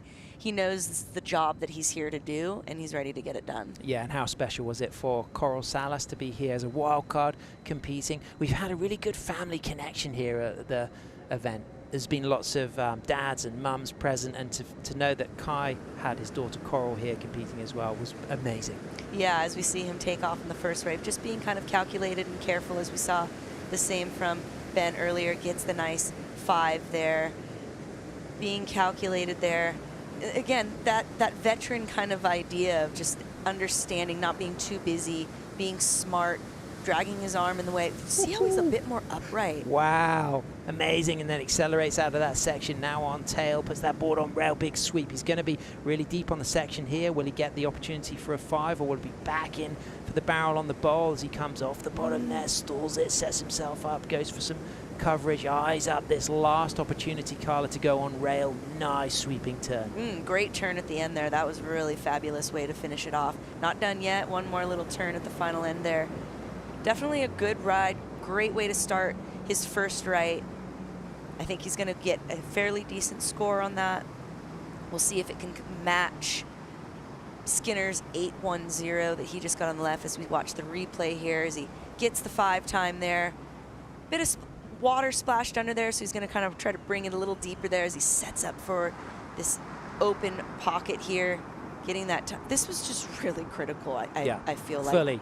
Like the and he was very tall in it as well. He was tall, and there was no rail grab. He didn't even bring his arm down, and then to bring it back into the curl with that speed, you know, letting that speed exit there, bringing it back underneath, almost comes a little unglued with that wiggle, but nah, he's strong. He got it down, no problem. And this is what I really like, the finish there. Really, really nice finish. Seeing that fin too through the water there, that makes me think of my dad, to be honest. We had this picture of my dad. We did big bottom turn. You just see the fin coming out. So whenever I see that, I think of old Papa Rowe. Good stuff. A 6 and a 7 for Christensen's first wave. A 2-1-7 and an 8-1-0 for Skinner's first 2 waves. Salas is going to get a significant score for this right-hander. Skavana also waiting for his opening frontside wave, which will be a left. So as it stands right now, Christensen is kind of putting the pressure on everyone. Skin Dog has dropped the highest single score so far, but Salas is going to be right back in the picture when this score drops, Carla. Absolutely, absolutely. It's going to make a whole lot of difference here on how the things play out. Such a stacked heat right here. You can get that board in Thunderbolt construction. That's a stock board, the 9-4 Mango Jam in turquoise there, blue. I mean, that looks gorgeous. You want to just get your hands on that, your feet in the wax. That's a great design. Absolutely, it's working well for him. So looking for the scores to come through, but also thinking of some of those top 8 scenarios, and thinking of some of those surfers who already kind of steamed into the Surf Abu Dhabi Longboard Classic already as qualifiers, and those that had the pressure on them to go big with the results. It's only the top 8 surfers who get that chance to compete in the winner-takes-all Surf City El Salvador World Longboard Championships, as Salas drops a 5.73 for his right-hander. So will it be a significant keeper? Will he be chasing a big score? Let's reflect again on these scenarios. Carla, some of those surfers have already made it. That's right. Kai, Max, Taylor, and Kevin already qualified for the 2025 Longboard Championships in El Salvador, but JR, Declan, Edward, John Michael Van Hohenstein, they can all qualify if they get a third or better. So anything can happen here. Here it is, Skavana representing Infinity Surfboards. Steve Bainey all the way. Cross steps forward, really radical rail turn. He's going to be behind the section here from that turn, and now things are going to get spicy and bowly, and he'll drop low and he'll follow that leading arm. He comes out of that first curtain, razor unsethered as he goes back into the mid part of the board, climbs and drops Carla, and he's up on the tip, and things are looking good. Oh, so great. So much style and steez and just technical criticalness that we're seeing from Kevin right here. Nice nose ride through that latter section, and now on rail with a really nice wide point back, down carve turn, and that's a great performance from Kevin. Creative, innovative as we expect from him. I love the way he finished as well. Yeah, it's really strong. I love just the, as I mentioned before, he has that traditional aesthetic. His style is very traditional, but there's just this power and progressiveness to him that really makes it fun and entertaining to watch. Here we go on the replay. Carla sets himself up high, gets the little cross step forward, but very deep critical turn at that stage. Yeah, well, I think he started to see that he was already outrunning the section a bit, because he stopped going to the nose and decided to come back, do that critical turn, and then bring it in here to get a little shade time. Sets himself up again, but you can tell he's being very calculated with his steps. He's choosing to want to get that tip time in the critical part of the wave there, and then getting that tube time. I love the body language here. Just brings those arms down, stays poised and controlled, and talk about the way he finishes. Yeah, nice, powerful turn there. Just really exits all of that energy that he came out with into that final turn. Lots of spray. What I love about Kevin is power is a huge feature of his repertoire, and that's something that we've really learned to love from Skavana, is the way he'll really engage the rail, often in the top part of the wave, and then just drive right down and then back into the bottom turn. Well, he has kind of that stature too, yes. He's very strong and compact, and he's just got a lot of power in a compact kind of center of gravity. So I think that allows him to really put some power in some fairly decent sized boards as well. And this is artwork that he did with Matty Shea in Victoria at the Bioglan Bells Beach Longboard Classic, hooked up with Pale Horse's surfboard shaper and founder there, and I got the air spray out and really graffitied up the bottom of his Infinity surfboards, and it looks cool. Yeah, he's got a couple of his own models, if I'm not mistaken, the Capistrano and the Diamond models. So great day. Then he works with Steve Bainey on the Infinity brand. It's been around a long time in California. Yeah, of course, big shout out to our key team lead in Milby as well. Cut his teeth at Infinity Surfboards with Steve Bainey and the team. You know, what a great starting point. And talk about the culture of some of those historic surfboard builders who have blazed a trail for future longboarders and shortboarders. Yeah, there's a lot of them out there. California's been, played an important role, obviously, in surfing and longboarding especially, but guys like Steve Bainey, and you've got, of course, going further back with the Jacobs and the, the Hobies and the Velsies and whatnot, and his style leans very much to that. And there we go, Carla. It's a strong score, near excellent. 7.73. You can see that spread. One judge dropping, two judges dropping an 8. A low score of a 7.33. The average comes out in that high 7 range as Ben Skinner on his right-hander up and coming, of course, the regular footer on the front side here. Skin Dog up and riding, takes the high line, 4 steps to a clean, locked 5, arms down on the sole arch, all cool and controlled, walks out of that now into the steep section, puts that board on rail, comes off the double scoop swallowtail and gets in the tube position, and then just follows that leading arm in the pocket in the bowl, takes a fall. So unfortunate there for Ben, because he had that incredible 8-1-0, but he will have to carry one of those scores on the right-hander. Is it going to be enough to make a difference, Carla? Yeah, that's going to be tough right there. He got that really epic nose ride right away. It seemed like he took off a little bit further back so that he was able to get a bit more time to get on that nose ride, but it's this tube ride there where he's not able to keep that outside rail from digging under, and that's just super unfortunate. As you said, he's going to have to hold on to basically a 2.83 is what he gets on this ride. Uncharacteristic of Ben, taking a fall in the barrel, so he will keep that 2.83 because it will be his highest scoring ride. He can better his situation on the left to give himself a chance of getting in the top 6 leaderboard for round 2 as Sam Christensen comes up next, looking for his first left. We're going to have a short break. We'll find out what Sam's going to do on his next wave. It's all to play for between Skavana, Salas, Skinner and Christensen.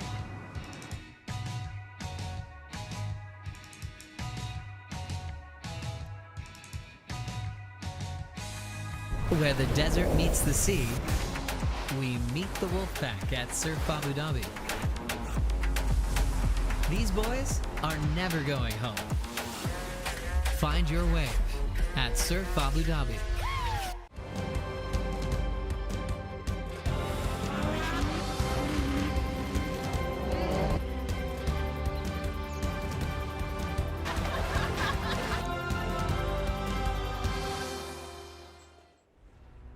Everything on the line in one day at a world-class venue in paradise. There's no hiding from your biggest rival. If you want that crown, you've got to take down the best. That was insane! Beating multiple sections, not giving up just yet. If you say you don't fear the failure, you're lying. I want to win, and I really mean that, and it's scary that that may not happen.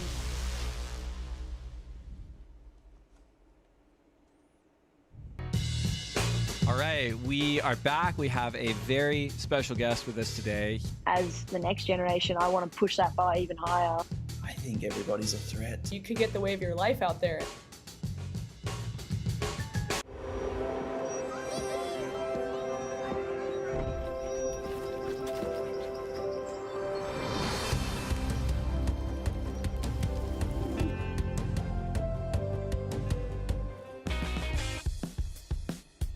Welcome back to where classic style meets state-of-the-art innovation at the Surf Abu Dhabi Longboard Classic, as we're in opening round 1. Heat number 4, Skavana out there in the lead with a 5.50 and a 7.73. Christensen chasing a score of a 7.24 to move up into first. Ben Skinner now needing a combination of scores to move up into first with just 1 ride remaining. And Kai Salas chasing a 7.51 to move up to first. I'm Sam Bleakley in the booth with Carla Rowland Zamora, my sister from Malibu. Carla, great to be here with you. Sam Christensen up and riding next, having dropped a 7 and a 6 already and looking good, but chasing now a 7.24. I love that takeoff there, a little bit of a delayed stand-up takeoff as he faded into it. He's going to drop down there, drag rail, drag his hand, grab the rail, little hair toss at the same time. Showing a lot of control here as he makes it into the next section on the nose. You could tell we're moving towards lunchtime because we're getting the sparkle factor on the face as Sam just is perched and poised, dropping those arms, and then goes into the pig dog stance, knee down at the back to just drive coolly through the bowl on rail, a little swoop back, unable to come out of that final turn, but looking to, as a left, improve on an opening 7.0. Do you think that's going to be better or just under? I don't know, that opening left was pretty exciting and spectacular, so I'm going to say it's going to come under. Yeah, I don't think it's going to improve on his left. So he didn't have the finish. Yeah. So I think that's just going to come under, but having that 7 is still really strong. And exactly. still in a good position. So he'll be chasing a big score for his final right as we get to appreciate the replay here. He gets nice and low, Carla. Great technique on the rail grab, Pig Dog. Yeah, absolutely. Gets that shade time there, and then just kind of negotiates it carefully into the next section there as he takes a couple steps forward and gets the 5.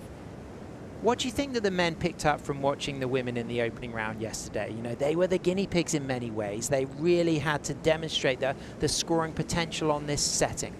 Well, I think the girls really displayed where those critical nose rides were feasible and where those opportunities were, and they did such a wonderful job of doing that. I agree. So I think the guys were able to kind of pinpoint exactly where they could put those nose rides in and then couple it up with a bit more barrel riding. And we've seen Christensen already demonstrating his skills in the tube with a 7 for his opening left. Will this one go higher? Will it come under?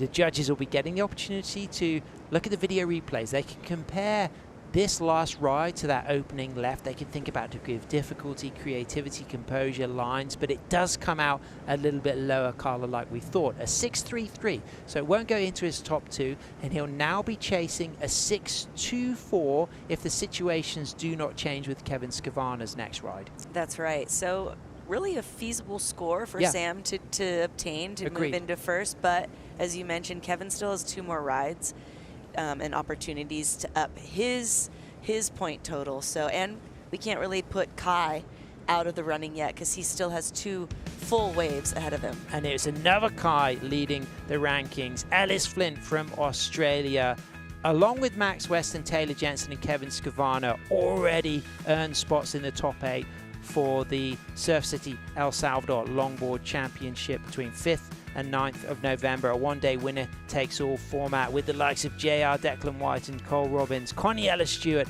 and a number of others knocking at the door, because a winner here at Surf Abu Dhabi or a significant result like a 2nd or 3rd could completely change up the leaderboard. Everything is going to change. That's my prediction. We're going to have a lot of changes today. We've already had some spectacular performances from surfers that are a bit far down on the bracket already, so that can make upsets real easy.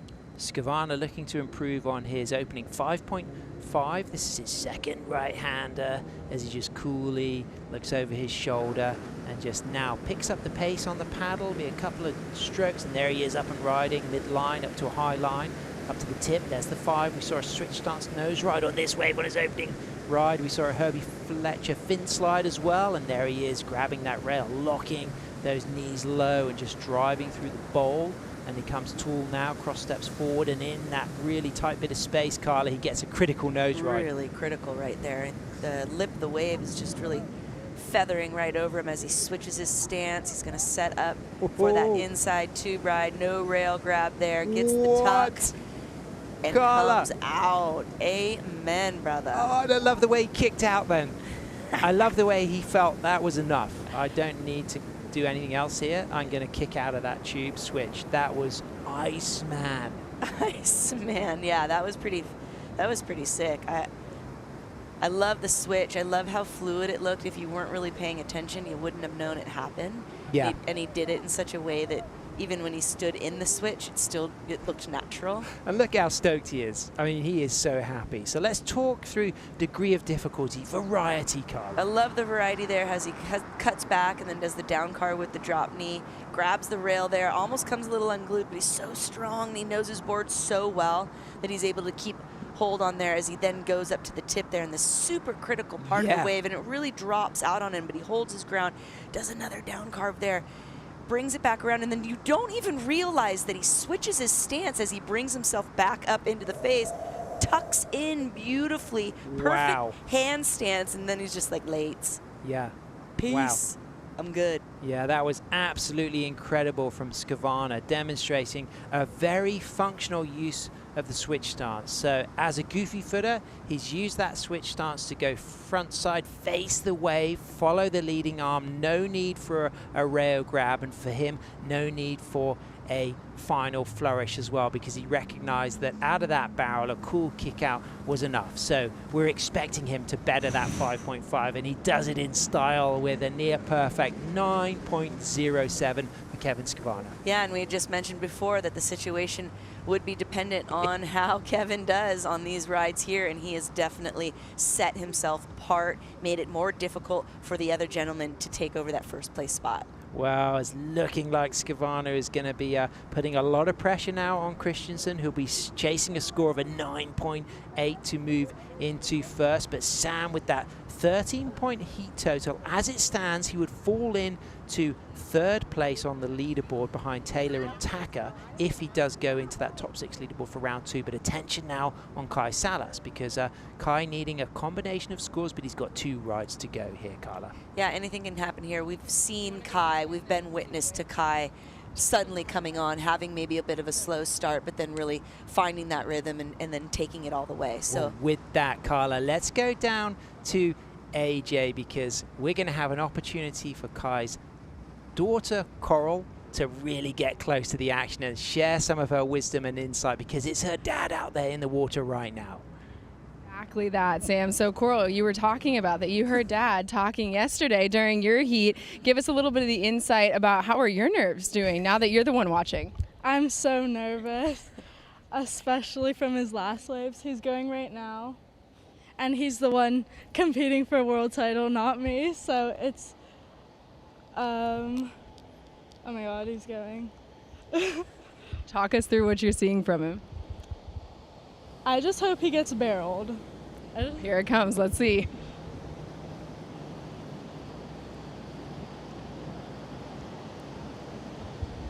Oh, wow. He's in the barrel. He's holding on tight. Is he going to come out? Coral's going to be cheering. If he does, he goes for it. He puts everything. Okay, that's one way to do it, I guess.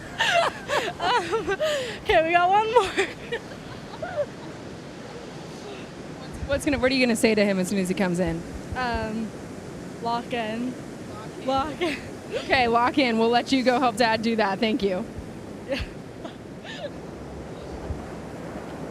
Wow, a lot of pressure on Kai there. He did everything right. The nose ride, the line, he was grabbing that rail. It looked like he was coming out, but it just didn't feel like the space was there for him to make the exit on this one, Carla. No, I mean, he gets the tip time, which is, you know, looking good. It's a bit far out on the shoulder, but it felt like he was really forcing the tube and the barrel ride there. Here he's stalling for it, and he's really having to hold on. There's a moment there right away he starts to get high up the face and stop. Uh-oh, he might lose it. But then he starts to get in, and you can tell right away his board wasn't going to keep the speed, and it just clamps down on him. Yeah, I mean, the travel time was there. I think it just that had that kind of crumbly section afterwards, but there was an element of Ala Moana bowls there, wave he would ride very well, and I just think he was unlucky with the kind of shape of that wave after that section. The left tends to be that it gets more almond shape almost, and it pinches down a bit. So, yeah, he wasn't able to kind of stay just ahead of it and kind of get that little in and out. It's more that second one that seems to be more open on the left. So he's going to be carrying that 2.43, so he will be still in a combination situation. He'll want to get a significant score on his final right. As it stands right now, Skavana is going to be out there in the lead with that excellent 9.07, adds to that 7.73. So Christensen in with a shot.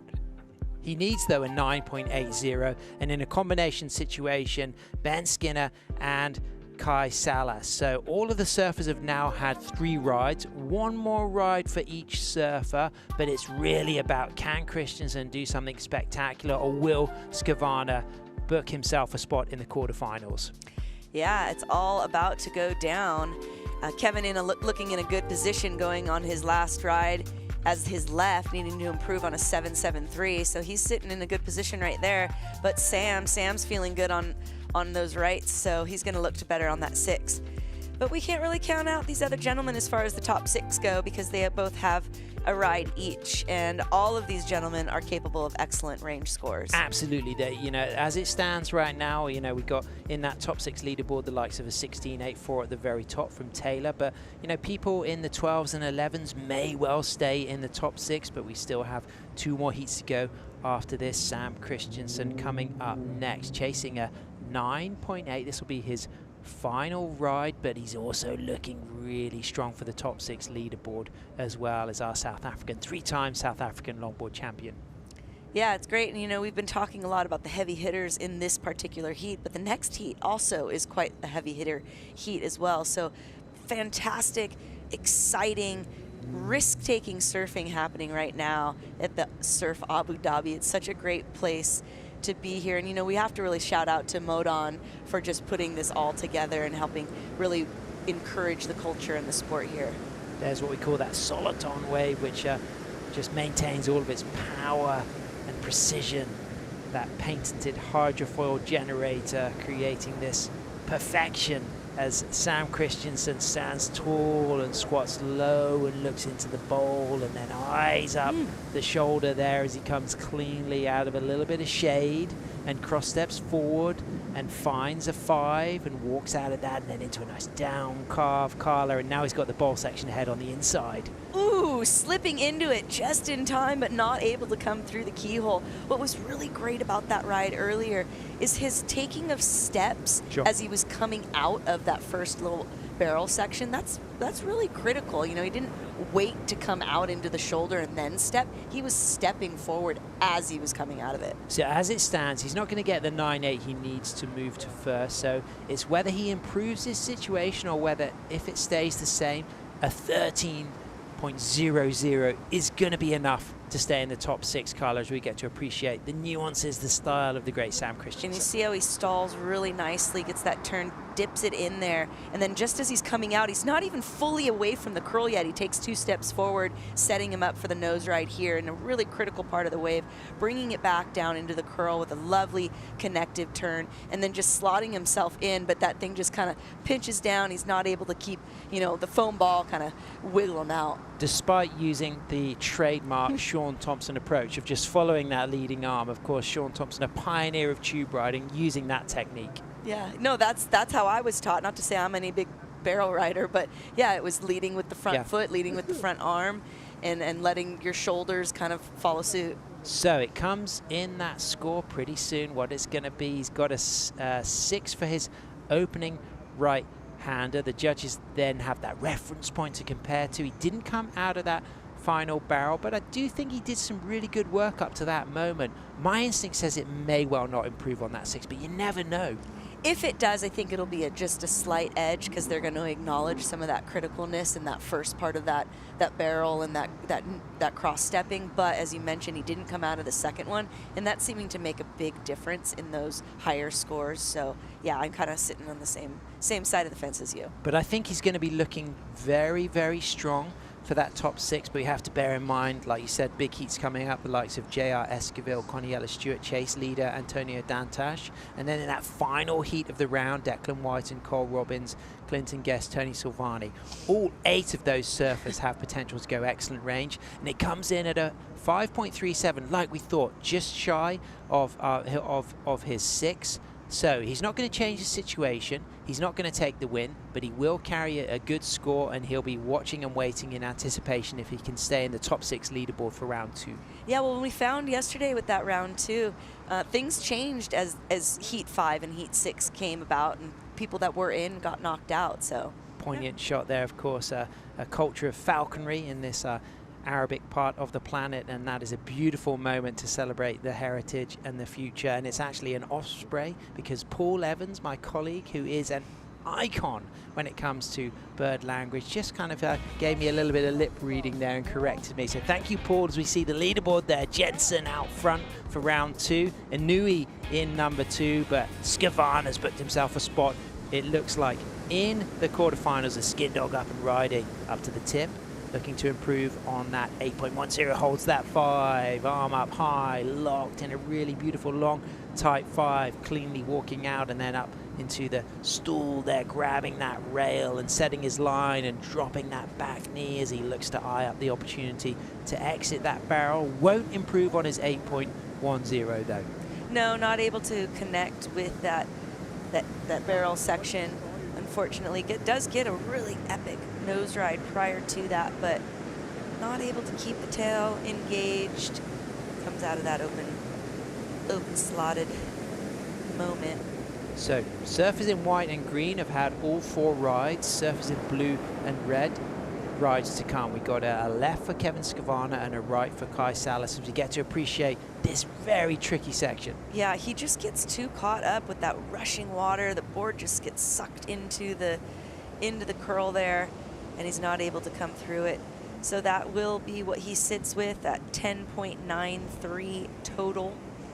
Nice moment there, Skin Dog high-fiving Kai Salas. So Kai looking on the right to improve his score of a 5.73. So again, not able to take the win, but wanting to do something pretty spectacular in order to give him like a little bit of a hope to get in that top 6 as Skin Dog comes out of the water with his 9.6 double scoop swallowtail, beautiful resin tint there. Great work from Jason Gray, his laminator, to create that effect as Kai Salas, of course, a world champion from 2023, moves into position. Let's have a look at those longboard champs. Kai Salas has got his name on that board along with Taylor, Harrison Roach, Tudor, Quintal, Stevie Sawyer, Rajman, Clemente, Harley Ingleby, who's here supporting and coaching the Australian team of Tully and Declan. And it's great to see, of course, the mighty Dwayne DeSoto there in 2010. And if we go down through the dates, we'll also get Josh Constable in that mix as well. Yes, that's right. Great mix of nationalities as well on our former world longboard champion. Since 2006, 3 different Australians, 2 different Hawaiians, 3 different Americans, 1 Peruvian, 1 Brazilian, 1 South African. We haven't had such a variety of countries represented from our women's winners, 7 from the USA, 3 from Hawaii, 1 from Australia since 2006. So good spread, you know, Peru, Brazil, South Africa represented in longboard world champions on the men's side. Well, it feels like in the coming years, whether it be this year or not, it's time. It's due for some fresh culture and talent to come on the scene, and we're seeing it with the likes of rookies like Luana Suarez from Brazil and you know, of course, the Japanese crew. Yeah, I'd love to see an Asian world longboard champion on either the men's or the women's side. But Kai Salas right now, let's focus our attention on one of the greats. Of course, multiple times second on the World Longboard Tour, finally got that WSL World Longboard title in 2023, 2 times ISA World Champ in 2018 and 2024, and he's been a regular winner of the Mexi Log Fest, which is no mean feat because that gathers some of the great longboarders in the world as well. Oh, it sure does. It's one of the best parties and surf contests that are out there. Kai, as we mentioned, a designer, shaper of surfboards, riding the Mango Jam. Here he is, Kai Salas, here with his wife Alphon and his daughters Coral and Sissy's up and riding. Cross-stepping to a 5, holds that 5, walks out of that 5, and now just gets a nice line, beautiful down carve, comes off the bottom, and then stands tall and just gets his posture positioned perfectly for a super clean, deep, critical barrel, comes out cleanly, Carla. Yeah, and then keeping that speed so you can get a nice carve there in the next section there to set up for the final barrel section here on the inside. And here it is. Dragging that hand there. Tucks in, but just gets pinched by it. But that first part was really well done, really critical, high technique there. Do you think he's going to improve on his 5.73? Well, I would love to have the replay of the first one, right? Of have that replay of the 5.73 to compare, but the judges will do that. I think he will improve on his 5.73 right-hander. So it's not obviously going to be enough now for him. He was in a combination situation to take the win. That heat total could be very difficult to get into the top 6, but here's the replay, Carla. What do you think of this? Yeah, he takes the 2 pause steps, then another 2 steps up to the nose. I like how he just is using speed and then trying to get that turn to get some rail work in there. And then the way he sets up for this barrel is really on time. Super radical. He's deep enough, really getting covered there. And then I like how he just exits that speed there out of that beautifully with light spray and the cut back, and then setting up again, dragging the rail, or dragging the hand, grabbing the rail, but just pinches, not able to get through. Yeah, I'm feeling an improvement on the 5.73. I think that barrel alone was a lot of the score. Yeah. But you know, will he be in a contender for the top 6 as it stands going that low? I think it's going to be outside right now. Taylor, Taka, Johnny, and Kaya Ellis-Flynn potentially staying in the mix. Expecting now Sam Christensen with that 13-point heat total to maybe go in the mix, but you know, 2 more heats to go, you know, and of course there's going to be 2 winners, but there's still going to be 6 remaining surfers who could all get into that top 6 leaderboard. That's right. And so Kai working with a 6.8, he does better his situation, so that's good.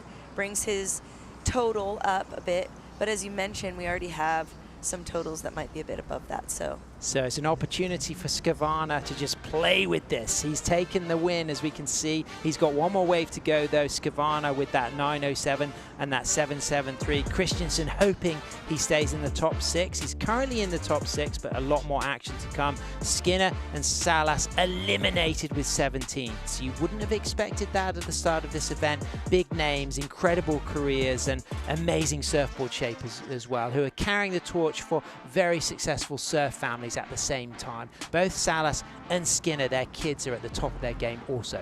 Absolutely, and that's what's really great about just the surfing community in general, not just longboarding, but both shortboarding. It is a generational and a familiar thing, so it's great to see that it's being passed on to the next generation. So front side left now for Kevin Skavana. He got a 7.73 for his opening left. He's carrying a 907 for his second right-hander. He's already booked himself a spot in the quarterfinals. The worst he can do now is a 5th. The surfers moving to the second round. If they don't make it out of that, they get an equal 9th. Kevin is looking strong, a 5th or better here at Surf Abu Dhabi. And on the front side, Carla, we're expecting something fun here. Absolutely, does a nice big bottom turn into a drop knee to set up for that nose ride there. Gets the nice long 5 as we look at the drone shot. Stalls it back again here as he's trying to set up for that first tube section. Looks like he might not quite. There it is. There's the shade there. Oh, comes out the side, and he's going to be able to come around it. Nice work for Kevin, and it's getting sparkly. Back on the tip, holding it, walking out, and again he's going to lock low as things get all turquoise through the inside. And now some rail time as he goes jamming on that down carve. So good. I just love seeing that expulsion of the speed out of a turn like that. You know, the whole board goes on rail. Oftentimes you see the fin come out of the water, and then that spray that comes against it. It's just beautiful. And it's such a unique experience, that hydrofoil generator, the way the wave never loses its power. And that's really interesting, different lines we're seeing for that inside bowl. Some people going for the nose ride, some people going for the tube, and others just really recognizing that it's a chance to really change direction, as we saw from Skavana then, as you get the chance to celebrate this replay. Right, we get a bottom turn there into the tip time. And here he just kind of carefully slows his board down. He doesn't do anything super dramatic, trying to set up, waiting for that shade to cover over there as the curtain closes on him just a bit, but as strong like a bull, and he manages to get around it into the next open face for another clean 5. That's Salt Creek training, that is, I reckon. That's hardcore action. Yeah, and just really, this is that's it right there. Yeah, really love the turn and just like utilizing the speed coming out of that barrel and letting it exit with a really fabulous strong turn. So it does go into his top 2. There it is, a 7.97 improves his situation. A heat total of 17.04. Kevin Skavana has booked himself a spot in the quarterfinals. Sam Christensen hoping he's going to hang in the top 6. As it stands right now, he's currently in 3rd position, so the hopes are there, but he'll be watching as we move into this next heat with some big names: J.R. Esquivel, Connie Ellis-Stewart, Chase Leader, and Antonio Dantas. Philippines, Hawaii, USA, and Portugal. Have you ever been to Portugal, Carla? I haven't, not yet. Actually, never been to Europe. Gosh, Paul knows Portugal well. I love the place, and it is one of the epicenters of world-class European waves, and great coffee as well. I used to call it the Caffeine Coast when I first got into coffee, because I was really enjoying those Portuguese coffees. And Chase Leader up first, though, Montauk, of course. Talk about the energy and the cool charisma that Chase brings to the occasion. He's brought such a great new flavor of youth and excitement and lightheartedness, not taking himself too seriously. I think I have video from El Salvador last year, him singing at the party and DJing. So he's just fun. He's got a good attitude, and he just brings a lot of excitement to his surfing. And mum and dad on site, Lords and Craig here representing 100% the Montauk. community. Chase Lead is going to be getting his first ride on his Michael Takayama board, traveling here with Mum and Dad, and Mum's got the opportunity to have a few waves as well. Yeah, and it's cool because Dad, we've met a few times. Dad's been able to travel, but I've only heard the most lovely things about Lourdes, his mother, and so it's nice to meet her in person, and she gets to witness Chase in his run here in Campaign as he starts on his first ride at the first right. Here we go on the backside. Chase Leader, clean setup, using the drop knee, goes high for the tip ride, but that line didn't pay off, Carla. No, gets caught up. We've seen that a few times there. If you get set up a bit too high up the face, you can get caught up there and it'll throw you right out of it, and that's unfortunately what happened to Chase. So starting with, with that, we saw Ben do that. Chase, though, he's cool under pressure. He can dig deep. He's going to have 3 more rides, and importantly, he's going to have another opportunity to go on the backside. But what do you think went wrong? Well, we're going to see right here, he does a beautiful kind of like fade into cut back, brings it up. He just steps up a little bit. He gets clipped up by the lip there, I think, and just sets it too high as he's taking the steps up. I think he needed to set his line just slightly lower instead of bringing it up so high up the face. We forget how much water is rushing up as the crane is, the foil is being pushed. And so there's that moment where you have to just remind yourself, whoa there, whoa daddy. Well, he drops a 1.0. We're going to rotate the commentators. Paul Evans and Josh Constable will be coming in the booth to continue calling the action here from day 2 of the Surf Abu Dhabi Longboard Classic.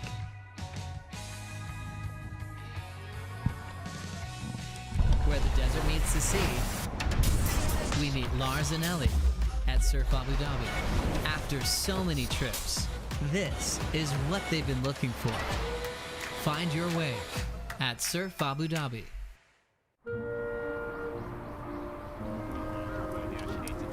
Straight back out the priority and into this wave. Oh my! Deep one for Western away, but she comes out.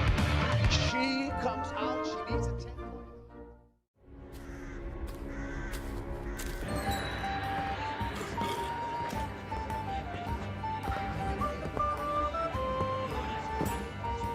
Shall we?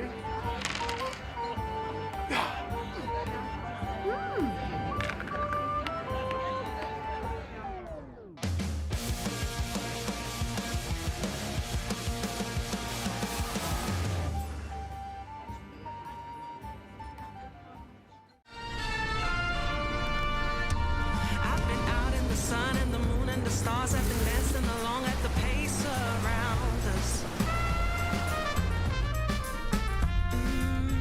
Plans made on the floor, sipping things where the salty and sweet taste like water.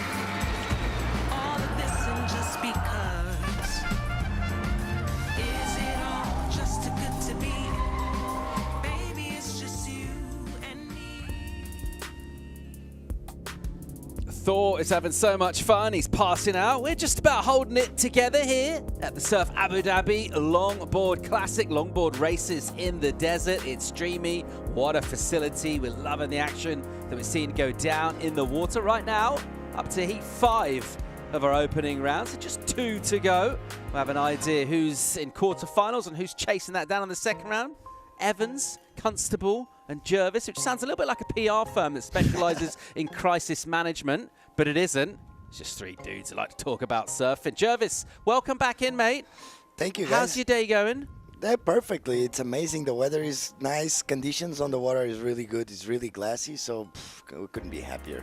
Performances so far from the boys. Josh, we've seen some really cool tube rides. We're going to pick up the action right here with our surfer Dantas out of Portugal. The Goofy on the forehand, twinkle toes.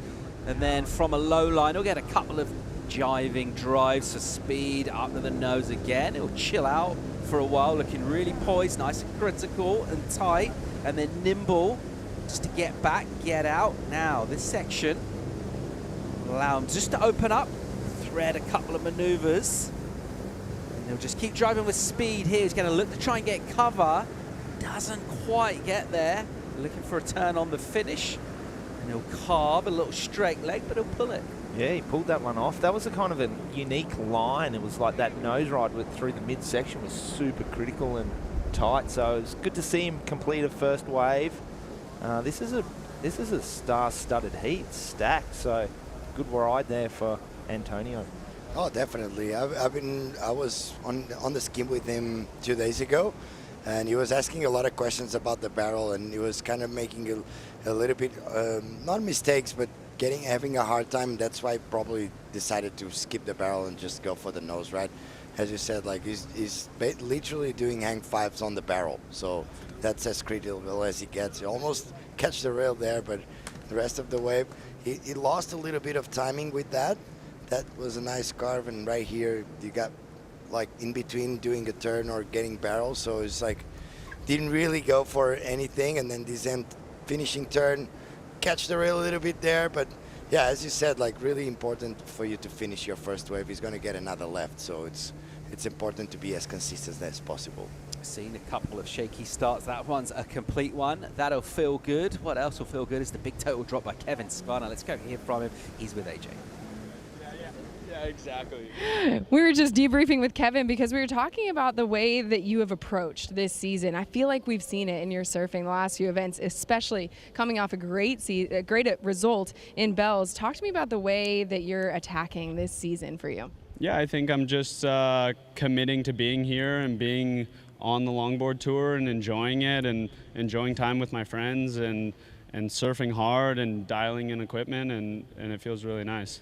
That commitment is showing up every single time you hit the water. You locked in a spot in the quarterfinals here at Surf Abu Dhabi. You locked in your spot in El Salvador beyond that for the finals. How validating is that of all the work that you've put in, that mindset shift matters? Yeah, it does matter. I mean, like to finally have some results, and it was a big one in Bells that like I was really happy with and confident, like being on my backhand there and like in solid waves against the best guys in the world to be able to surf really well and like show how I want to surf. And then I use that to come here and feel good on the wave and feel good with the boards, and yeah, I'm really happy. How do you level up in the next round? I think we can do the same thing. Yeah. There we go. I like it. We'll see you tomorrow. Thank you. Yeah, cool. Thank you. Yeah, thanks, AJ. Skvana, everything looking good for him. He's confident, he's composed, and that's just because of the way he's performing, Josh. Yeah, he's on a heater. He surfed well in Bells and then just come off a win over in Bali last week as well at the Twinkle Toes, Harrison Roach's event. So pretty cool. He's just finding that flow and keeping up that momentum. So that was a good performance from him. That was a tough heat, that last one, and like this one's a stacked one. So excited to see JR throw one down right now. JR on the backhand will walk it up and hang out on the nose. Tight 5, touch of the 10 possibly, and then thread this. Just grabs the rail for poise and a bit of patience. And more work done on the nose. He'll walk out, and then once he got through this steeper section here, Josh. Yeah, avoiding the barrel. He was saying this morning that he was going to hunt down the barrel, but that one just threading through here. He's getting tight, low, and getting a little high and tipped over. Unfortunately, that's not the start that he probably wanted. He wanted to complete those waves, but some nice surfing on the outside, some good nose riding. Hey, Jeff. Yeah, definitely. That end barrel is so tricky. Like you can see, I could see straight away from the moment that he starts stalling. I was like, that's not gonna happen, because it's like it just shows up out of nowhere. It's really fast. He's actually working with one of our staff, Andrik. He's one of the guides here in Surf Abu Dhabi, so they've been working together. He's basically being the coach for the Philippine crew, and trying to help them out as much as you can. And you can see like these nose rides, like I really like his style. Little hang 10 right there, you almost catch the rail there. So that put him a little bit off the beetle barrel. I don't know always if he wanted to go into the barrel or not, but the rest of the wave was really nice. But this moment right here, where he just decides to stall, that he's still going to do this nice turn right here. He's going to stall a little bit, drag his body, waiting. That on this wave and this profile, that puts you basically out of, too deep on the barrel most of the times. Yeah, what we've been seeing today is if you kind of stall for the last bit, it takes away and it runs off. But if you sort of pump into it and don't slow yourself down, you can get those really nice tubes. So it's just about setting it up. Unfortunately, he just didn't read that one quite well. But Paul is one of the best, and he'll bounce back after that wave for sure. Yeah, he'll back himself to improve on that. Bit of mid-range number for him. 483 is in. He's a little grimace and a shake of the head. He'll know he can perform a lot better than that. We expect him to do that. He's got another chance on the right. He's got 2 lefts to come. Number for Dantas is good. 7.5 for the first wave of this heat. Surfer out of Portugal. Just got a small wave for Chase Leader, who fell. And we're looking forward to seeing Carney Tsunami in action soon. That 7.5 for Antonio is a really good score. That's a great starter for him because he didn't quite get the barrel, but that really committed nose ride, like you said, Jervis, kind of in the barrel. He was nose riding and so tight. So judges appreciate that. I'd like to bring you guys' attention to the osprey. So these guys eat fish. There's some that's called fish eagles in some parts of the world. They're generally migratory in Europe. They go to Africa, but this part of the world, they'll stay here year round. So they're resident and breeding in the Middle East. Beautiful bird. Well, how do you know much? Do you do bird watching? How do you know so much about birds? Mate, who doesn't? Are you saying you don't? Come on. So yeah, we had like one of the main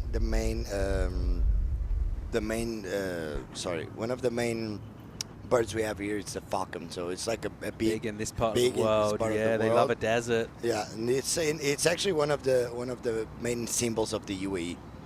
Yeah, I don't know if that one specifically, but the bird itself, the falcon itself, it's one of the major symbols of the UAE. As we see Kanyala up and riding. It's Carney up to the tip, tight 5, touch of the 10, and then stepping out. Nice whip back from the upright stance, which looks super poised and control. Now just compress that, and he'll get front foot all the way forward, pushed, grabbing the rail.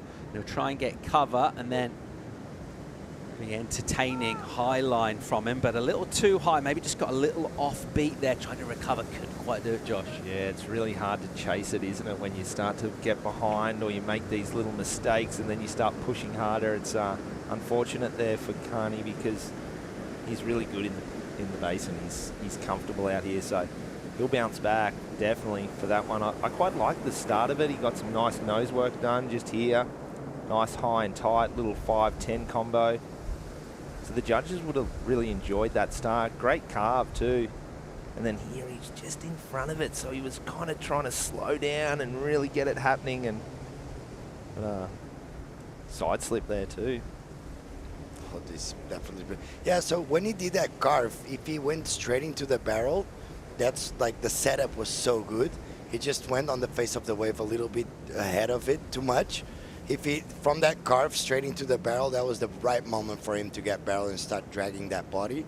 There's those little timings on the wave. They're so important. Like, it's so much about timing here. So much. Like, especially for the barrel. Like, it shows up kind of nowhere. You know that it's coming, but if you set it up and go inside the barrel at the right moment. Would you say there's maybe an element of a surfer would naturally kind of use their instincts in reading the wave, and almost an element of maybe trying to turn that off here actually, and kind of have to sort of know what's coming through experience, through your practice waves here, because actually it can kind of trick you a little bit. We've seen that on the M barrel particularly. Surfers stalling in, they see it, you can see their eyes getting big, they want to get in there. Actually kind of need to miss that first bit of the barrel and just get the end bit. Yeah, so myself, I use the flags a lot. I know it's weird. It's not part of surfing. You're looking at the wave. You're not looking at something else. But for me, like normally, there's a routine to it, but I still need to give that little glance at the flag. All right here, this is the right moment. As you can see on this image, like on the left, the barrel starts right at yellow flag, and it finishes at blue flag. So some of the surfers are coming out of the barrel after blue flag. That's why you see that little chandelier, and they have to fight it a little bit. If they come out right before the blue flag, it's going to be a cleaner one. But obviously, you're inside the barrel, not really thinking about the flags. But for us, I've been here for a year, and it does really help. So it's as you said, it's not like you're not going for intuition as much, but if you take that little glance on the top of the wave just to see the flag for where you are on the wave, it helps so much. And then you mentioned that you've been given advice here to Antonio as well and try and dial him in. How many waves would you say it takes to kind of get that familiarity, that comfort level with this wave? It took me Never enough, right? However many you've had, you want more. When I arrived here last year, it took me like proper, I would say 3 weeks of surfing almost every day to figure out the timings exactly, like when to hold on the barrel, when to let yourself It's a coming hard out. life, mate, isn't it? How do you cope? Well, I got lucky enough to come here before we opened, so I did had a little bit of surfing time, and but it's good because us as coaches we can help people getting barreled, and if you have the amount of people that get barreled in this place with intermediate to advanced level, it's insane. That was a killer start right there. Nice 5-10 combo. Antonio's looking locked in. He's really feeling it today. It's good to see him. Obviously, we know how good he surfs, but when you come to somewhere like this, all the elements are gone. It's just about wave riding, which is really cool to see. Yeah, a little bit of downtime there, but he's just trying to figure out his line. He just needs to finish the wave. Look at that. I love his style, to be honest. I don't want to be biased, but his style on the nose, it's just so beautiful. Yeah, another really strong wave. We'll see how the judges.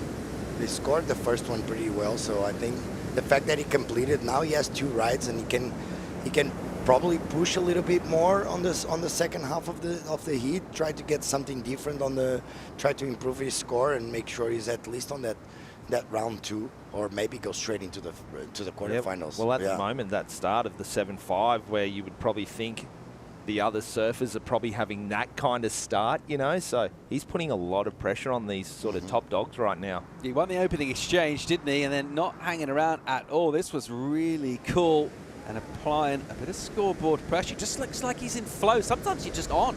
Yep, and he's definitely feeling it. We just spoke about Kev Scavana just in the zone, in the flow moment, and really cool to see right now. I actually competed against his brother. His brother's a phenomenal longboarder and was on the tour for a long time, so cool to see the brothers right there. But look at that style, just steezy.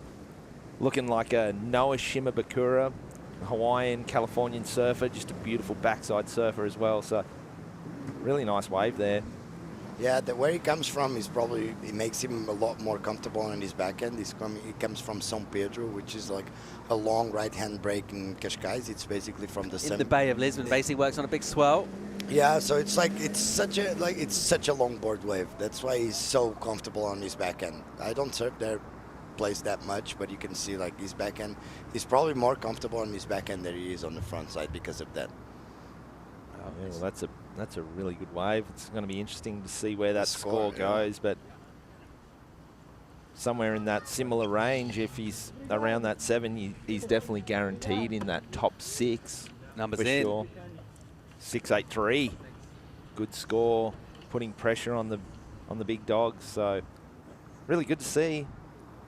And Carney kicking back there, waiting for his next run. So a couple of things into play here. The way these heats work, it's all surfing individually in a sense. They're not interacting with each other in the lineup. They can't affect decisions about what way to go. But the scoreboard pressure that you can put on your opponents is part of it, but also the way it can change what you do on your next wave. So he's already got like a totally bankable score. If you just think trying to get in those top 6 kind of non-winning, that's a great score for that. He's actually way out in the lead as well. So from here, he can really relax. And who doesn't surf better than when they're not surfing with pressure? There it is from the scoreboard. A surfer out of Portugal, Antonio Dantas, going great guns so far. He's backed up the 7.5 that he opened with a 6.83. And other than that, we're really looking for a bit of form from the likes of JR, from Carney, from Chase as well. So uncharacteristic errors from them. Let's see how they go. We reckon they'll be washing that off sooner rather than later. So we'll have a look right now. It goes the American Chase leader on the forehand, straight up, wasted no time for a 5. Gonna do some concise work and get straight back there. And then from low, he'll look for cover here, or just slow himself down, and he'll get nice and composed and poised and compact. Enjoying the flow as he just feels the lip line with both hands. Again, just styling up on the nose. This is a great looking ride so far. Yeah, if he can complete this one, nice little inside tube ride now again. Reading this one so good. Finished strong, Chase, and this is a really high score. Great surfing there. Yeah, the wave reading was so good.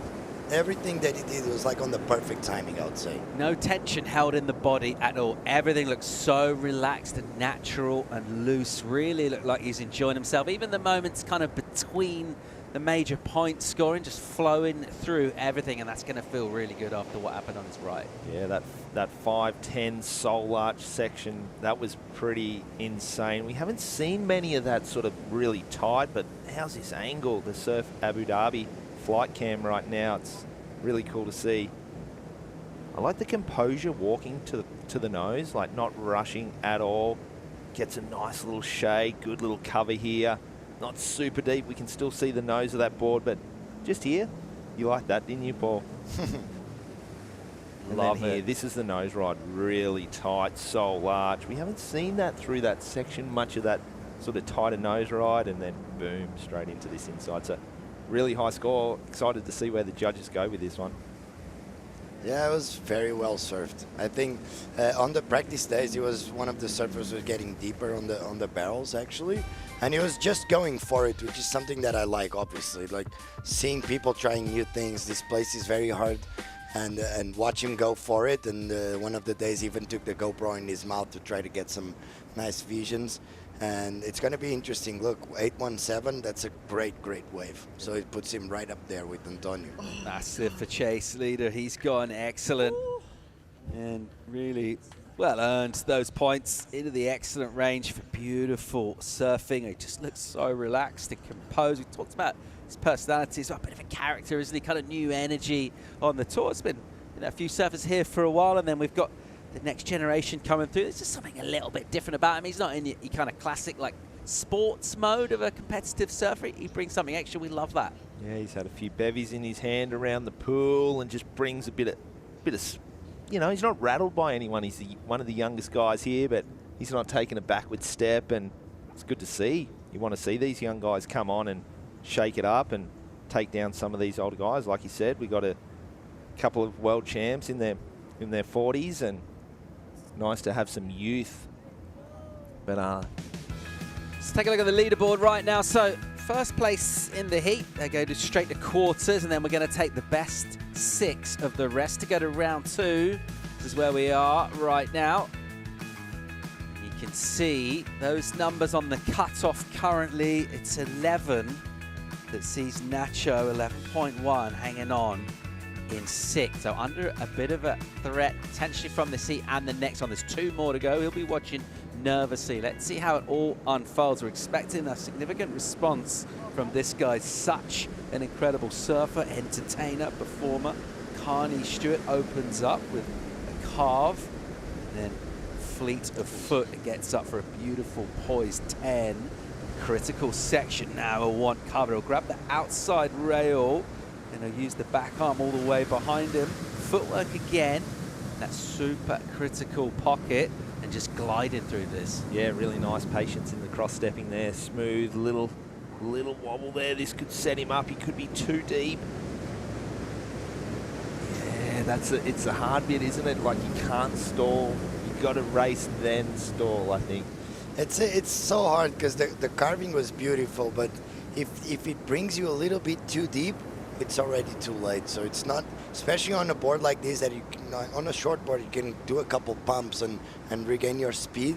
Right here, you have to adjust on the board, like getting a little bit forward on the board, but it's like, it's such a small barrel, but look at this, so critical as well. The beginning of the wave was really good right here. He could have stalled a little bit stronger, but just the fact that he has a different style on that barrel than everyone else, it's so beautiful. And right here, we're going to see he's going to nose right a little bit, and he's going to push that carve a little bit too deep. And right here, just the fact that he waited. He's not even stalling, but the carve just put him on the wrong spot to a barrel like that. You need to have a lot more momentum and speed. It's an interesting tube stance, isn't it? We've seen that from both Carney and Johnny the Ripper. Young Hawaiian guys that grew up together. It's a different approach, but very cool. Well, Carney Stewart may well be looking for 2 new scores. He'll have 2 more waves to ride. More live action from the Surf Abu Dhabi Longboard Classic right after this.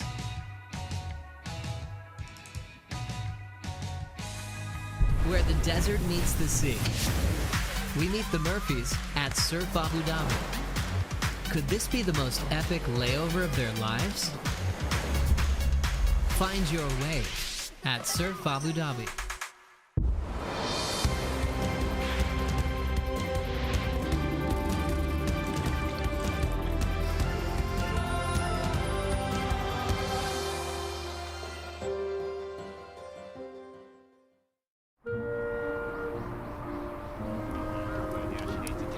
Straight back out priority and into this wave. Oh my! Deep one for Western away, but she comes out. She comes out. She needs a 10.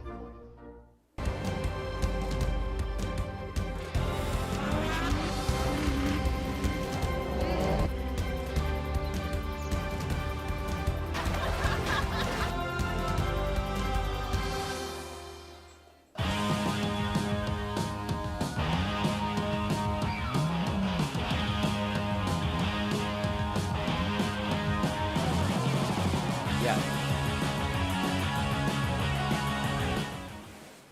Where the desert meets the sea, we meet Lars and Ellie at Surf Abu Dhabi. After so many trips, this is what they've been looking for. Find your wave at Surf Abu Dhabi. Welcome back to the action. It's a beautiful Saturday here in the UAE. It's the Surf Abu Dhabi Longboard Classic. Second time out here. Made history last year. We tweaked up the setting. We've punched it up. We've got barrels. We've got speedy sections. And we got the best in the world. One of them, his name's J.R. Esquivel out of the Philippines. And he's on the nose and he's super poised. Maybe just a little out in front of the most critical part of that. What's he going to do here? He'll go to the tail and he'll wait patiently and he'll look for some cover. Doesn't get loads of it. Right now he's patient and then he's nimble up again for a critical 5. What's he got for a finish here, Josh? Needs something big. It was really nice surfing the whole wave. There was nothing where that was a nice down carve right there, just milking this inside section. But great wave, really tidy and clean, but nothing like wow. You know, I think of Antonio's nose ride on his left was really critical in the barrel, and it was kind of like, wow, this is intense, where this one was just a really nice, clean wave, Paul. But both of his, right, just maybe like a touch of hesitancy that we don't typically see from him. Maybe sometimes caught in two minds a little bit with the decision making. Yeah, totally. Like it's a really nice nose ride and it's tight 5, but it's a little further on the shoulder. He probably overplays it there a little bit. There was probably room for a carve then into this sort of tube, which would have got him a little deeper into the section. Nice head, like barrel, but a lot of the nose still poking out the front of the wave. So really, it's beautiful surfing. You would, if it was us, we'd be stoked, you know, but this is the world's best. We want to see him sort of push himself, but he's had his 2 waves now, and he'll probably prove us wrong on the next run and go for it and put 2 9s on the board. Yeah, I think it was a confidence builder, to be honest. The first one, a little bit of a mistake. This one, he felt like maybe I should just complete a wave, get something on board, and go strong on the next 2 waves, because he still has 2 waves to be ridden. So I think it just needed to build that confidence a little bit. It's all in play for him, but I mean, all of these surfers are really looking for that first place. No one wants to be sort of watching nervously and hoping people fall and kind of letting their fate be decided while they're out of the water. They all want to take control and get the first, and if he's going to do that, he might still have work yet ahead of him. He'll have a pair of waves to come. We're all even in terms of the wave count. At the halfway point in this, it is our 5th heat of the opening round, so 1 more to come. We'll keep updating that leaderboard throughout this. We'll see surfers coming up in the last heat. They'll have an idea of what that chasing score is, but really looking to try and get that first. And a little bit to think about for JR. We've seen it throughout really yesterday as well as today. The difference between, without breaking down specifically exactly what they're doing on the way, but just the overall impression of surfers that are maybe chasing it a little bit or maybe waiting a little bit early. Just the timing slightly off compared to those in full flow and just surfing really naturally. Yeah, and there's that score dropping 6.6. So it's not a bad score. it's a real fine line, obviously, like you said, Paul, that these surfers are going for first place. They want to get in straight to the quarterfinals. But then you've also got in the back of your mind, if I don't win, I've got a second chance here. So I don't need 2 8s to get into that top 6. There's like, the number looks like it's around that sort of 13, high 12s, 13. That's only a couple of 6s and you're in there. So they've also got that in their back of their minds. But Chase needs to capitalise on this one. He's had the beautiful left. He needs to put a score on this right. You'd back him to do it, wouldn't you? Here he goes. He's up, so looking to make amends for just getting the entry into his first wave a bit wrong, and this is looking really nice from him on the tip, and then he'll grab the rail, kind of flamboyant as he gets that knee out and extended into the face to stall, and he'll control this real well. A little bit of weave in, getting that big board, the rail line to pump, using his hand to pull it up, and then back up. Quick touch of the 5, and then swooping down with drive and with flow, and now with tube time. Such a good technique. Yeah, I was just about to say that. It's really good technique, and he's a young guy too, but comes from like riding all boards. You know, from Montauk, that they get some big waves in the winter. It's kind of grindy. He rides shorter boards, mid-lengths. He's not just chasing log waves around the world, you know. So you can see that in different approaches with the different surfers, that the guys that sort of maybe grew up on the high performance longboards, they were chasing that. But great opening nose, ride 5, and then quite a cool little 10 here and perches. This is a good score, right? It will be a good score. He just needed to throw that 1 point away, so it's gonna go. I love the technique here. Just stalling when he needs to stall, letting go when he needs to let go, and then go around it. Just go straight into the nose again. Beautiful style, as we've been saying. And see the difference between Kai and his carving before the barrel? Kai pushed his carving all the way deep, and for him, it was just a little adjustment to lose some speed and put him on the right spot for that barrel. So that's definitely a very well surfed by Chase. Beautifully surfed wave. His personality really showing through on the ride, as well as confidence, and perversely it almost feels like maybe you're better off just falling right at the start of your wave rather than getting halfway through, getting the barrel wrong, and then maybe starting to question yourself a little bit. Maybe I'll do something differently. Didn't even get there, so just kind of sticking with plan A, just another chance to do it. And this is going to feel really good when this number comes through. He looks happy. Yeah, this is going to shoot him right up into first place. And then these numbers are going to get really tight, like for the top 6 race, but that's going to be a great score.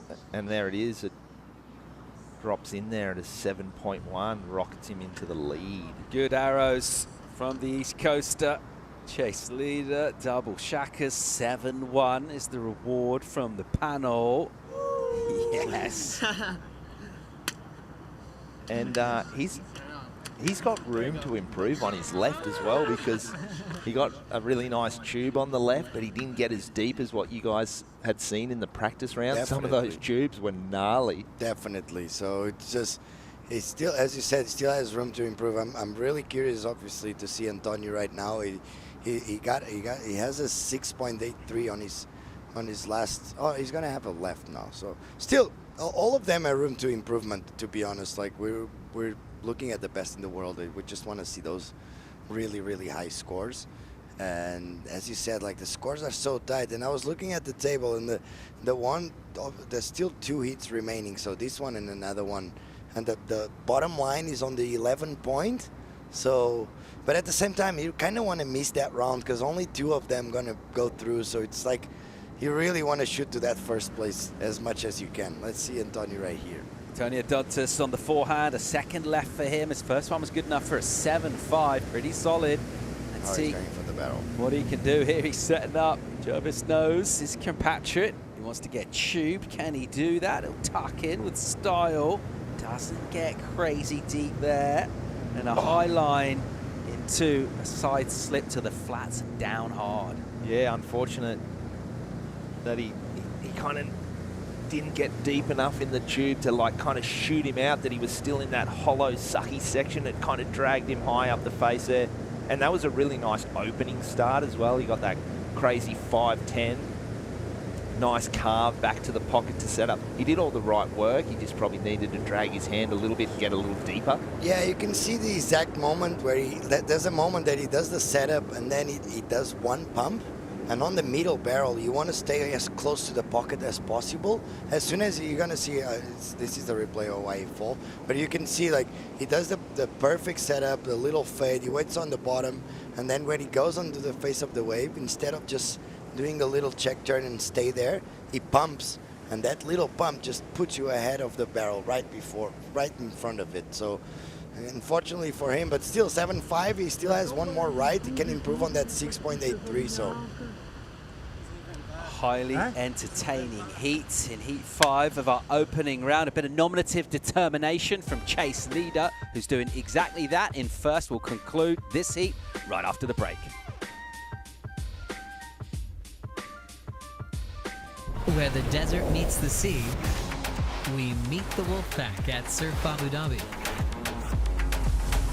These boys are never going home. Find your wave at Surf Abu Dhabi. I've been out in the sun and the moon and the stars have been dancing along at the pace around us. Plans made on the floor, sipping things where the salty and sweet taste like water. All of this and just because. Is it all just too good to be?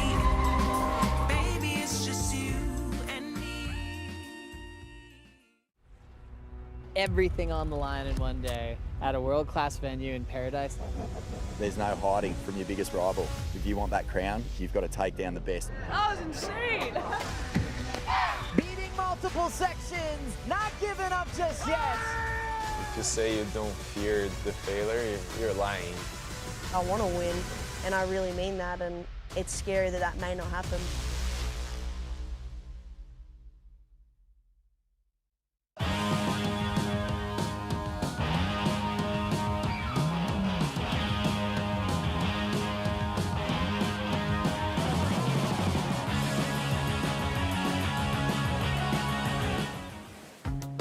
Abu Dhabi surprised me. With its culture, vast deserts, stunning architecture, it really makes every moment feel unforgettable. The desert is just magical. All you see is golden dunes and endless horizons. Walking through the Sheikh Zayed Grand Mosque strikes you with its beauty.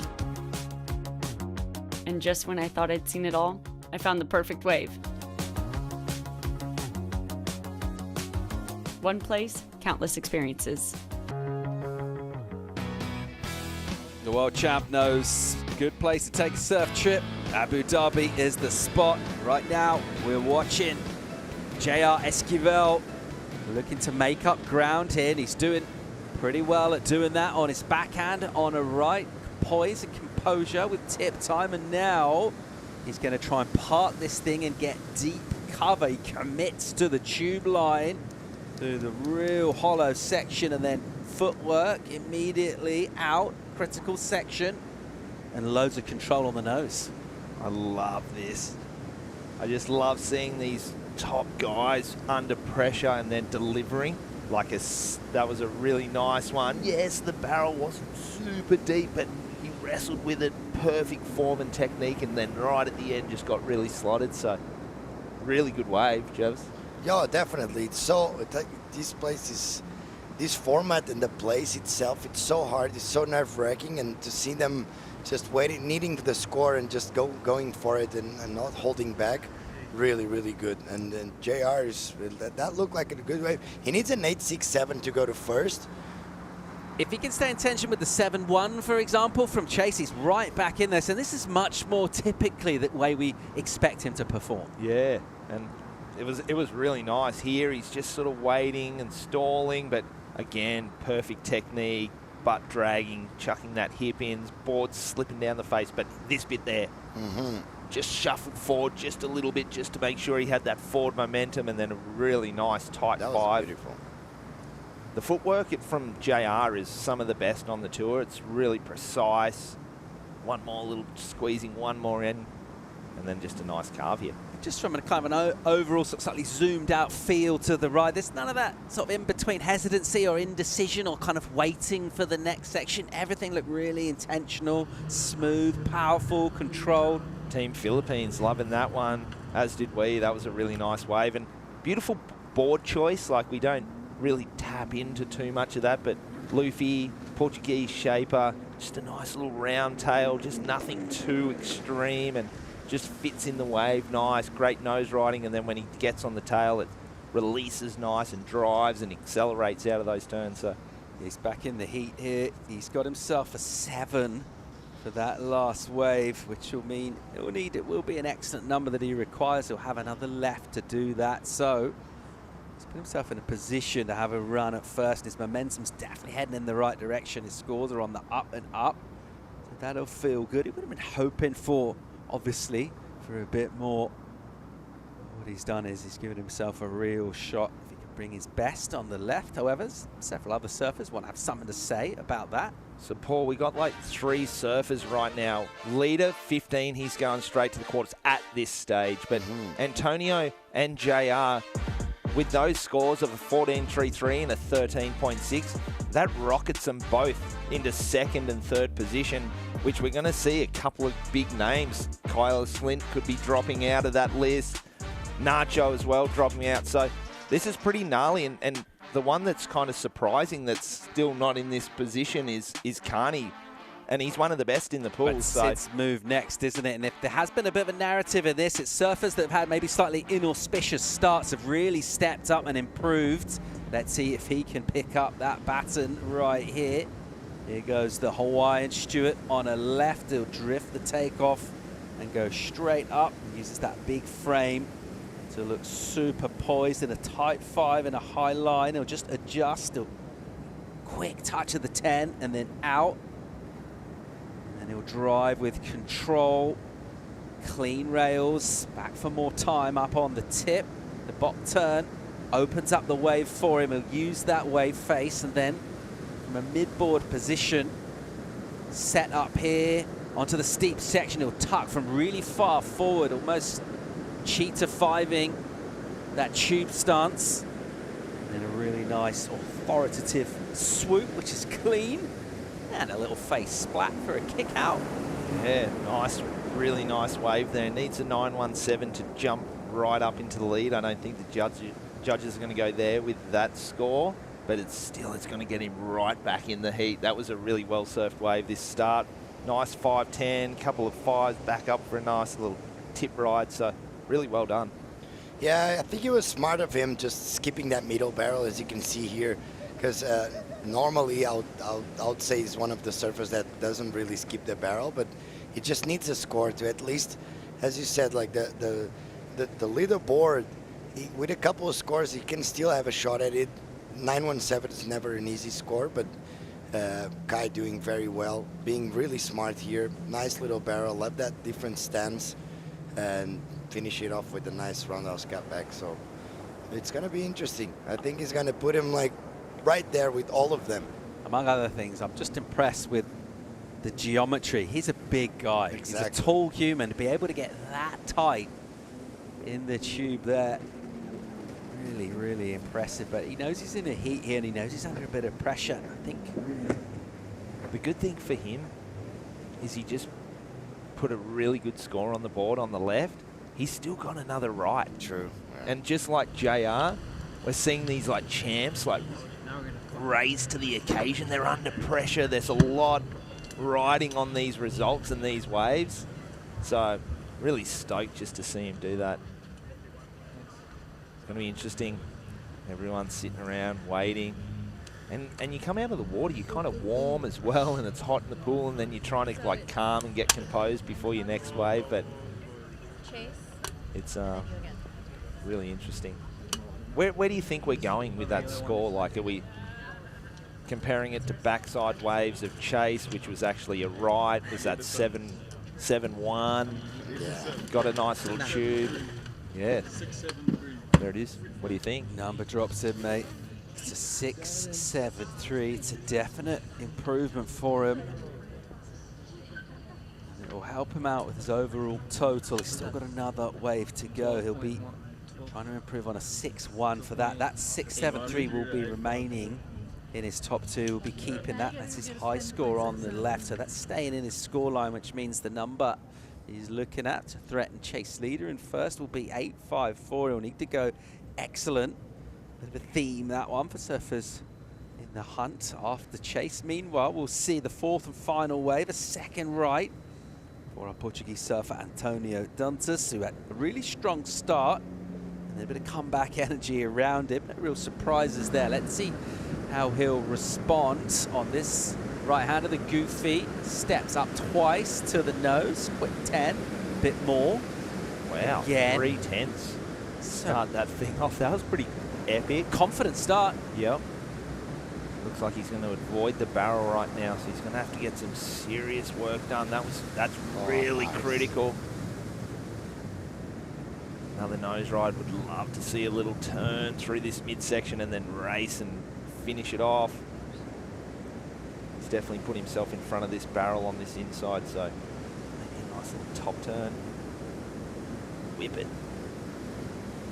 Nice. Good wave.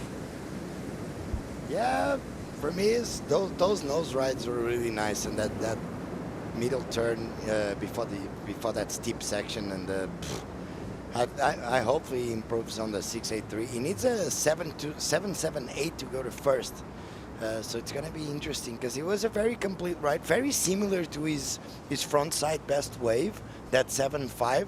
Just riding the nose on that steeper part, you can see here a bunch of 10s and 5s, as you said. Yeah, that's pretty cool combo. Like it's only one nose ride sort of thing, you know. Judges sort of 5-10, 5-10. Maybe they like to see a back pedal, but pretty sick. It was 10 at the start of the wave has been something combo. that's been proven quite difficult to achieve. Yeah, good combo. That nose ride through that section was really steep. This one's real steezy and relaxed and calm.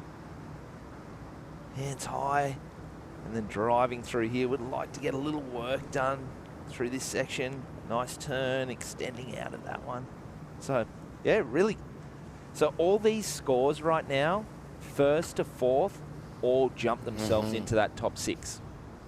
So they've knocked a lot of people out right now. So which is pretty cool. It's super exciting. Tough heat.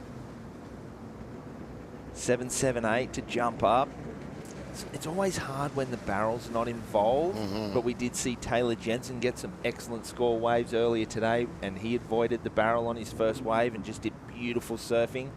That was really beautiful surfing there, so going to be really interesting. It was clean, there was no bobbles, there was no wobbles, hands were calm, so I wouldn't be surprised if they maybe go there, but it's going to be interesting. Taking it in from the Surf Abu Dhabi flight cam up above the facility here as the judges deliberate on that number. Take a big picture of the basin, turquoise waters surrounded by the Arabian Sea. That's where the water comes from, which gives us much more the feel of an ocean wave in terms of the salinity of the water. And some of the most elements of some of the most perfect surf spots on the entire planet have been aped by the technology here to give you elements of basically all of your favorite waves from anywhere around the world. An absolute dreamy wavescape here at Surf Abu Dhabi. And if you're a competitor, you're thinking about how perfect the wave is. You're also really thinking about the numbers. How am I going to tap into this? How am I going to show something artistic, creative to impress the panel? The number drops for Dantas, 7-2-3. He'll remain in second place. He's got a big total, as you mentioned, Josh. He's looking really good. And the best 6 of the non-heat winning waves. Didn't quite get there for first. He's done in the heat. Now we'll have another look at the young American chase leader, who's been all action, really. And he's shown us loads. Such an entertaining surfer to watch. Can't wait to see what he'll do next. Straight up there, 2 quick steps. There's a 10. He'll hang out for a while. Tight 5. He seems pretty chill up there on the nose. Now into this slabbier section, and he'll drag that back arm again and stay compact, composed. He'll get drained here. Really nice. Whoa, hands behind his back. That was pretty sick. Again, he's improved on his score. If he can finish this wave, this is a really high score. This is going to go way into the excellent range. That was a really deep, committed tube, way deeper than his first left. So going to be interesting. And the nose ride on the takeoff was pretty special. Yeah, the way he rides the wave, it's so different from everyone else. He has like these, everyone, obviously in surfing, everyone has their own style and their own thing. But I don't know, there's something about Chase's surfing. It's just so natural. It looks like it's just, because he's a very outgoing person, and then he goes on the water, he just relaxes. And then you can see, look, how relaxed it is. I love this setup, was super nice. He really stalled it, and this is so hard to do especially on a longboard. But look at that. He let go at the right timing, came out right before the chandelier. That was really nice. That nice style, hands behind the back, going straight into another 10. So hard, straight into another barrel. So that's like, could we so good? Could we see close kind to of perfection? Yeah, kind of matching like Honolulu's wave yesterday. Like there was a lot of wow moments on that wave. Like pretty cool to see like this young kid just come in, no feathers ruffled. Like he's just like here to play, and I don't know. It all looks so natural, doesn't it? That exuberance and that confidence comes out with polished and composed surfing. A beautiful line throughout, looked really natural through everything he was doing. He's a bit of storytelling with his surfing as well. He just looks like he's enjoying himself at all time. The flow is constant throughout. I know where it's like a different day and a different scale, but Honolulu yesterday, she like later in the day ripped into a few turns and then got super slotted. Like that barrel was pretty good. But yeah, it's going to be really interesting to see how far in the excellent range they go. Well, scores in. It is an excellent number for Chase Leader. He'll consolidate his position. It's an 8.5 for him for his second left. One judge dropping a 9.2, really liked it. The low judge an 8, so a bit of a difference in the scale there, but super cool. Right now. I didn't even make my first right, and then I was so nervous going into my left, and then I don't even know. This heat's been crazy. Woo, let's go. Mental. You can see how tiring this place is. The wave is 50-second long, between 45 to 50 second long. Every time you finish a wave, you're panting. So it's like, no matter what level you are, my performance, intermediate, beginner, it's a very long, tiring wave. And there's a little bit of that anxiety before the calm, so you like kind of your breath. Tense, so good. But check this leaderboard. This has been a really intense heat, and we've still got 2 waves to come from Carney. Here we go. Stewart using the rail and then up. A really high line on that sort of crumbly bit. We've seen a couple of people get caught there. He does well to recover that, and then pretty creative to get in the tube really deep, too deep really. It gets low and he'll go over. Wow, he was so, the kind of hung up nose ride and turn, but it caught him so deep and he was low, and he looked like he had a really good line there. That was going to be a big score if he comes out of that barrel. So that's the thing, like we've been seeing all of the surfers with a lot of flow and speed throughout the wave, and the fact that he got hung up on the top of the wave just made him lose a lot of speed and put him on the right place to get deep barrel here. So he had to take risks yet, had to do something special. But you can see here, the fact that he got hung up there and he came down, just put him behind the section and on the perfect place to get barreled right there. Unfortunately, he lost a little bit of control inside the barrel, but when we tried to get people barrel, we just tell them to lose as much speed. You can see here what a safety boys. Leo and Sergio having a little bit of fun doing those punches. They love to do that. Crazy. They don't get to do it that often, so I think they're enjoying themselves. They're showing off. They've got the world's best longboarders here. They're going to say, "Hey, we're the world's best ski drivers. We'll show you guys what's up." So pretty cool. Everyone's having a good time. We're so fortunate to be here at Surf Abu Dhabi, and we're already looking forward to finals day tomorrow. We've still got a couple of heats to go, and round 2 this afternoon. It's starting to get intense. That leaderboard is, it's in Well, this heat's having a huge impact on it, isn't it? And we'll crunch all those numbers and update that. We've still got a wave to come from J.R. Esquivel. It's going to need to be a big one. He'll need to go excellent. He's more than capable of that. He's definitely on the right trajectory with his numbers. He's heading up. He's got momentum with him. He should have a bit of confidence as well in his surfing as he goes towards his second left right now. We'll just grab hold of the fence to stay in position. So Paul, he's chasing that 8.6. Yeah. It'd be the best wave of the heat. But the surfing that we've seen from him, like, it's been really nice and precise and getting good scores, but we know there's way more in him. Kind of have a feeling that we're going to see like a really crazy ridden wave right now, and he could like really, because he's kind of been out of the heat, you know, he's been a bit of a sleeper in this one and hasn't kind of really put big scores. I reckon he's almost due. It's a family affair in the activation village. All sorts going on down there. The Groms getting involved in the skating, taking in some of the best longboarders in the planet out in the water. We've had Donovan Frankenreiter tuning up his guitars down there as well. He's playing tomorrow.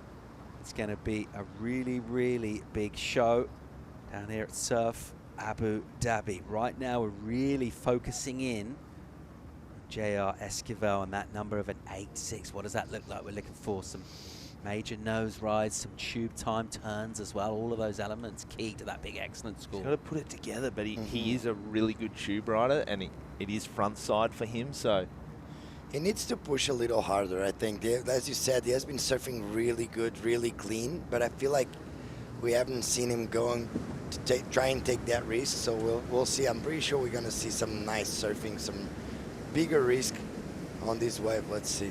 He gets a little swoop in before he goes to the nose, and he'll hold that 5 and then step all the way back, middle part of the board, setting up pretty early for this tube section. And he'll do well to hang on. He'll almost kind of slip low, but he'll recover that in the tube. But you see those reverberations, they kind of amplify as the tube pushes down the line. And relatively, by his own real high standards, he's been a touch out sorts throughout this heat, and that kind of sums it up a little bit the way this one's gone for him. yeah, that was a tough one. I thought we might have seen like a little bit of a carve first and then set up the tube. He was kind of like on the tail, kind of stalling, which is really hard on the longboard. You're so far back, you need to be sort of forward and trimming and driving through it. On a shorter board, you can sort of hang back and stall and then shift weight forward, but you could see there he realised and he kind of shuffled forward and unfortunately going down. But again, good score. He's in that top 6 right now. So it's funny because we haven't seen that. He's been in his practice runs. He was nailing some really good tubes. So just a little out of sorts today. The pressure of competition. 5 is all wrapped up, and it will be Chase Leader who'll get the win. He'll go to quarterfinals. He'll be absolutely stoked with that. And then in terms of that hunt for those 6 spots to go to round 2, well, definitely shuffled it up with numbers. It's been a high-scoring heat for surfers chasing down, particularly the likes of Duntus, also Esquivel. Carney Stewart, I think, coming into this heat, 12.83 would have had him in that top 6, so we'll see. Meanwhile, we'll keep it rolling here. Last heat of the round. Have a look at Declan Whiten, Cole Robbins, Clinton Guest, Tony Silvani. That's our quartet hitting the water. Big one, battle of the Australians versus the Americans right now. It's going to be a really good one. Last heat of the day. Looks like we've got Clint Guest going to be catching the first wave, opening up the campaign.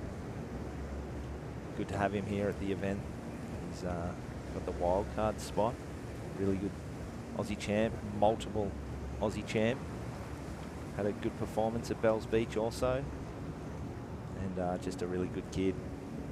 Not really a kid, he's a father, and he's younger than me, and we grew up together in Noosa and surfed as kids together and have competed for a long time, so it's really cool to see him here. I'm proud of the man he's become. You know, he's surfing really good and an amazing father and husband. So let's see him put on a clinic right now, and he's ready for it. Well, it's about 20 odd seconds away, opening up his event here, the Surf Abu Dhabi Longboard Classic in the concluding heat of the opening round. We've still got round 2 to come with that exciting leaderboard format. It was really, really entertaining yesterday afternoon for the women. Expect more of that this afternoon with our men's round 2. And we're going to find out and settle exactly who's competing in that. One of these surfers, just a quick reminder, we'll go straight to quarters. And then it's really about the next 6 best numbers from throughout the round. They can come from anywhere. That last heat has had a significant amount to say about that leaderboard. Here we go. Clinton, after a patient wait, will get going here. Just a couple of paddles to kind of hold position, and a couple more to swing for speed and to get up, do some nimble work, reach out. You can see his leg rope sort of wrapped around his leg. Kind of weird there, wasn't it? But here he goes. Like he's going for the tube. Oh, no.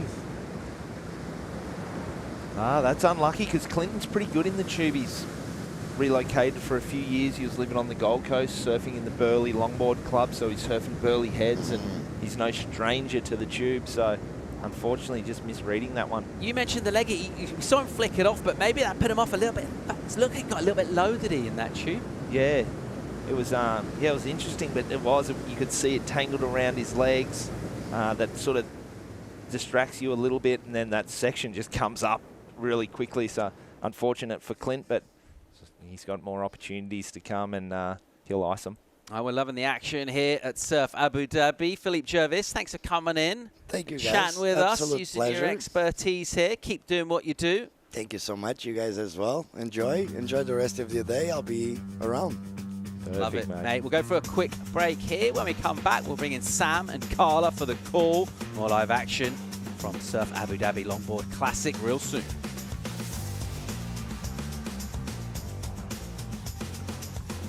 Where the desert meets the sea.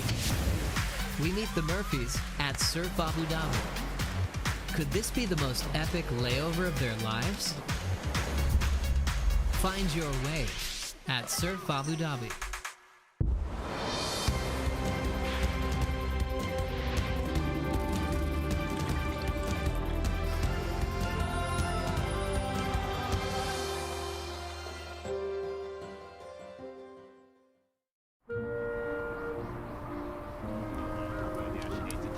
Straight back out priority and into this wave. Oh my! Deep one for Western Web. She comes out. She comes out. She needs a 10.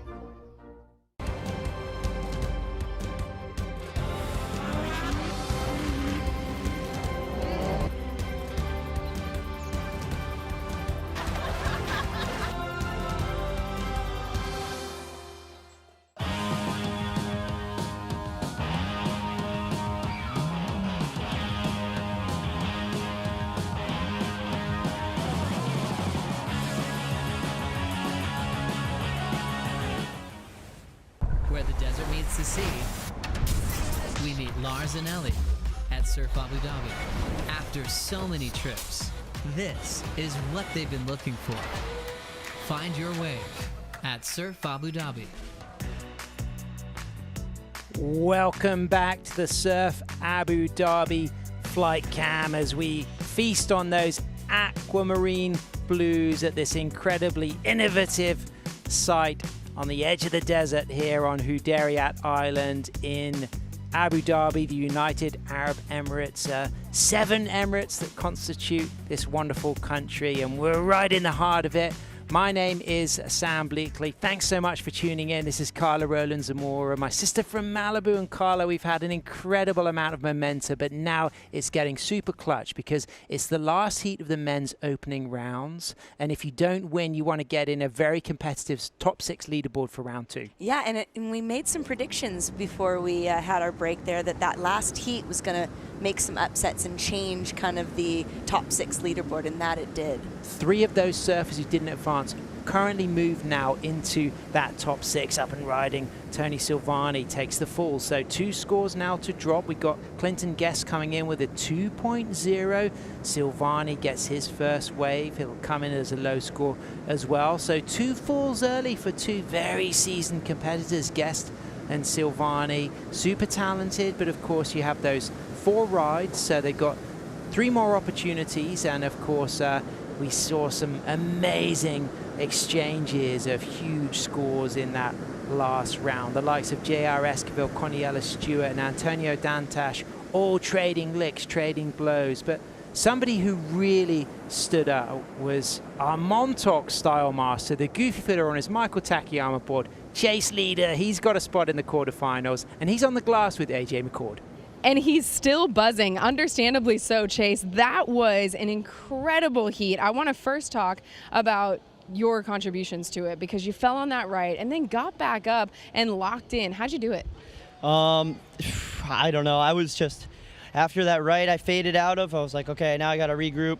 And I got my left, made my left, which gave me a little bit of confidence. And yeah, now here we are. We're stoked. How were the nerves feeling seeing every single competitor lock in on those second waves? Because as of now, everybody in your heat is either on to tomorrow or into the second round. Yeah, it was really like a tight heat. I was just super nervous the whole time. I didn't even know. Yeah, that was so much fun though. It's the best surfing with those guys. And yeah, it's stoked to be here in Abu Dhabi and yeah, win my heat. Let's go. It was so fun to see what you did on the waves today, but how are you going to even elevate for tomorrow? Yeah, I'm just going to get a good night's sleep tonight and drink a lot of water, stay hydrated, and yeah, we're stoked. Looking forward to seeing you then. Thanks. Thank you. Congratulations, Chase Leader. You're in the quarterfinals. The worst you can do is a fifth. It's a great run for you, and you may well improve on it. But as it stands, that top 6 leaderboard now sees Taylor Jensen and Antonio Dantas in number 1 and 2. So only 3 more surfers can move into that top 6. So if we look at that third position, it's currently sitting with J.R. Esquivel. So as it stands, Taylor, Antonio, and J.R.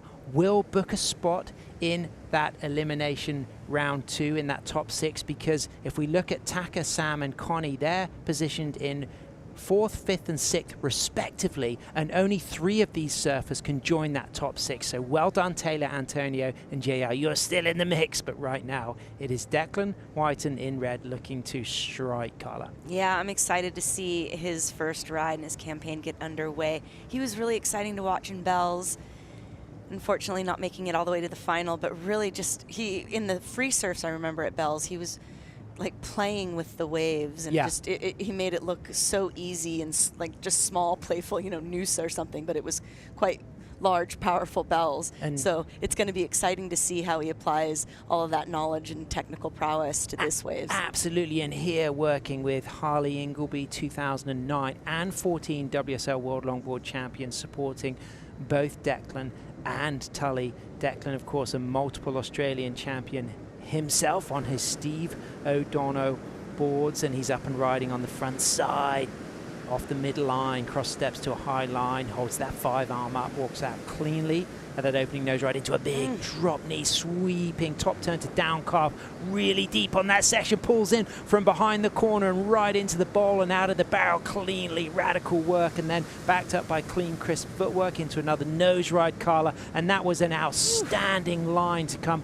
out of that rail turn, in and out of that barrel, and there's more to come. Oh, there's more happening here right now. He's keeping it really critical and lively, and then that fluidity and connectivity between the maneuvers has just been on par. And that drop knee, jazz all the way. That's the third one that we've seen in this wave, I believe. 3 solid, powerful, the energy just, that was excellent. Yeah, that's excellent range surfing all the way, any day of the year. Declan Whiten, multiple Australian champion, recently qualified as a firefighter, kind of have been a long time Manly lifeguard, and just perhaps put one of the more radical rail lines to set up for the barrel that we have seen. Comes in and out of this nose ride, but Carla, talk about the turn that sets him up behind the 8-ball for a radical barrel. Oh, that drop knee right there, and then he just happens to set it up so perfectly the way it curtains over him just at the right time as he bottom turns into it, and then comes out of it again, sets it up really nice here, gets the tip time, so he's checking off all the boxes,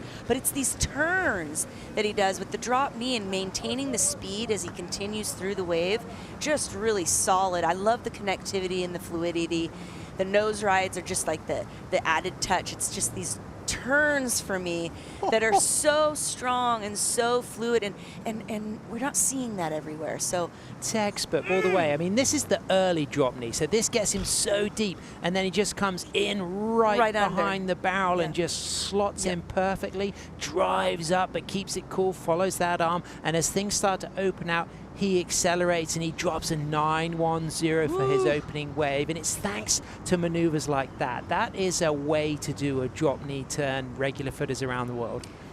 Wow, I'm kind of feeling a little speechless. You know, talk about the hairs going up on end. One of my favorite riders from yesterday was Tully, and so you can see the work that Harley is doing between these two surfers has really been phenomenal. I love the lines that they're drawing, the power and the fluidity, coupled with the critical nose rides. That's top notch. And fitness as well. There's something always clear about Declan. You can just see in his posture, look at the spring in which he's running. This guy is fit, he's sharp, he's lively, he looks hungry, and physically you just trust that he can do the work. He's definitely on point. He's at the top of his game, I'd say.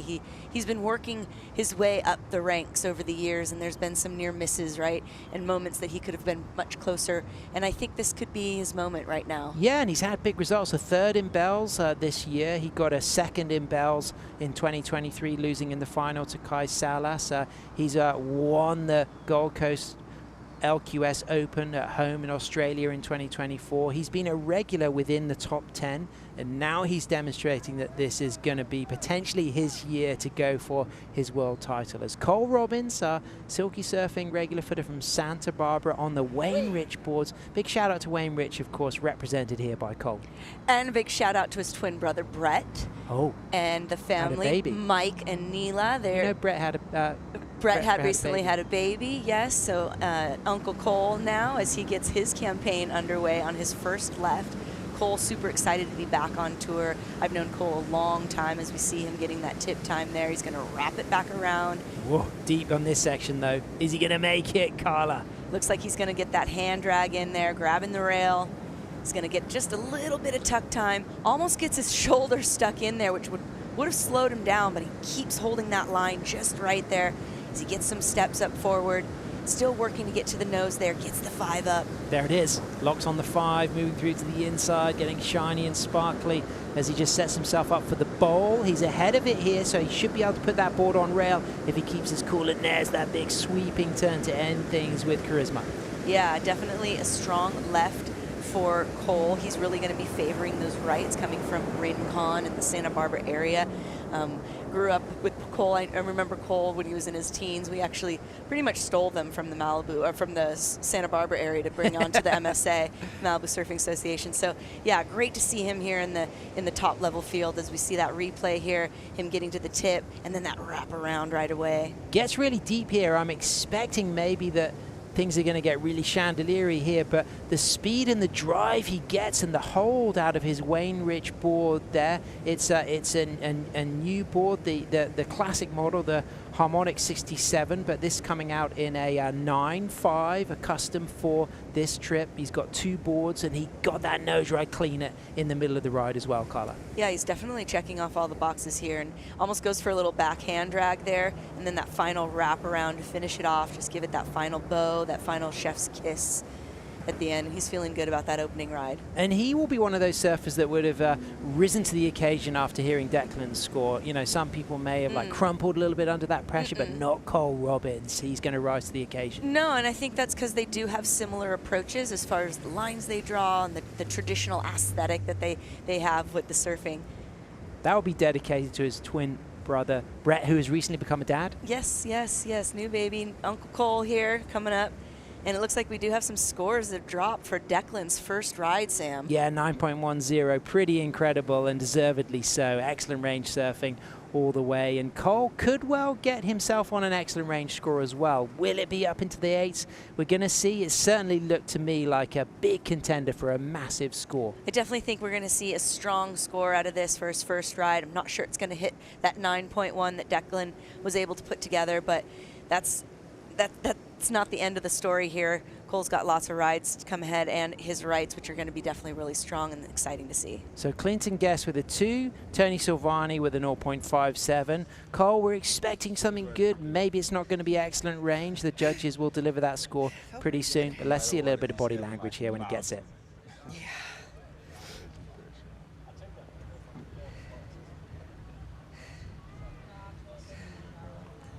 All right, kind of as you mentioned. It's a start. It's a start. Okay, yeah. So that's a kind of 50-50 reaction. Yeah. You know, he was in his head, he probably now reflecting, okay, had I got a bit deeper on that barrel, a bit more critical on the nose, I could be excellent range. But like he said, it's a start. It could be a keeper, a 6.5. He's also looking for that leaderboard situation. And you can see that spread, the highs of the 7s, the lows of the 6s, and a 6.5. It's a start in his own words, and it definitely is a start. Well, coming in with his first left, which isn't his favorite side, coming in at that 6.5 is a nice, healthy way to start. He knows he's going to want to improve. But right now, we're keeping our eyes on Tony. Riding the Bill Stewart board. Wow, big snapping drop knee turn, similar to the lines we saw from Declan, where he's now pulling in. A little bit of shade, comes out cleanly, not too deep, but really good control and a nice opening turn. And now into another rail turn as he just releases that sharp edge board. Single fin from Bill Stewart, looking super peppery under the feet of Tony Silvani, Carla. Yeah, really looking good here as he goes into that second final section there, that tube section, not quite able to get the shade, but really finishing it off nicely with the turn, not able to come out of it. Unfortunate to not finish that. Yeah, because he did a lot of great work up until that point. So, you know, that's going to probably keep that wave out of the excellent range. And you can see 2+1. So I wasn't 100% tuned in to what board he'd opted to ride, but got the side fins in there. I like to see the kind of like reference to the kind of 80s spray job we got on the bottom of that Bill Stewart. Of course, Bill, a pioneer longboard shaper, amazing longboard. But what about that opening turn? Yeah, good opening turn. Got a little bit of a hiccup there. Does get under there into that little shallow part of the barrel. Sets it up again. Gets 4 more steps to the nose. Brings it back around with a nice drop knee. Nice turn, that one. That one right there in the middle was really pretty. And talk about what will have dented his scoring potential when he falls just at the very end. Do you think he's going to lose at least a point on that potential there, or do you think it won't make much difference? I actually think there's going to be some, it's not necessarily a docking a point, but a loss of being able to gain more points because he didn't complete that, and that turn was looking pretty lively. He's looking nice. And if we look at Declan's score at that 9-1 and those turns, and he really did finish it off with that really strong, powerful turn, that's what they're looking for. It looks to be a tweaked CMP model, one of the kind of famous Bill Stewart models. He's waiting for that score to come through. Be interesting to get his reaction. See, he's just keeping the eyes on the scores. Let's look. Body reaction. Yeah, 7 comes in as strong. Is he happy? What do you think, Carla? I think he's going to be pretty solid about that. That's his first right. He's got another shot at it, so he's going to know now how to improve and just kind of get that rhythm under him. Here we go. He's going to look. He's going to smile. He's happy. He's pumped. He's on a roll. Now he's got his campaign underway. So the interesting thing is, Carla, he's now carrying a higher score than Cole. Cole's highest score is a 6.5, but Declan, of course, with that 9.10, but gives him the edge over Clinton and Cole.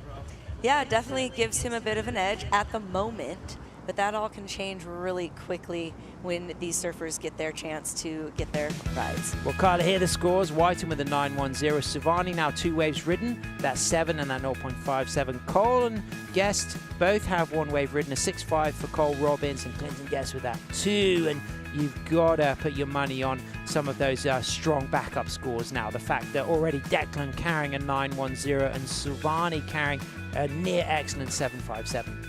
Yeah, we're already seeing some great surfing and the potential for our leaderboard to change again. So we want to keep our eyes on what's happening here as we see the guests in the pool there enjoying the atmosphere. It's such a great atmosphere here at the facility. Big thanks to Surf Abu Dhabi for providing it.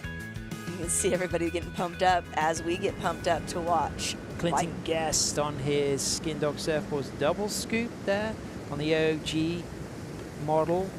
Beautiful board, great transition out of the nose ride, single fin, Good bit of body language there as Guest cross steps forward once again, looking to set up another nose ride, lock low in the wave. This is nice from Clinton, Carla. Yeah, definitely some smooth surfing, keeping it nice and calculated. Stretches those toes up there as he's setting up for the next section here, grabs the rail, does a knee down. It looks like he's gonna just get kind of pinned by the lip there, but manages to get around the section, thankfully. So that way he can get that finishing maneuver there with that cut back, bringing it back around for that last bit of ride. Nice work from Clinton Guest. So on his Thunderbolt board there, Skin Dog surfboards, the double scoop OG model, 9.6 there, single fin. Let's get a little replay of this action from Clint. What do you think, Carla? Yeah, I think he's going to be okay with this opening ride, but definitely want to improve on it. You see that it's just got that nose ride there, a little bit stretched out. Manages to get another second nose ride as he stretches his toes over there. He's working on the backside, getting under the little curtain there. Puts his knee down, but just kind of spends a bit of time just getting kind of nailed in the head by the lip. Fortunately makes it around the section, gets that last final turn there to just kind of top it off. Not going to be a gigantic score, but it's going to help him just keep that rhythm going. Well, get your scorecards out, drop a number, and we'll find out what it is after this break. And we'll also look forward to seeing Cole Robbins from USA surfing the right-hander.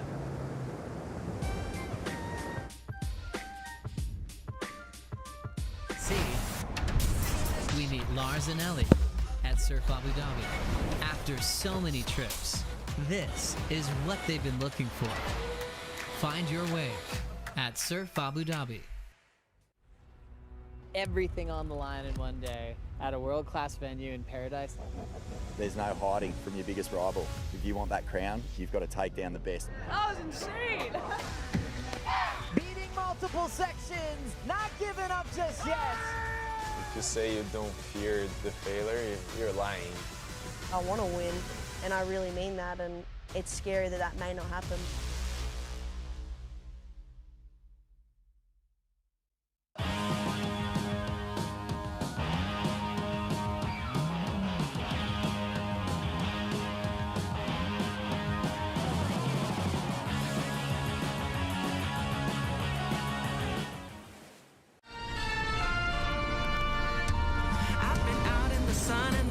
Stars have been dancing along at the pace around us.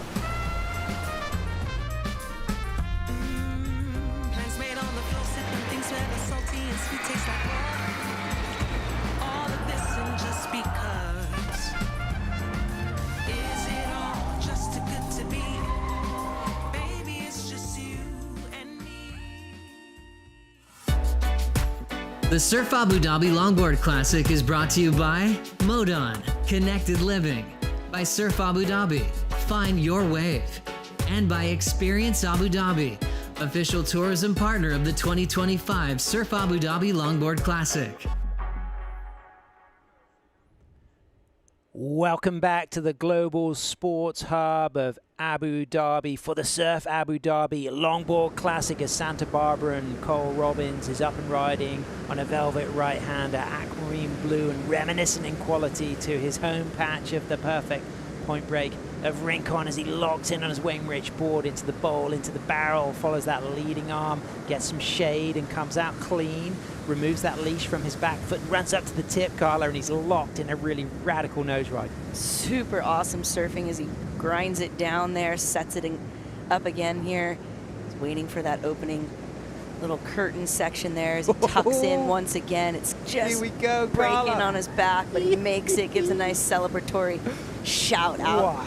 And then a nice cut back. That was finish groovy. It. That was pretty cool. Brilliant, brilliant. You could just see how much it meant to him as well. The look back, the sense of joy in the finish. And I don't know if you noticed, he was standing on his leash that first half of the wave and didn't let it phase him, didn't worry about kicking and flicking and got through the maneuver and then got it out of his way and then continued with just precision. Oh, it's amazing. Really looking forward to analysing this, Carl. Talk about lines, degree of difficulty, and, you know, what he did to get that leash away from his toes. I mean, just the setup right here, too, as he tucks in just so right. Like we talked about that Sean Thompson kind of stance, and Sean Thompson knows Rincon. So, yeah, seeing as he flips the leash away from him and just keeps keeps on, keeps that line driven, and just stays lively, keeps connecting the maneuvers. There's not too much downtime in between. And this is it. I mean, this is a great tube ride, super deep on the inside bowl. I like the way he tucks his front shoulder in, gives a little shout out, like, yeah, babies, watch me. And walks out into a down carve, and see how clean and glassy that section is. And he's just perfectly placed, following that leading arm, keeping everything super clean. And it was almost as if maybe the opportunity to take that leash off his back foot allowed him to slow down a little tiny bit that got him that deep. Perhaps so, yeah. It was interesting too. He shifted his foot while he was in the barrel there. He had it kind of stretched out so that he could, you know, push that weight down, and then he no longer needed it, bringing it back in. His partner is absolutely overjoyed. And irrespective of the score, that guy is absolutely stoked. He's got his Colgate smile on. His Colgate smile. He's got some good teeth, definitely. Cole is stoked on that one. He's going to feel fired up. Everyone at home in Santa Barbara and Ventura, sure they're shouting it out for him. Wow, Carla comes in at 8.5, so puts him now in first. Declan Whiten now chasing a 5.9, and Cole Robbins in the driving seat. Yeah, super great way to keep this momentum going. And this is another stacked heat with some excellent surfers. Brilliant stuff. You can just see the energy around Cole, the positivity. He's feeling good, but there's everything to play for, because right now, Declan, he's already got a 9.10 for his opening right-hander. He's now got an opportunity to chase a 5.9 to go straight into first on his first left-hander. Yeah, so he's in an interesting position, a favored position right now, because he knows kind of what he needs. It's his first left, so he still even has another left to be able to improve on whatever this score ends up being. So right now, just kind of, you know, waiting there, waiting for the clock to count down, the engine to fire up for this wave to give him that opportunity to hopefully score in another excellent range ride.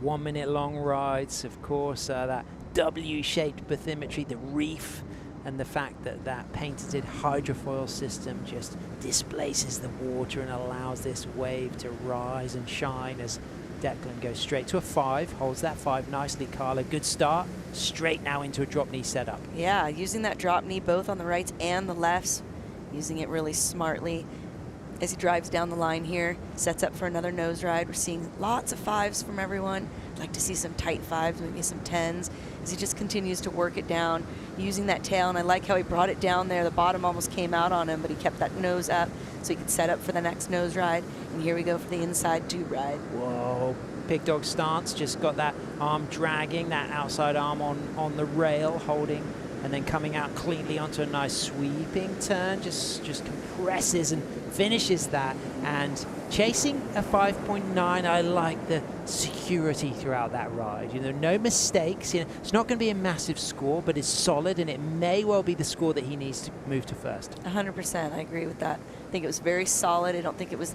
didn't quite have that wow factor that his first right did, but he did the job and he took care of business, and it was still critical, and there was still a lot of elements like the drop knee there that was just specific to him and specific to his style, and shows a lot of variety in his surfing. Yeah, driving up to the higher part off those bottom turns, and then keeping that footwork clean and quick, and then back up again here, back to the tail, and readjusting of those feet. And I like here the composure, just standing tall on that off the lip. But this was interesting, where he now starts to recognize he's going to attack this inside section into the pig dog stance, you know, dragging the arm a little bit and just keeping it under control. Not a deep section there, but coming out strong and ending with the turn, chasing an attainable score. And for me, I felt like his strategy for that ride was a completion, you know, to get something respectable that could be the score he needed, but didn't add too much pressure on him for his second and final left-hander. Right, well, he definitely has kept himself in a position where he could, you know, maybe put a little bit more out there. That's what I feel he's going for. Yeah, and so I agree. I feel like it was, and I don't want to go so far as to say safe, but there was a bit of safety in the approach on that ride, I think, for sure. And how special to have our 2009 and 2014 World Longboard champion Harley Ingleby in your camp. You know, someone who can just bring such a variety of knowledge, composure, and positive influence on Declan. Yeah, and just like the right energy, you know, you can feel the energy around them is just in the right space. You know, you don't want too much arousal or too much of a fan club going on sometimes around you. Sure. You know, you want to be able to have your own space, and I think that's been well crafted and created for them. So there's a 9-4. It's known as the Delta model. He has this in a round and a square tail. Obviously, as you can see by the shape of that tail, that's the round tail. Still a single fin. You can see that edge in the tail, a real point to the end of that pin. And a custom design there with Steve O'Donnell. It's been for over 10 years that Declan has been working with Steve. As Tully gives him a little kind of bit of a positive high five there. And it's a 707. So I felt that was a really smart strategy from Declan, because you could sense that he was playing that solid and there's more to give, but he's got the score and he's into first. I'm loving it. I really am loving the approach. I just like there's just this kind of calm collectedness that's coming from that whole camp that feels right. And I think that if they can keep maintaining that, they could possibly take it all the way. Yeah, big shout out for Clint here, of course. McNabb Developers back home in Australia, who works for as a building site safety officer, giving him the opportunity to come here and compete. And he's up in the nose, locks that 5, holds that quick touch of a 10 there, walks out cleanly, Carla, and again a nice high line and a really strong start for Clint Guest. Yeah, super lovely surfing from Clinton. Not somebody we've known too familiar on the WLT here, but really showing why he's here. Some solid 5 right there. Was able to put the arms down for a moment. Leaned into that, and he now is going to come off the bottom, off the top.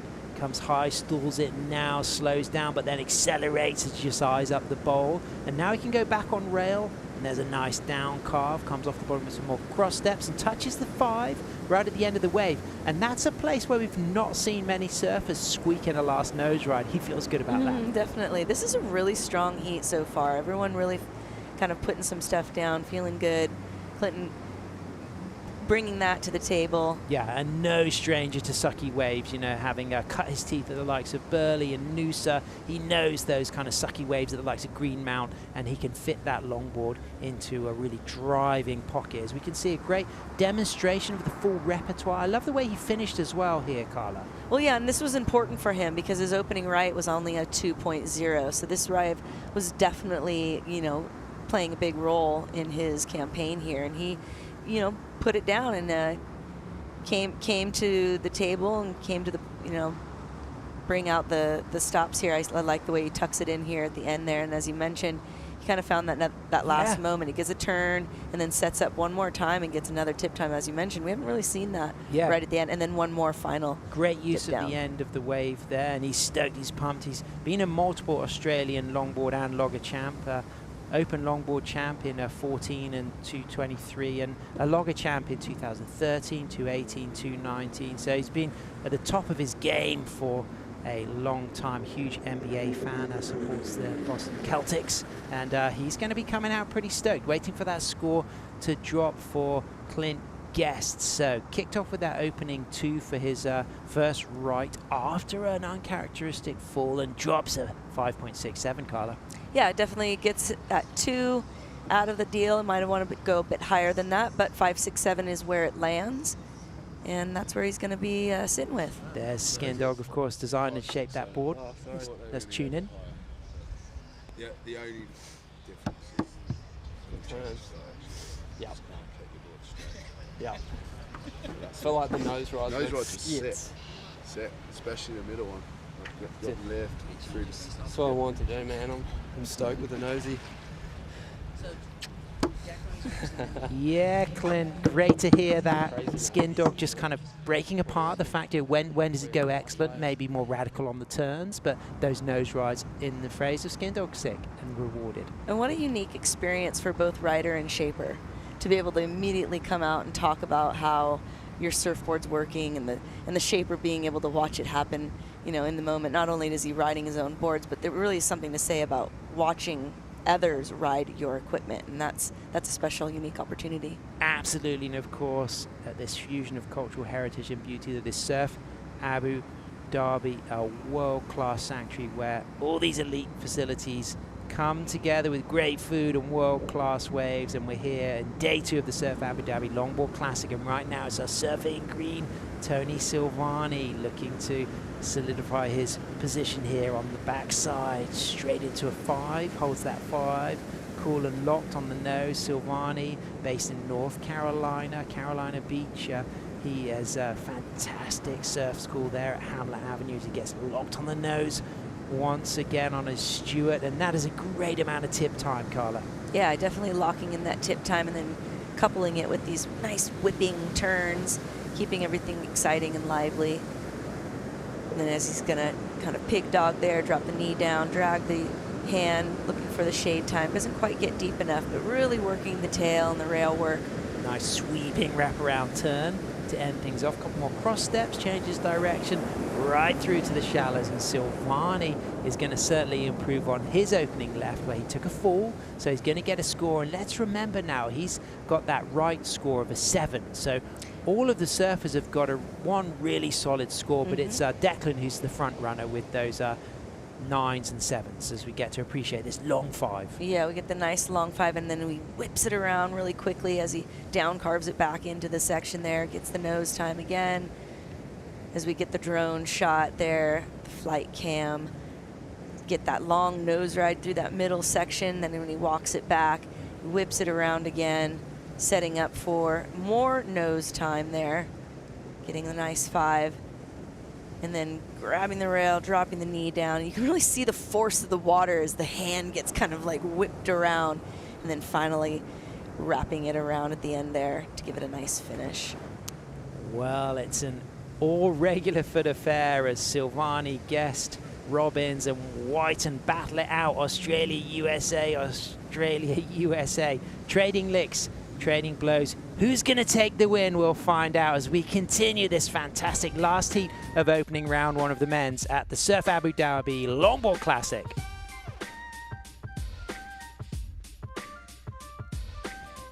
Where the desert meets the sea, we meet Lars and Ellie at Surf Abu Dhabi. After so many trips, this is what they've been looking for. Find your wave at Surf Abu Dhabi.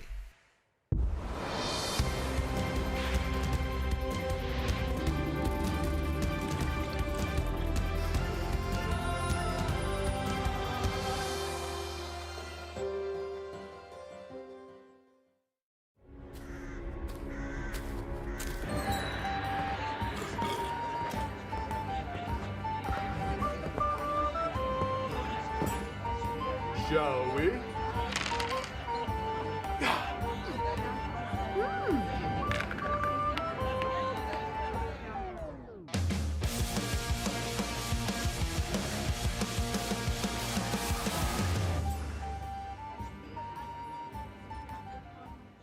Where the desert meets the sea, we meet the Wolfpack at Surf Abu Dhabi. These boys are never going home. Find your wave at Surf Abu Dhabi.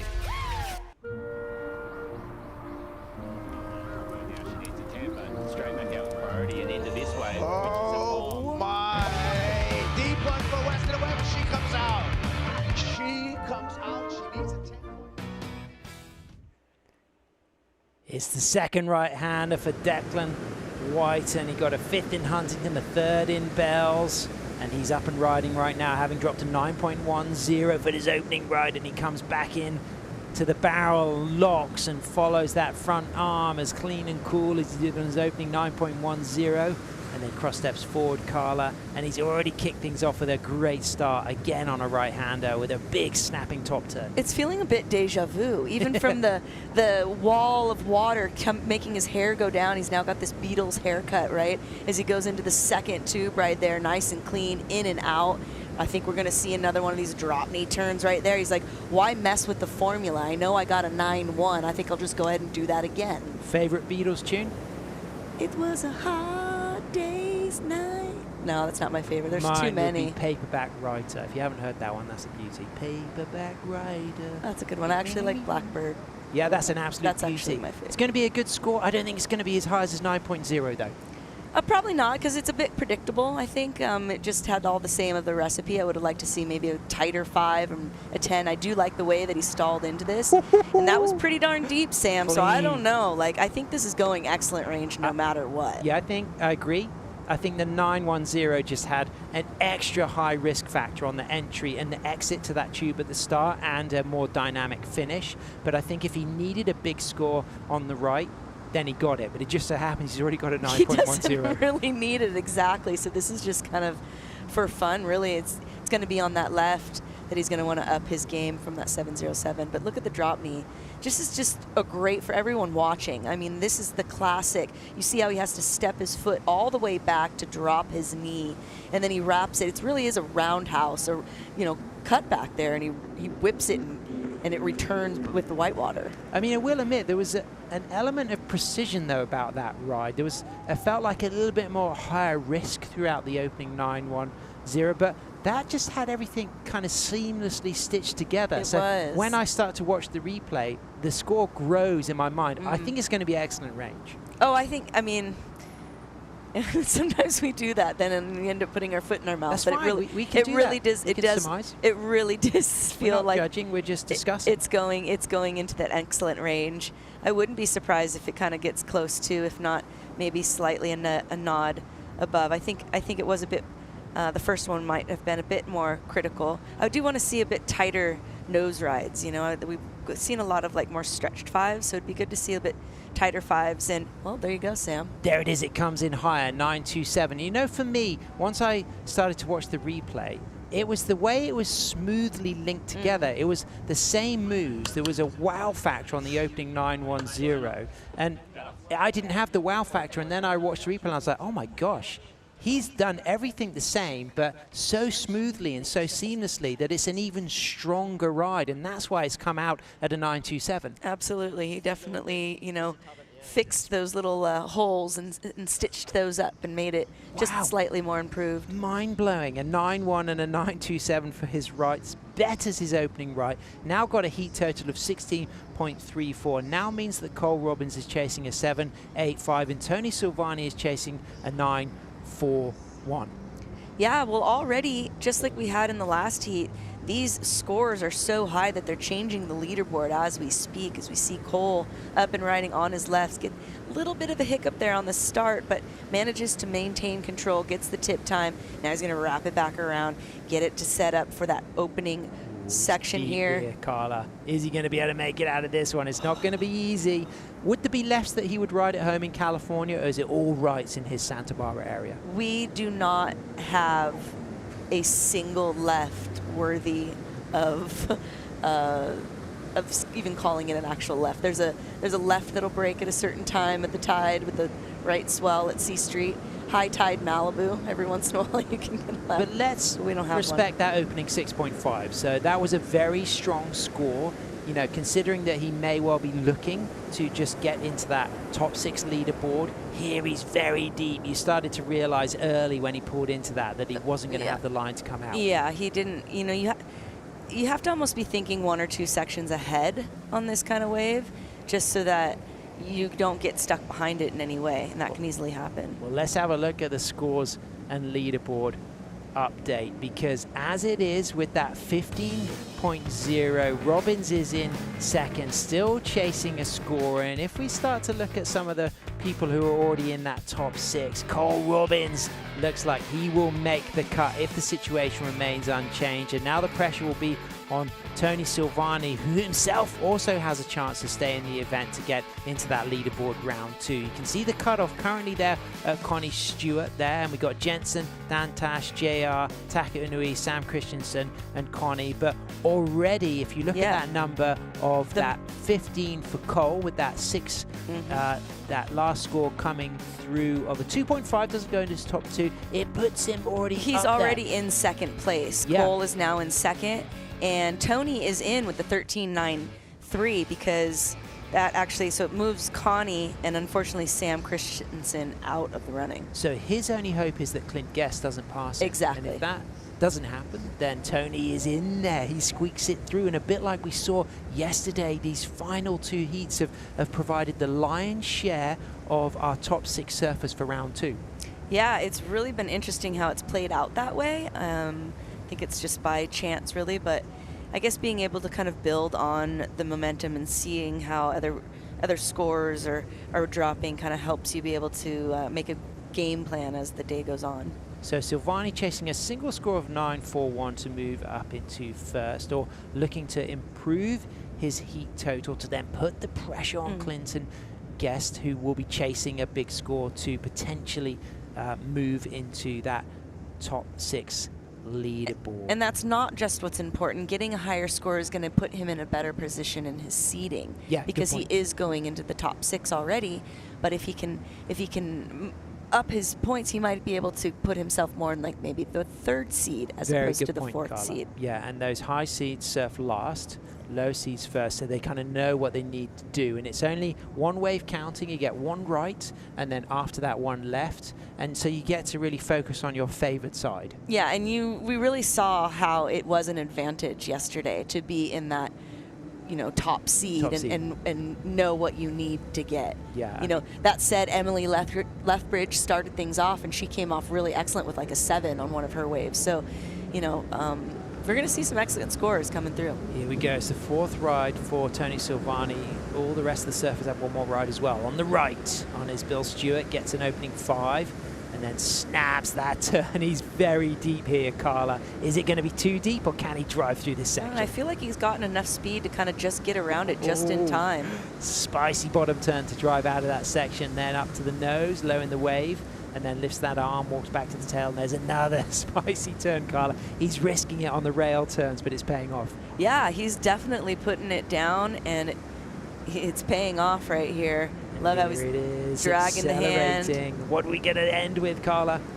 Gets that nice turn. I actually really like that last turn maybe most there, the way the tail held in just a little bit better. And then finding that little bit of tip time right at the very end there. And a cool clean kick out. So his top right-hand score is a 7. This is his last wave, so he's looking to improve his situation on the 7. A 9.41 would move him up into 1st, but he may well improve that 7. I thought there was a lot of excellent range surfing happening throughout that ride. Yeah, here we go with the replay. He gets that 5, walks it up there, walks it back, sets it up, and just brings a nice big carve. It kind of comes almost unglued there, the tail there, but sets it up. As you said, we weren't quite sure if he was going to make it around it, but he did just right. It was the readjust. I think when he drove off the bottom, he moved his feet forward just to drive enough. He drove it under and through it, yes, definitely. And then that second big turn there, that one actually was really powerful. Full release on rail, on edge. I'm feeling like he's going to better that 7.0 that he got on the first right there. He tucks into the little shade there, getting a little cooled off. Gets the shampoo as he brings it back around to a nice final turn, and then we get even a little more tip time. Yeah, he's going to feel good about it. I love the glassiness of this inside bowl, and this was a real clean exit, but also adding more here. Then readjust the feet, goes into that trademark sweeping turn. Some drop knee, more on rail, but there's that drop knee release, and then he just snaps it back, like you say, with 2 to 4 steps into a little touch of the 5 to end with the kick out. Yeah, super strong ride coming from Tony.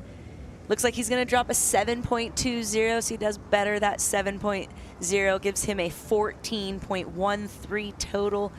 I believe that keeps him in the 4th. Let's see, it's going to put him in the... Yeah, he's right up in there. He's right up in there. He's going to be in like the 4th place spot, I believe. Nice. Tony, Stowe kid, she's so happy. I say it every time. I'll say it every time again. He's the nicest guy on tour. Oh, he's still in with a chance. He moves through. Guaranteed spot in round 2. Little shout out to Mum there from Tony as well. Yeah, he's a really nice guy. He's got a lot of good energy. He's been doing this for a long time. And, you know, he's just really positive. He's got a really positive attitude. He's supportive of all of the surfers, brings good community spirit. Absolutely, as we get to appreciate the Surf Abu Dhabi Flight Cam, this incredible facility with elite level coaches and surf guides supporting everybody from pros to beginners, and lifeguards, water safety, and an incredibly friendly host attitude here with great food. And we've seen world-class surfing for our first few days, and it continues in this opening round. Heat 6, Whiten out in front. Robbins can catch him if he gets a 9.84. Silvani now has solidified his spot in the top 6 round 2. Clinton Guest, he'll be coming up soon. He's still chasing a significant score to look to get his spot in the top 6 leaderboard round 2. Of course, the winners already will progress to the quarters, and Clinton Guest on his last ride, on the backside, up and riding. Cross steps forward, finds that 5, clean footwork back to the tail, and then cuts back and goes into the pig dog stance and a little groovy fin slide, but reconnects that rail and drives cleanly back towards the open face, and a high degree of difficulty critical nose ride there, and steps himself back up for another hold of the tip, and then walks cleanly out of that collar. And this is really strong for Clint as he moves through to the inside. Yeah, well, he's needing to throw away that 4.0, and this is looking really strong on leading him that direction. Giving it a last final go here as he tries to kind of tuck into that last bit of wave, gives one final turn there. Strong ride there from Clinton for his left. He's looking for a pretty large score. Yeah, great stuff. Now based on the Sunshine Coast, of course, his wife Victoria will be tuning in. His two daughters are Bonnie and Blossom, the two Bs. They'll be cheering on Dad back home in Australia, and that's his final ride. And is it going to be enough for him to get into the top 6 leaderboard, Carla? That was a beautiful bottom turn to kind of start things off as he brings it back around and sets it up again. A little hop skip there, almost comes unglued there, manages to maintain control, as you said, re-engages the rail so that he can maintain that speed into the next section. Almost kind of does a hiccup there while he's on the nose, but continues to hold control, wiggles those toes up to the front there as he brings it into the inside pocket, drops the knee, drags the hand, lets the curtain fall over him a bit, and drops it around for that final ending there. Nice work, Clint. So waiting for that score to come through. Chasing a pretty significant score to get a chance of going into the top 6. We've already seen a spot booked by Tony Silvani, and this is the double scoop swallowtail. This is a board that Ben Skinner brought out to the BioGlam Bells Beach Longboard Classic. Left it with Clint. It's a 9/6 single fin. There's Skin Dog, the shaper. High five from Ben. Good feeling, good vibes. Yeah, I like it. I love the whole scenario here, just having that setup. Looks like he's got a score dropped. There it is. It's a 5.97. So that heat total of 11.64 falls shy of the opportunity for Clint to get into the top 6 leaderboard, but great experience for Guest to be here from Australia, and he'll be back strong. Oh, absolutely. He's definitely somebody that has nice styles, offering something great to the longboard scene, so it'll be great to see him in the future. I reckon just kind of bobbled on the start. Words of wisdom from Skin Dog, and of course Guest as well. You know, he's been around long enough to offer his words of wisdom to other surfers, and he's still at the top of his game. As we can see now, he's finished his 4 rides, as has Silvani, so those scores won't change for Green and White, but still to ride it's Robbins and Whiten, and Robbins is chasing a 9.84, and there's that leaderboard, and we can confirm that Tony Silvani will move into that leaderboard with that fixed heat total of 14.13. You can see that will put him up into 3rd as it stands, Carla. Yeah, I mean, it's amazing how those last couple heats just really changed everything up, and we had some really high, excellent scoring rides there. We're gonna have one more ride here. This is gonna be Cole's second right, which is gonna be his favorite. He started an 8.5 on his first one, so he's definitely gonna wanna better that. Here it is, Cole Robbins. Nice bottom turn setup. Cross steps to a nice tight 5, holds that cleanly, then walks out really big radical turn to cut back and come from behind down into the barrel, and really good clean entry into that deep section, and comes out cool far up his board as well, so he should be able to get back to the tip. Locks that 5, Carla. That was really nice. I'm speechless a little bit. Cole is one of my favorite surfers ever.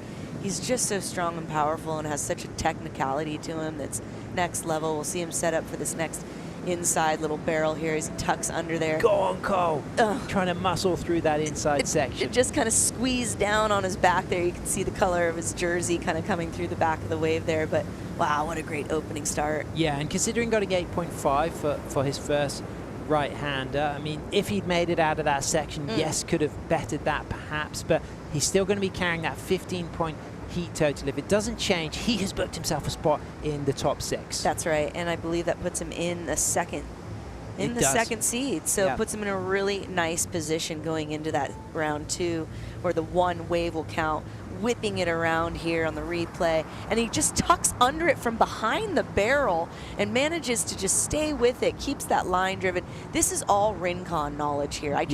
There's so much of this wave that reminds me of Rincon, the way it bottoms out and hollows and opens up. So he just feels, I think, really comfortable on this style of wave. Yeah, and I love the line he takes here, but that stalled there, everything's looking good, but just ever so slightly too deep to stay with that and really match that 8.5. So score will come through. We don't expect it, of course, to better that 8.5. So we're imagining that his heat total will stay at 15.0, but as it stands, it puts him as the one of the top seeds going into the top 6 leaderboard. Taylor Jensen had a heat total of 16.84, and that 15 heat total would put him seed number 2, which is a really strong position for Cole Robbins. Yeah, absolutely. It's going to make him feel really good going into that round 2 and helping himself lock himself a place into the quarterfinals tomorrow. There it is. There's the scores. So had he made it out of that tube, it's a 7.67. He probably would have betted here 8.50, but that's going to give him a lot of confidence, and that Wayne Rich board looking great under his feet. But like you say, a lot of experience at a world-class wave, really helping him on the right-handers here. Yeah, and having a board under his feet by a renowned shaper like Wayne Rich. Shout out to Wayno. He's been a big part of the community there, and you know, Cole staying loyal and representing the local legend. And the cool thing about this this round 2 format is, of the 6 surfers, they'll have a right and a left, and it'll be the highest scoring ride that counts. So you can just really work to your favored side. Right. So I think, you know, for someone like Cole, coming from a wave like Rincon, he's really going to put it all in on that right and not probably, obviously, give it his all on the left, but he's really going to be relying on that high score on the right. Well, this has got to be one of the best surf trip experiences you can plan to surf Abu Dhabi. You've already got a real taste of the quality of the wave. You can learn here, you can finesse your skills at a higher level. It's a completely bespoke, tailored experience for you or your group. And right now, our heat leader already booked himself a spot in the quarterfinals. It's Declan Whiten from Australia on the left-hander, Carla, and again straight to the tip. Right, giving us just all that steez and style, a super deep drop knee as he sets up for this little opening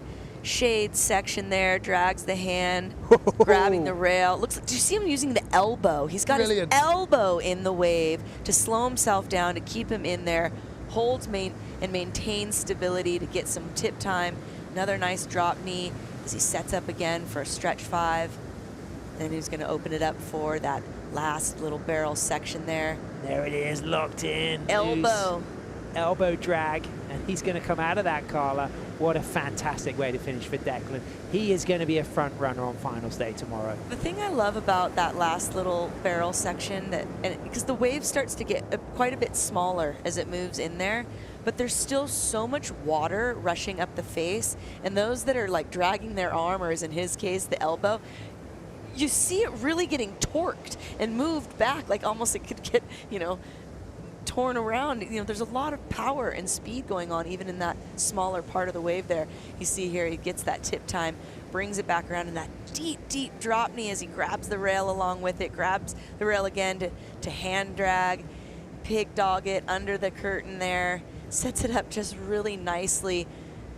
And then it's just this tip time here. He gets 2 steps up, gets more tip time, gets that stretch 5, and then just bringing it around. Great stuff, and just been doing a bit of science It's there. this here, right here, when he drags his arm, and you see his arm getting kind of thrown, and you see the force of the water. There's a lot of power, there's a lot of movement going on there.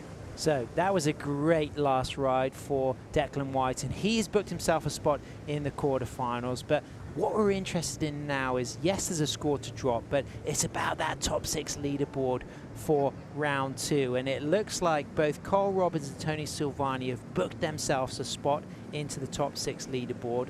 TJ was already there, Antonio Dantash was already there, and it looks like they hang on by the skin of their teeth, JR and Taka Inui. As far as I can workout, still have a spot in the top 6, Carla. Yeah, if my math is mathing, I'm coming up with the same calculations. So unfortunate for Sam and Caniela, who are just hanging on there, but it will be Taka and JR getting those last 2 spots.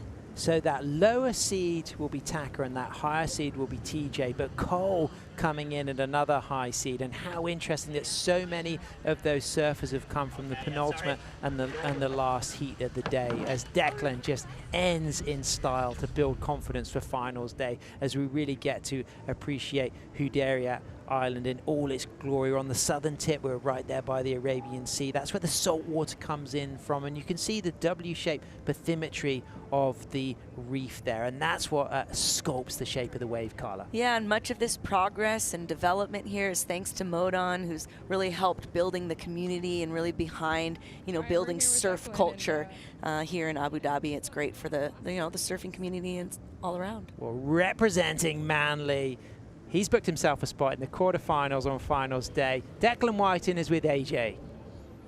Declan, on to the quarterfinals, and it just seemed like you got more confident every single time you took off. Got a 9 on the first ride and then bettered it yet again. How did you continue to elevate your surfing? Yeah, it's good. You get a run kind of in the practice waves, but you don't get any scores, so you have no idea if it's like good or not. I was pretty confident in the right run, and then I've been working with Harley Ingleby over here as well, and yeah, I was super confident in the right, and then it was just about whether I could put it together on the left, so super stoked. Well, an 8.17 for your final ride of this heat. How much confidence does this give you going into a quarterfinals tomorrow? Yeah, to get an excellent score on the left, that's huge. I don't think I got out of the 6s last year, so stoked. And then yeah, quarters on tomorrow, and hopefully we can put it together again. Looking forward to seeing it. Congratulations. Thanks, AJ. Congratulations, Declan. Thanks so much, AJ. That was a real masterclass. And we now can confirm our surfers who are going to be in that top 6. We got Taka Nui, Rogelio J.R. Esquivel, Tony Silvani, Antonio Dantash, Cole Robbins, and Taylor Jensen, Carla. Really a great stacked lineup. It's going to just go to couple of the guys. We'll see what happens. It's a winner takes all. A second will also make it to the quarters. We're going to be back live at 3:05 for our round 2 of the Surf Abu Dhabi Longboard Classic.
The Surf Abu Dhabi Longboard Classic is brought to you by Modon, Connected Living, by Surf Abu Dhabi, Find Your Way, and by Experience Abu Dhabi, official tourism partner of the 2025 Surf Abu Dhabi Longboard Classic.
Surf fans, welcome back. The Lexus US Open of Surfing presented by Pacifico and the city of Huntington Beach.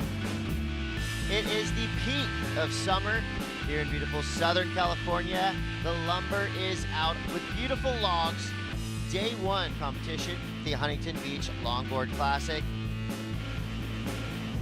Global superstar J.R. Esquivel, who just starts things off on the nose.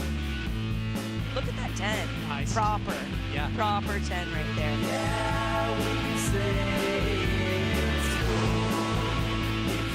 J.R.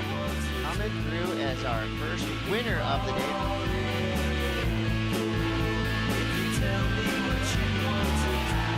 I'm thinking 50 deep for Team Philippines on the sand right now.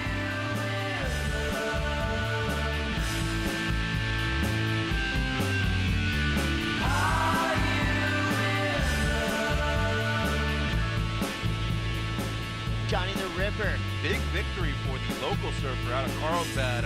Jack Van Wagoner gets straight into the round of 16. To get to come here in Huntington and have this amphitheater atmosphere and have the fans really engaged, like that's huge for us and getting that exposure out for longboarding. Speaking of TJ, how was the nose ride there? Straight into the lip line. Defending event champion and defending world champion Taylor Jensen straight into the round of 16 with a big heat win.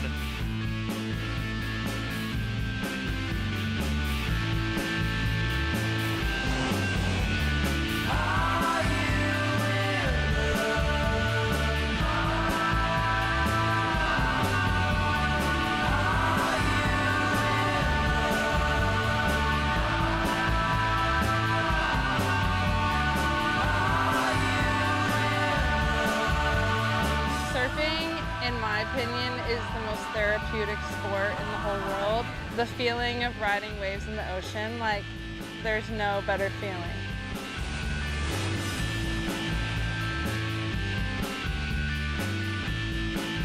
All the stars are here. This is day 2 of the Lexus US Open. Really loving what Avalon Ball is laying down on these perfect little laps. 767, near excellent.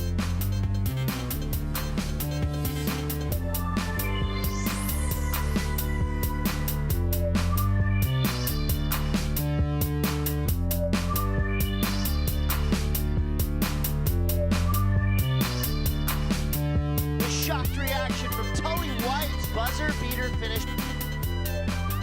Stevie Sawyer got on the nose. It's making it look easy. 7.77.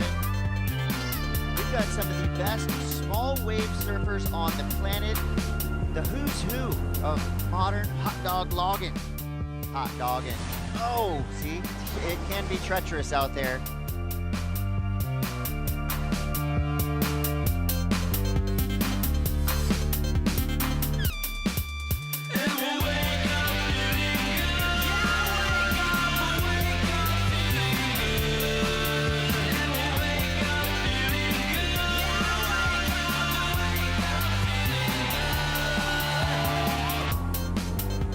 Day number 4 of the Lexus US Open of Surfing presented by Pacifico.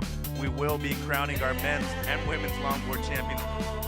She's got a total score of 15. That is the highest of the event so far. Our reigning world champ goes down, Malia Illigan. Good job. You can almost hear that turn. That's the sound of a door closing.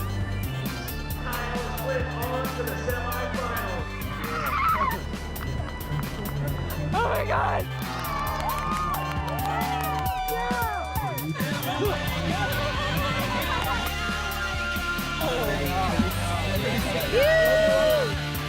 Avalon's first final ever, Adelaide County versus Orange County, 2025 Lexus US Open of Surfing champion. He's the man, he's the winner. Big moment, Go Dave. Oh, watch this reaction.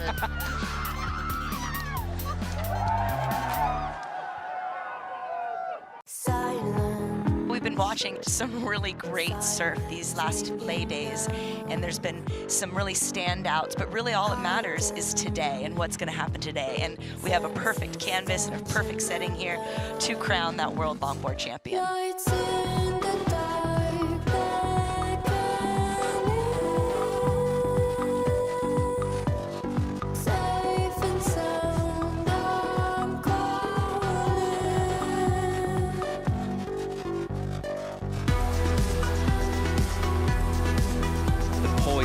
As ever, it's just so good. That's the best wave that we've seen at the event so far.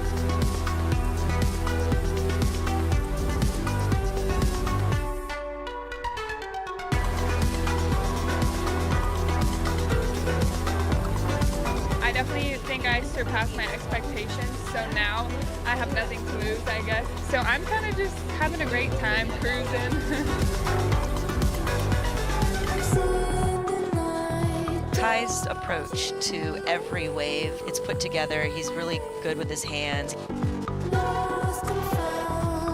and she's just won a heat against Honolulu. Well, this is going to feel great for Rachel. Yeah, absolutely. See, Kai Salas set himself up to battle for a world title defense. He's going to be coming up against Taylor Jensen. The title match, best of 3 coming up.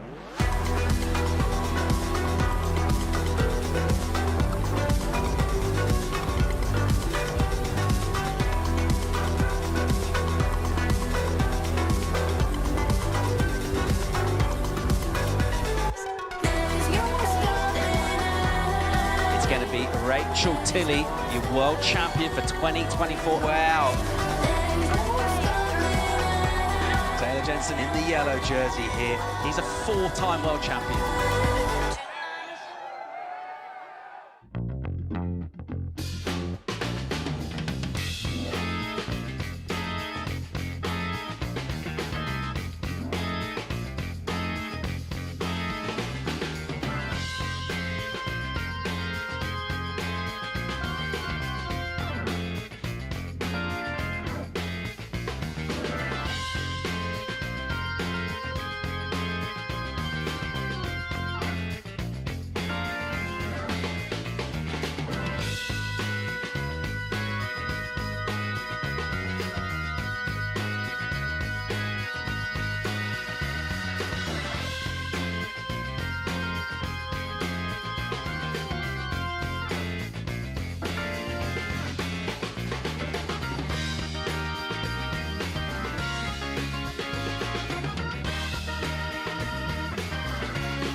The Surf Abu Dhabi Longboard Classic is brought to you by Modon, Connected Living, by Surf Abu Dhabi, Find Your Wave. The Surf Abu Dhabi Longboard Classic is brought to you by Modon, Connected Living, by Surf Abu Dhabi, Find Your Wave, and by Experience Abu Dhabi, official tourism partner of the 2025 Surf Abu Dhabi Longboard Classic.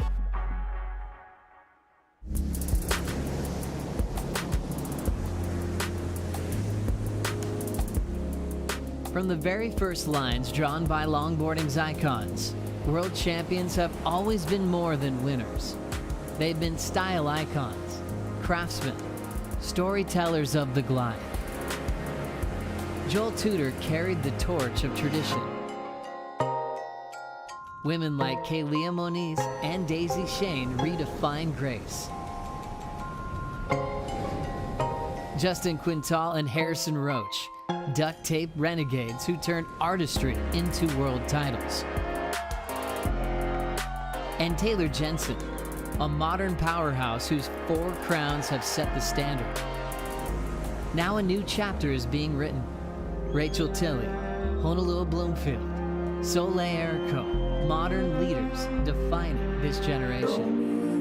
And I'll find a way to float. I can hold my breath much longer than my nerves.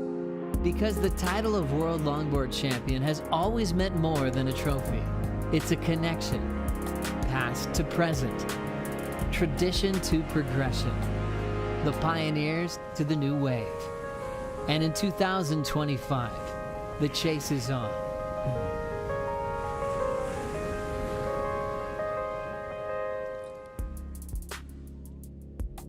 Classic lines meet a state-of-the-art surf facility as the Surf Abu Dhabi flight cam swoops over the scene. Tension builds, the stage is set. It's day 2 of our 3rd stop on the longboard tour here at Surf Abu Dhabi, and we've whittled it down for a round 2. Josh Constable, where yesterday we got a taste of this. We know it's going to go down. It was entertaining, it was tense, it was exciting, and only 2 can remain from 6. It's rapid fire, isn't it? And the waves are firing. The wind's still really light today, so we're going to see some insane surfing. And a little bit of a tweak in terms of the number of waves that are going to be ridden. You'll basically do a lap of the pool. You'll surf down on the right, go back on the left, and you just keep one score. So a chance to really put everything into one keeper ride. Yeah, it's a bit of tactics. Are they going to go hard on the first one and then use the second as a backup? But only time will tell. But here we go. Tucker Anui paddling into this one. Tucker will go. And let's see what he'll bring us. Gets in 6th place, so he goes first, but he'll get some crisp, nice work done. Commits to the 10, and then a quick touch of the 5 as he goes back. Once again, more nose riding from him. And then he'll weave a bit here and pump and stay poised from mid-face. And then he'll drive and swoop down from the low line. Will it be barrel? Looks like it will be. He'll set his intent to get cover. Will he find it? No, stayed back too slow, didn't he? That end section, it's so tricky to read. He did really well, some nice nose work on the outside. I feel like the barrel has to be done on the outside and then hit his head. But good surfing there, Tucker. You got to put it all on the line. Looks like he's changed boards also for that wave. It might be the 3rd board we've seen him ride today. Long time to set up for that tube section. We saw it coming for a while. He got stalled and then tried to tuck and went down, and the tube has really been the story of the day. You can see he's in a hurry to get that board change done. What happened? Yeah, some nice 510s here. It's really nice surfing. It's a little bit out on the shoulder. He's going super fast. Obviously chose to go around that barrel section. This one was quite nice and tight. And here he's just waiting, nice and patient. It looked like he was really going to rip into this carve, and then he's waiting, setting it up. He's such a small guy. It's still a big wave on the inside, pulling in, but you've really got to get going, and then the next section's the one that really opens up and has a nice tube ride. So, little bump of the head, but he looks fine. He's ready to go, and he's going to have to put a score on right now because you're going to have to carry more than a 5.33 to finish in that top two. We've got some big names in there. Taylor and Cole put on great performances. Antonio, really nice on the front side earlier today. So this is really, really fun, intense times. Yeah, sort of double advantage really from surfing late in this, and the fact that obviously you know about the requirement, but also it means you post the highest score this morning, so your form's better. And do you get just the way the vagaries of heat goes, you get some big scores in seconds, even third that could get the win in other heats. There's the number for him. He'll need to go a bit better than that. Definitely need to try and finish the wave as well to get just 2 spots out of these 6 surfers. And it's a quicker turnaround rather than from the heats where you basically wait your turn with your 3 other competitors. He'll be surfing straight back up the basin. In terms of washing off that wipeout, clearing his mind and attacking on the left, what can we expect to see from Taka? Yeah, well, he's the current leader right now, so he'll be feeling good, but he needs to push hard right now. This left, it's going to be some nice nose work. I think you've got to get tubed. You've got to get tubed on that middle section to really capitalise on the score. And then obviously finishing really strong. We saw Tucker get a nice tube on the end section in his heat earlier, so it's exciting times. He's really close to the wall, isn't he, Paul? He's holding on. He's sitting on the couple of poles up, so taking off deep on this one. Here goes Taka. And he'll drift out wider away, and then nimble footwork. And be poised and controlled. He'll step a long way back on the board and drive forward again. More time on the tip. Quick touch of the 5 and then step out again. So 3rd visit to the beak and then a drive, and he's got speed here. And he'll go again. So control in the nose riding, but you'll want a bit more content, and it's a switch stance entry into a tube section, grabbing the outside rail, and it will be incomplete, and his score will remain 5.33. Chances are he's going to struggle to finish in the top 2 with that. Yeah, unfortunate there for Tucker doing the switch tube ride on the inside. I didn't see him do that once in the practice for the last couple of days, so throwing it all on the line right now. But some good nose work here, but this is it here. Switch stance, getting low, quite deep on that section. Looks like a little wind on it too right now, so it's not as hollow. But it's pretty intense, isn't it? It's like rapid fire. Just boom, boom, boom. You got to capitalise. Interesting. Yeah, we had a real impression of the speed from his ride overall there. Look, it's absolutely motoring through sections. Well, in terms of controlling that speed, but that tube is all about the speed management and that, striking that classic balance, have the speed to make it out, but don't outrun it. Stay in front, try and control it. It's a bit easier to slow down than to speed up inside a tube like this. It will be incomplete. It's been an absolute feature throughout the day for him. A little bit of discomfort there. He'll be watching. 5 more surfers will take to the water here, looking to complete our quarter-final lineup alongside our heat winners from the early action today. A feature. The competition has been about the tubes, not just about that. It's the view from the surfers deck here at Surf Abu Dhabi. We're about a minute away from seeing JR Esquivel get into action. I was just down there at the pool deck and having a little snack. How'd with you go? Cold drink. Yeah, it's nice down there. The atmosphere is buzzing today. It's the weekend here at Surf Abu Dhabi, and action's high, vibes are good, and we're thankful to be here. So just 2 advance, and our top seed coming in with the highest score, that'll be Taylor Jensen. The champ will have a chance to know exactly what he needs when he surfs. In the meantime, he'll be maybe keeping a bit of a beady eye on things, just going through his own preparation and get ready. And the thing about this round is really different rhythm to it. It goes really fast. It does go fast. 1 wave each, 1 left, 1 right. Tucker's both scores in there, coming both at a 5.33.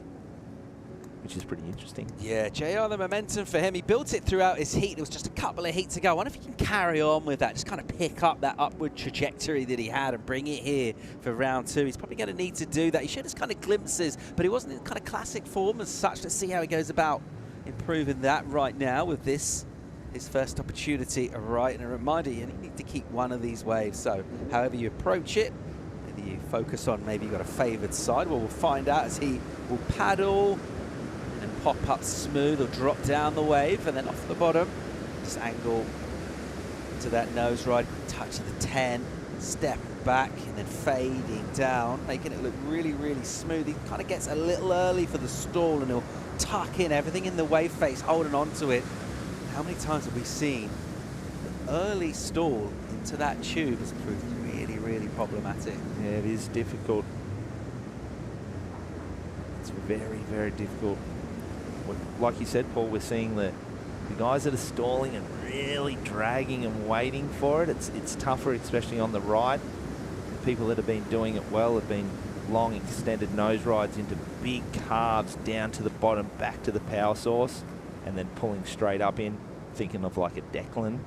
Well, bit of pressure on JR. He's going to need to make his second wave, the left-hander count. We're underway here with round 2. It is the leaderboard. Only 2 can go to quarters. More live action from the Surf Abu Dhabi Longboard Classic real soon.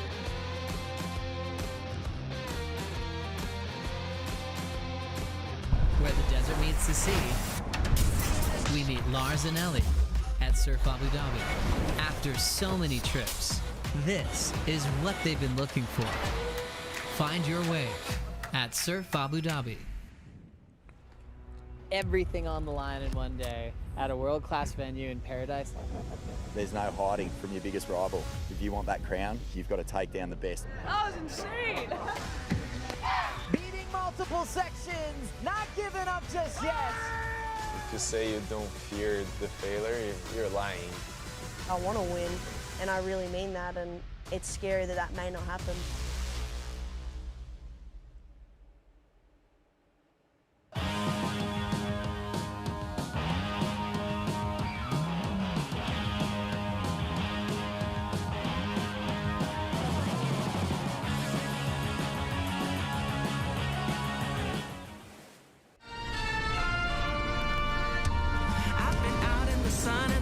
The stars have been dancing along at the pace around us. Plans made on the floor, sipping things where the salty and sweet taste like water. All of this and just because. Is it all just too good to be? Baby, it's just you and me. Abu Dhabi surprised me. With its culture, vast deserts, stunning architecture, it really makes every moment feel unforgettable. The desert is just magical. All you see is golden dunes and endless horizons. Walking through the Sheikh Zayed Grand Mosque strikes you with its beauty. And just when I thought I'd seen it all, I found the perfect wave. One place, countless experiences. Welcome back to the action, round 2 at the Surf Abu Dhabi Longboard Classic. Little updates from the early knockings on the leaderboards. JR Esquivel put a little bit of pressure on himself with his opening ride. He'll have another chance right here. We'll need to make something stick. Needs to be 5-3-4 to improve on what Taka did, but it's not what he's looking for at all. He wants to go right up the scale here towards excellence. Yeah, he's going to need to go excellent, I think. Some of the tubes that we saw from Cole just previous this morning, Taylor's performance, so let's see it right now. Nice looking wave here, straight up to the nose. 5, holding that one. A little out on the shoulder now. Looks like he's setting up for the tube, Paul. Here it comes. And he'll get slotted here. Can he get behind the section? I'm not sure if he entirely disappeared. He'll remain really composed and cash as he'll step up again. Now there'll be another chance for a tube section. Will he go for that? Looks like he wants to. Here he is, getting low, coming through, completed ride. Nice turn there, coming out of that one. So, nice wave. Great surfing there by JR. Filipino crowd going mad around the pool deck. They're happy to see their guy doing well right now. Crucial for him, first of all, they got a completion. Obviously, he had to on that wave, so the first job, he's ticked that off. Some really nice moments to admire in the surf that he linked together there, but overall, we'll have another look. Well, this nose ride was nice at the start. It's just started to outrun it now. And then now he's looking for the tube. Not getting too deep. Stalling. Pressure on that back foot, sneaks forward. Nice little cover there. Like you said in the live call, not super deep, but still really nice. And a nice tip right there, so mission accomplished. He had to complete, he had to try and put some pressure on the scoreboard and put the surfers to something to think about. He needs Tony to think about a halfway decent score to put a bit of pressure on him, and it was a nice finishing wave. Well, a fantastic way to react as well. He's in a bit of a spot, wasn't he? And he responded really, really well with that ride. Let's see where it goes numbers-wise for him. It's decent, 7-1-7, a competitive number for JR Esquivel. And we talked about it. The very best, when they're under pressure, they can dig deep and perform. Clean linkage from him. And that's a decent number. You'd be pretty really happy good. with the 7, particularly after your initial mistake on his right-hander. Filipino crowd enjoying this. And now it's probably the worst thing, really, you can do as a competitive surfer or any kind of sports person. You just got to sit and watch it all unfold. There's nothing you can do. Watch it between your fingers. You're sort of cheering for your fellow competitors and your friends at the same time. You want to see them fall. It's a weird sort of thing that you're in the middle of, you know, you're not sure. But 7-1-7, good score. He's going to definitely put some pressure on Tony and Antonio. So we've got Tony up next. Yeah, so Silvani coming in 3rd position in this. He's had a little while to think about this. I just wondered, Josh, from watching, it's inevitable that he watched those first 2 surfers go. Does that inform what he does, or does he kind of have his plan already worked out? He's just sticking with it. Yeah, I think he's got his plan, but he knows now he can't take his foot off the pedal. He's got to push. He needs to better a 7-1-7. We're going to see him on his favoured side right now on the right. He has looked around and about the place super relaxed and composed and pretty chilled about everything. He's enjoying his time out here. Enjoy it a lot more. He can earn himself a coveted berth in quarters tomorrow. We will be crowning champion Silvani up to the tip for a quick visit. Wow, Drop nice knee carve out of that. Jam, that was beautiful, and it puts him in the slot. This is really nice from Tony. All right, all the work's done now. Now it's about just finishing nice and tidy, no sloppiness, keep it really clean. But that's a great start. That's a big carve right there. This is a huge score right now, Paul. Incredible stuff, using the rail and combining it with the tip, and he'll want to get a bit of tube piggery as well, looking for the cover, and he'll come out and wrap this thing. We've seen some big rail turns from Tony in this. First one into the tube was so cool, and he loves it. And mate, I was just with him up there around the pool when he got out of the water after his heat, and he was buzzing. Like, he was so fired up and so ready for this. So I'm not surprised that he put on a performance like that. It was pretty insane. All right, we're game on here. So the 7 from JR, who went 2nd, and now we're going to get a number for this as we'll watch it again and just appreciate a lot. Yeah, nice drop knee swoop, but back to the pocket so he could just come around it and pull straight up in, and he got deep and committed on this one. Came out with a beautiful line. Back up to the nose. You can see the focus, he knows the work's done. But this turn was huge in the middle of the wave right there. And I like the projection off the bottom turn to get himself back out into that open face. Just read this nice inside really well, didn't he, Paul? Amazing to see the rhythm as well. We've seen a lot of surfers maybe get that second carving turn a little late and put themselves a little behind for that then second steep section. He got that turn done early, and with a bit of authority, plenty of confidence, and just flow and speed. It looked great. The judges thought it looked excellent because they've rewarded him 8.33 straight to first. really. Judges liked it. Few 8.5s thrown down right now. So average of an 8.33. Evans. We expected starting to heat up. Yeah, we expected the quality to come in this round. This format so dynamic, really, and it just kind of allows our competitors to really zero in. What do we see here now? Like 8.33 is a good score. Do you think he goes to the tube? Obviously, he laid some big turns right there. Will we see a little more off the top and a little rolling and more aggressive on the backside? I mean, it just adds to the entertainment because you banked an excellent number. So from one point of view, not only is your confidence sky high, it's almost kind of double bubble, really, because you've taken a bit of pressure off. We talk about that scoreboard pressure. He's got a great score locked in. And in fact, anything less than that doesn't count for him. So he might as well push. Let's see it. And wait patiently for his left and then fire up. But this leaderboard format is always entertaining for the neutrals. It's agonizing for those with a vested interest. We've got a new leader, our third surfer out of the USA, Tony Silvani. All of his experience on this tour, showing his quality here at Surf Abu Dhabi. And he'll hear a rumble. He'll start to see a bit of splashing water, and he'll get ready to get down to it. But with that confidence up to free him up, mind and body, just surf in that natural state. It always looks good. Just a couple of initial paddles and looks back. Yep, it's definitely coming. Swing the arms, get down to business here. Silvani up on the backhand. Doesn't drop to the bottom of the wave, goes straight up onto the nose. Composure, poise. Doesn't want to get too far out, so he adjusts that line and carves down really nicely. And then we'll get the grab rail and the tuck. That wider stance. We'll do some footwork to clean that up, and then onto the tip.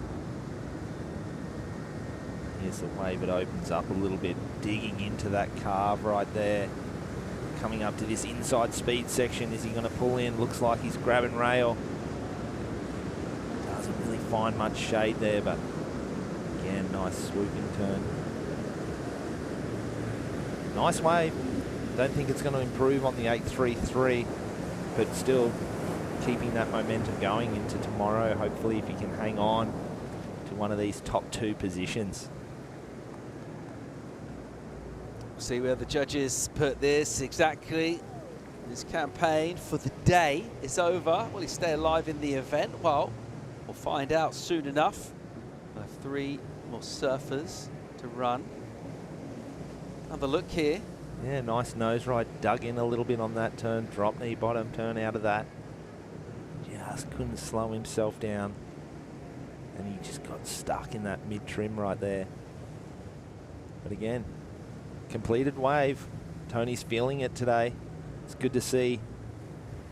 He's had a bit of a mixed season, couple of results and a couple of really good ridden waves at Huntington and Bells, but just not a big result yet. So he's looking to get himself in the finals day. And he's done a great effort on that right-hander. Tony Silvani, the veteran, will have a nice moment on the sled here. He'll just breathe and exhale and let it sink in. It'll be a more modest number for him, the 6.5. Just the 1 wave counter, but he's got a solid one. It is the best of the action so far, the midway point in this rapid fire second round. 6 surfers in it, 3 remain. Taka Inoue, he's out. Moment it is JR Esquivel and Tony Silvani in our top 2 advancing positions. That's the good news from their point of view. We'll just temper that with the fact that, well, our surfers that come into this higher rated of this morning's round, they're about to hit the water. But what a cool moment for Tony. Yeah, very cool. He's stoked on that one. He's one of the most stoked guys around the contest zone, always in a good mood. Yeah. Great to have him around. Catch your breath. Sweet, let me grab. Good to see. All right. Reset. So Antonio Dantas out of Portugal, who was really impressive in his heat, and he really shone. Got himself in front early, and that surfers around him, some pretty big names, struggling a bit to connect. Not so for him. He dropped a couple of good scores early on. It built him his total. That's why he's here coming in 3rd seed into this round 2 format. Let's see what he can do here. He looked great on his opening right. Got up there. Good numbers from the get-go, and he'll look to try and keep that going, kind of draw on some of that fire that Tony, if you can pick up the baton from one of your adversaries out here in the basin. Here goes Stuntus on his right-hander to open up. The Goofy will drop in. He's pretty composed. Cash, nice poise, walks out and jams, uses the rail, swings that board with speed and flow. From a mid-board, mid-face position, more work to the nose, which tighten up that 5 in a critical, really steep section. That was a gnarly nose ride through that steep section, looking really loose and speedy right now. I like this wave so far. Got to finish strong though. Commentator's curse. And he's down on that hollow section. That was just a little bit of a moment there. It almost felt a certain amount of indecision from him as the wave steepened and tightened up. It just got caught up the face a bit. And down for him. A bit of pressure on himself. He had done some nice work prior to that, so just kind of rued the fact that he was unable to finish the job, really. Yeah, really committed nose riding, like really deep in the pocket. He was just trying to get one little speed hop to get over into that next section. But unfortunately going down. I'm excited to hear from Tony. 8.33, he's buzzing, isn't he? He certainly is. Impressive start here in round number 2, Tony. Just talk me through that 8.33. Yeah, I was just hoping to get a really good wave and create some variety on that wave. And I was looking for the barrel, and I knew that my strong point was my front side. So I was just hoping that I would get the best score. And honestly, that was my best wave that I've had here in the wave pool. So it's, yeah, it's really exciting. And now you have to keep hoping because you got a few surfers behind you who are trying to knock you out of those top 2 spots. How do you manage the nerves? Yeah, I just got to watch on and, you know, drink some water and stay calm. That's pretty hard for me because I'm so ADHD. Fair enough. We'll let you get to it. Thank you so much. Stoke is real for Tony Silvani. He's a spectator right now. He really admired the work that he was able to do to get excellent and to be in the lead. Midway stage, we're just past that right now. We're watching our surfer out of Portugal, 5.7 for him. It's not going to get it done. No real surprises there. You got the fall, so it'll come down to the left for the Goofy. Let's see what he can do. And you're thinking if tubes are factoring into your score, well, being forehand, facing it, should be something that helps. Find out. Let's see how it will go. 7.17 at least is what he's looking for to stay alive. We'll probably try to aim ideally quite a bit higher than that as well. So we still have Cole Robbins and Taylor Jensen yet to come. And this moment now, if there wasn't enough on your shoulders, waiting for this wave to rumble towards you, this is it really. This is it. It's do or die right now. It's you need a good score or that's it for the rest of the event. You'll be watching finals day tomorrow, but he surfed really well in his heat earlier this morning, so I'm excited for this wave. It's great to see him sort of, we know how good he is, so it's really nice to see him putting on some performances. I know he's one of Sam, our fellow co-host, favourite surfers, and he's always singing his praises, so good to see him getting opportunities and putting on some good surfing. Yeah, it's great to see surfers connect in their heat. Here he goes on the forehand this time. Wastes no time getting up for the 10, poised, casual, smooth, and then puts loads into that turn as he jams back on a rail. Now he'll drive, and he'll look to get slotted here. Catch a rail, though. That section just goes inside out, and down goes Dantas and out of competition in Abu Dhabi. Yeah, that's it. He was off to a flying start, great nose ride, and that whipping turn got him back into that section, and unfortunately just not quite getting the line right inside that tube. So, wow. This round, this format, this wave is always going to promise drama. That's exactly what we're getting right now. Cole Robbins will be hitting the water soon. And Antonio Dantas, his race is run, will conclude conclude the action here with Cole and then Taylor Jensen. We'll bring in Sam and Carla for the call to bring you home. We'll be right back.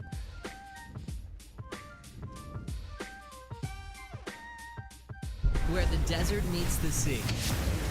We meet the Murphys at Surf Abu Dhabi. Could this be the most epic layover of their lives?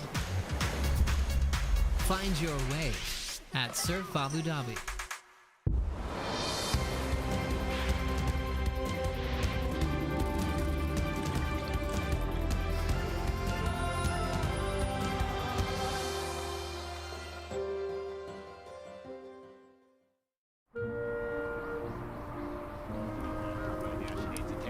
Straight back out priority and into this wave. Oh my!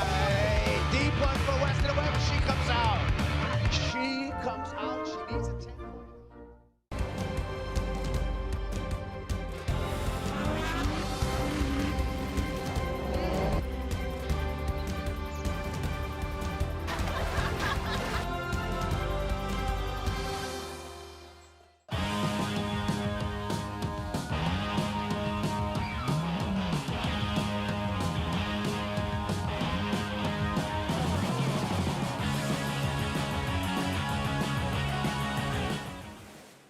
Where the desert meets the sea, we meet Lars and Ellie at Surf Abu Dhabi. After so many trips, this is what they've been looking for. Find your wave at Surf Abu Dhabi.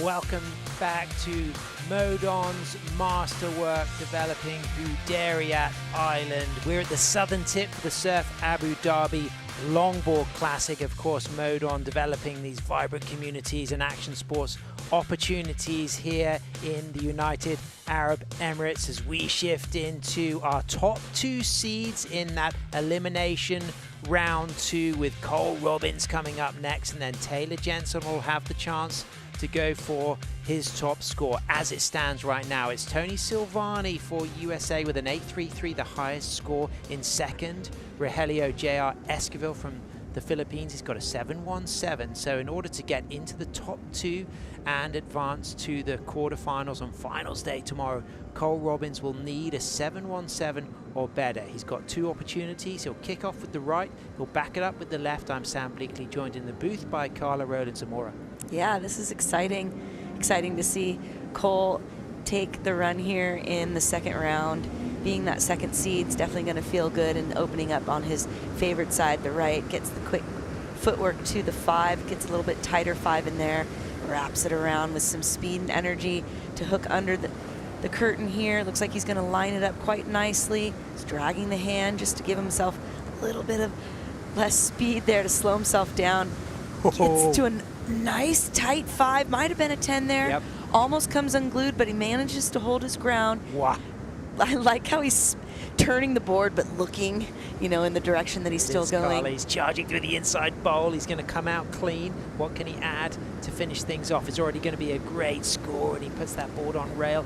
Doesn't get that final touch, but a lot of great work up to that moment. But we have to think of the 7.17 is his benchmark. To be in the top 2 so far, he's got to at least get that. I felt had he not fallen on that last turn, he was going to rival Tony's 8.33. Yeah, I think that the lack of the finish at the end there is really what's going to, if we want to say hurt that score, that's what's going to hurt that score and kind of give it a bit of decrease. We got some tip time there, though. He gets a stretched 5, closes it up a little bit tighter, wraps it around nice and tight, gets that leash unstuck, sets it underneath the curtain just right.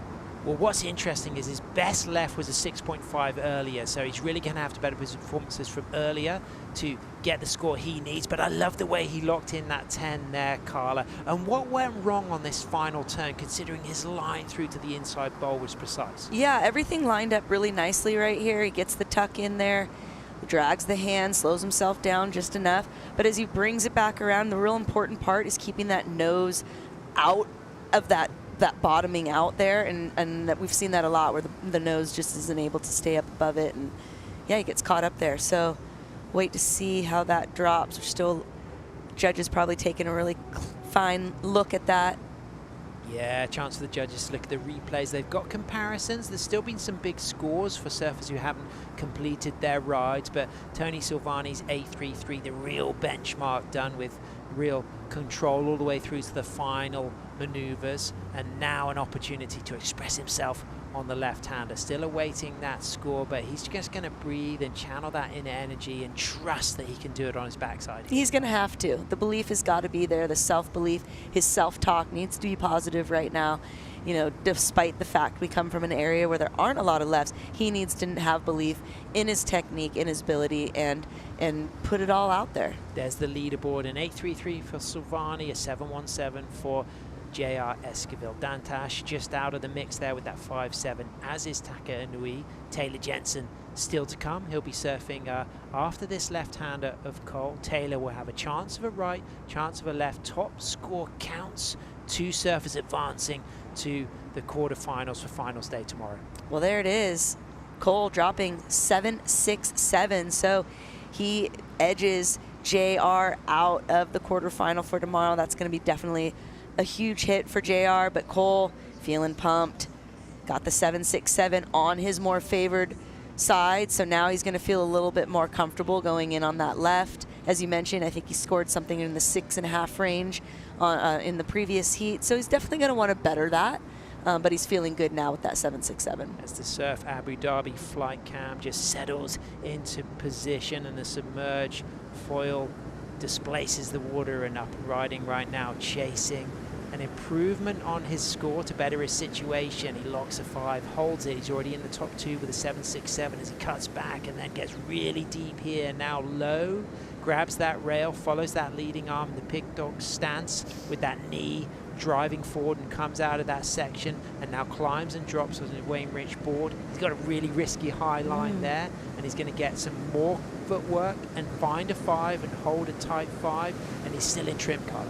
Yeah, really using that inside edge with his heels since he's on the backside there as he goes into that final barrel section there, dragging the hand, trying to slow himself down so he can get a bit of curtain time, but a bit too much drag there, I think, slowed him down. That foam catches him and he goes down. But he'll be sitting with that 7.67, currently in second place, with Taylor Jensen coming in next. Wow, he's right in the mix. So now Taylor is going to have a right and then a left. As it stands, Silvani in first with an 8.33, Robbins in second with a 7.67, the American shining, but the big man, 4 times WSL World Longboard champion, Taylor Jensen, coming up next as we get to see the replay of Cole. Talk about this line he takes through the inside.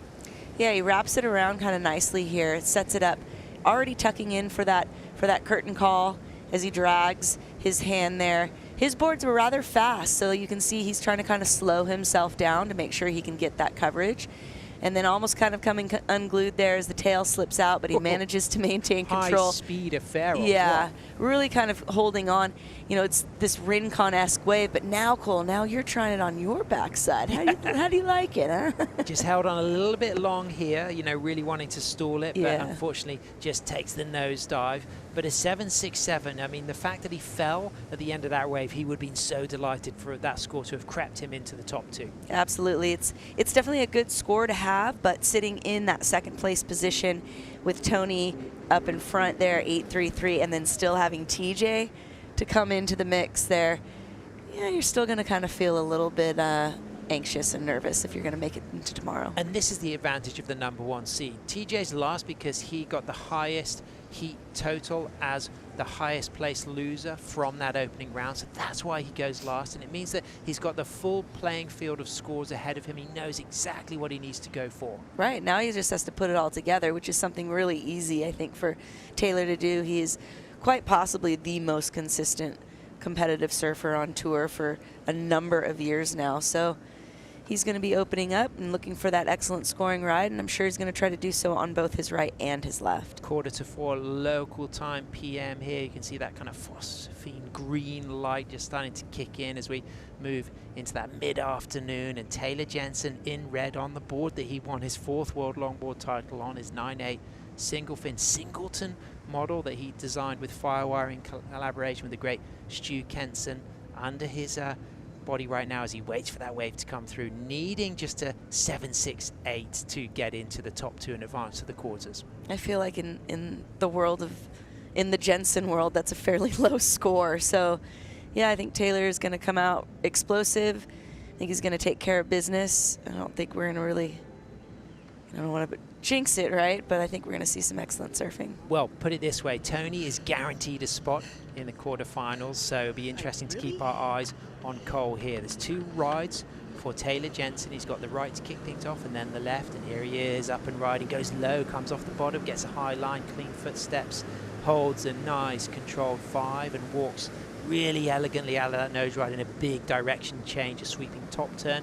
cross steps forward and then gets back to the tail, now stalls and eyes up following that leading arm. He's really comfortably in and out of that barrel, and now he's got to keep his control, really precise clean hold of the footwork, locks a beautiful long 5, walks out of that 5 into a radical sweeping top turn, down carve, then off the bottom towards the bowl section here. A nice bit of stylish body language there as Taylor Jensen walks through to the last rail carve and puts things on edge with precision and control. And Carla, you start to think that could well be the number that he needs to get to the quarters. Yeah, very, very possibly have already made it happen there. Notice how he opted against, he didn't go for that second inside tube and did that kind of stylish body English, just kind of having fun with it and not really seeming like he's got a care in the world. So precise, so clean, so stylish. For me, that's the number, because the control, the variety, as we get to kind of really compare the rides between Taylor in red on the right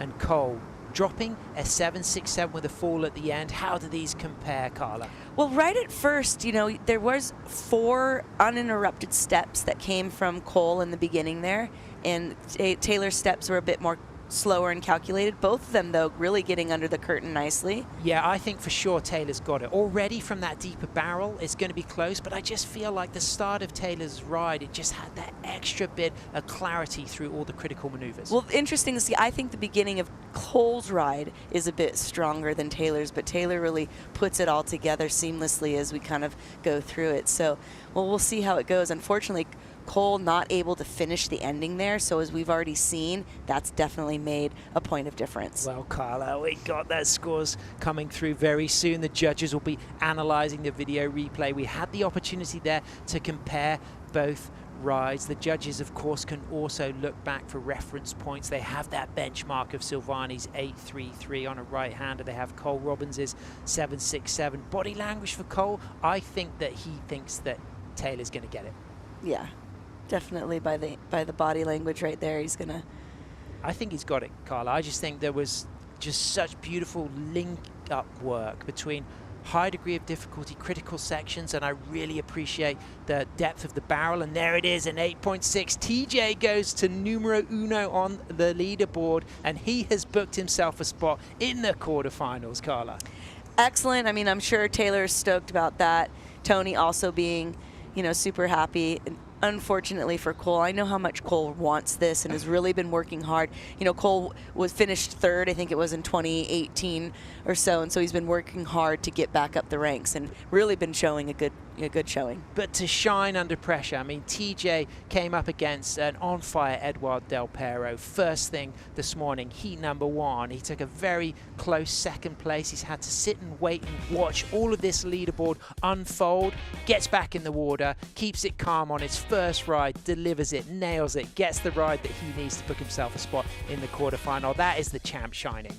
Yeah, it didn't occur to me until you just said that he surfed the very first heat of the day, and now he's starting basically the very last heat of the day. So really having to keep that arousal and composure together throughout. And a nice opportunity to get more experience on the lefts. And of course, from tomorrow, a combination of your best left and right will count. So the lefts, the backhand waves, so important for TJ if he wants a big run to move up the seeding. He's now guaranteed at least a 5th or better. He drops in there, pig dog stands following the knee and stays locked and lined up, and it's really chandeliering, but he's coming out cleanly, Carla, and looks really good so far. You don't see him on his backside very often, but this is a really beautifully ridden wave. I was very appreciative of the footwork early on, and we love this long, nice, kind of tight 5 there.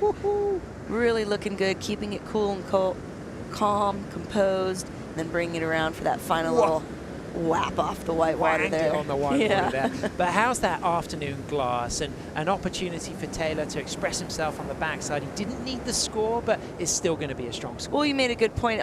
Every wave here is an opportunity to kind of practice, and if you're continuing in the games, then you're just taking that moment to get some more experience. And that's a very good point. And we've seen surfers yesterday on the women's side shining from round 2. Honolulu Bloomfield, for example, a whole extra, round of practice, and it's going to be the same for Taylor Jensen and Tony Silvani. They're moving into the quarterfinals, having surfed more waves, which could be an advantage. Well, yeah, normally in our normal ocean events, skipping around is an advantage, but at this kind of wave here, for him to get this opportunity to get another left and practice and do what he's doing here as he slides into that open curl there, tucks himself, dragging the hand, perfect pig dog form.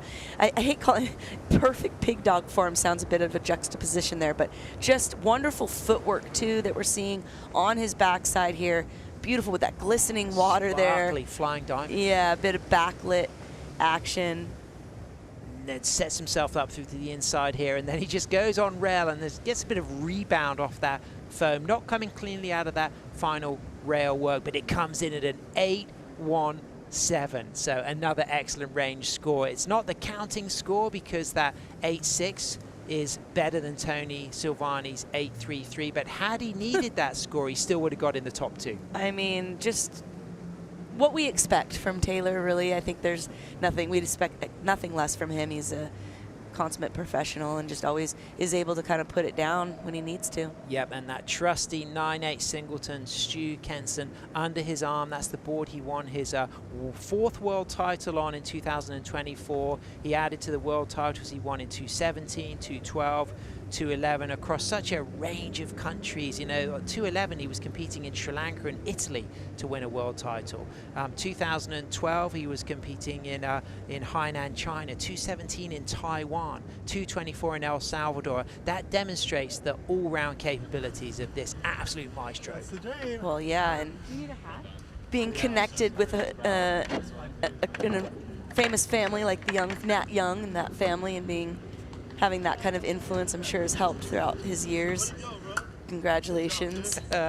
Those two have been trading blows for a long time. Many a heats together between Silvani and Jensen. And Jensen there, he's probably going to go and congratulate, well, he's going to get a congratulations from his wife, Nava. She will be on site to watch as we just lift up with the Surf Abu Dhabi flight cam to see the context of all the competitors watching this incredible facility here on the southern tip of Hudayriyat Island, as the leaderboard shows Jensen taking the win with an 8.6, Silvani in second with an 8.33, and equal ninths for Robbins, JR, Dantash and Nui. Great surfing from everyone, but stay tuned, longboard fans. We got the post show coming up. We'll be back real soon, and you'll be able to feast on some of the fantastic performances from day 2 of the Surf Abu Dhabi Longboard Classic.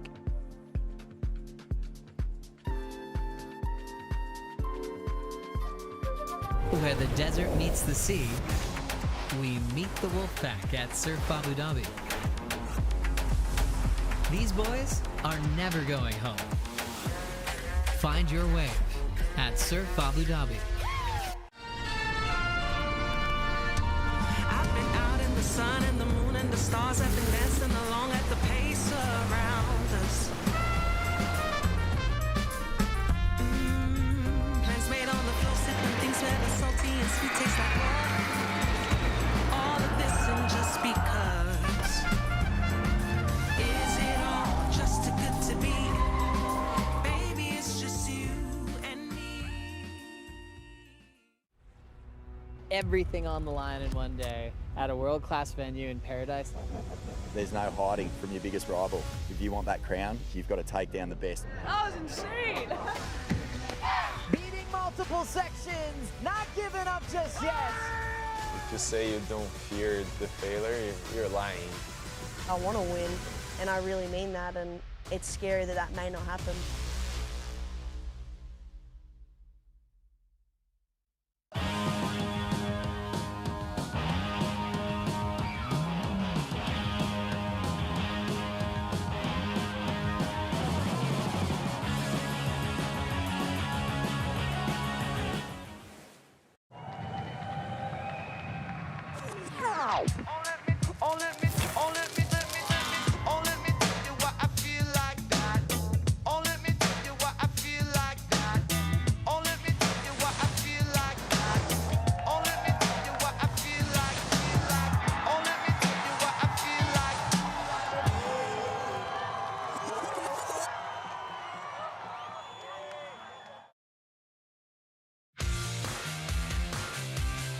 Welcome to the WSL post show. It's been an outstanding day of action at the southern tip of Hudayriyat Island for the men's opening round 1 and round 2 of day 2 of the Surf Abu Dhabi Longboard Classic. Thanks so much for tuning in and checking in. We've got some great things to look forward to. I'm Sam Bleakley, joined here by Carla Rowland-Zamora and Josh Constable. Quick word, Josh, about how good the day's been. Oh, it's been insane. Yesterday, starting off day 1, it was phenomenal. And then today, I think it succeeded it. We saw some really insane tube rides. And the only disappointing thing is we've got 1 day left and it's going to be finished. You know, I want more because it's been insane. And Carla, talk about this cutting edge, cutthroat round 2, the excitement levels. Yeah, it just really keeps us all on our toes. You think you're going to, one thing's going to happen and then another thing's going to happen. Having that one high scoring wave has just been really exciting. And I think it's going to, be something that the fans and all of us are going to see moving forward.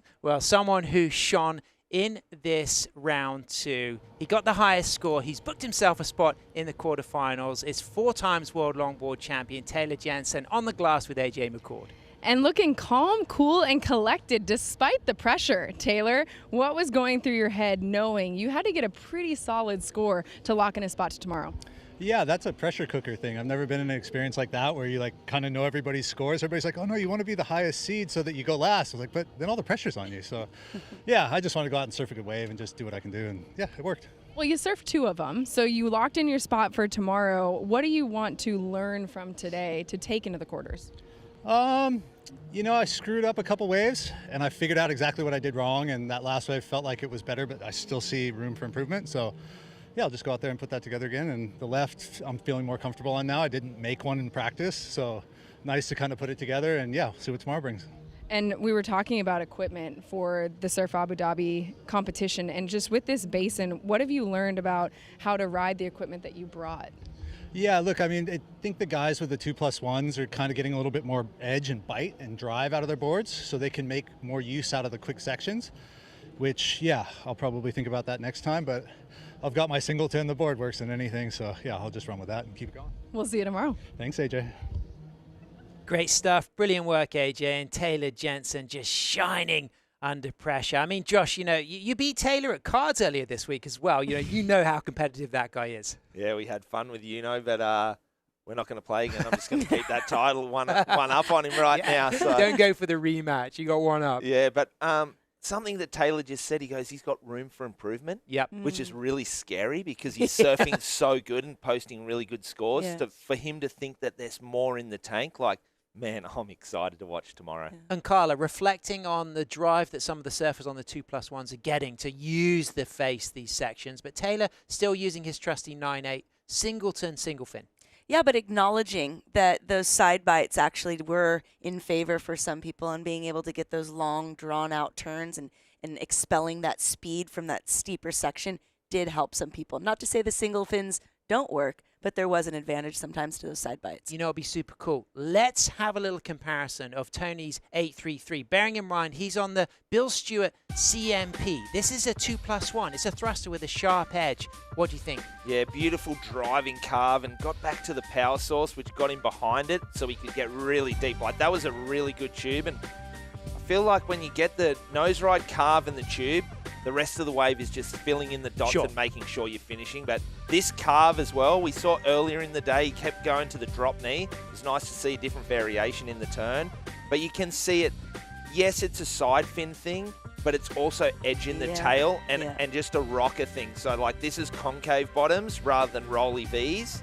So it's yes, side fins are helping, but it's just the overall in the board that's giving a lot of drive and penetration and out of the wave, where Taylor's single fin, it's a little rolly, a little softer.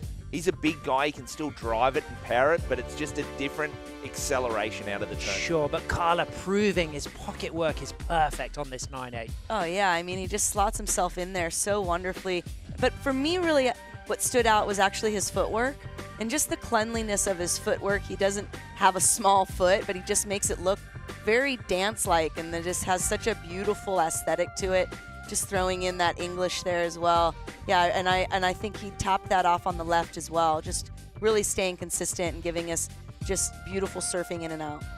Well, we're getting to that stage in the event where we now know what the matchups are going to be. Of course, we go from quarters to semis to that surfer on surfer final. We'll have the men's rounds and the women's rounds, but be really interesting to take a look at some of the big guns who we're going to see matching up on the men's side of the draw for the quarterfinals. Josh, I bet there's going to be some exciting ones that are going to whet your appetite for tomorrow. Yeah, I was looking at it just before, and there's a couple of faces in here that we're probably not expecting to see in the quarterfinals. Maybe an Oliver, but the performance today, he deserves to be there. And then maybe like a young Chase Leader you're not expecting, but in the free surfs, his surfing was phenomenal, so he deserves to be there also.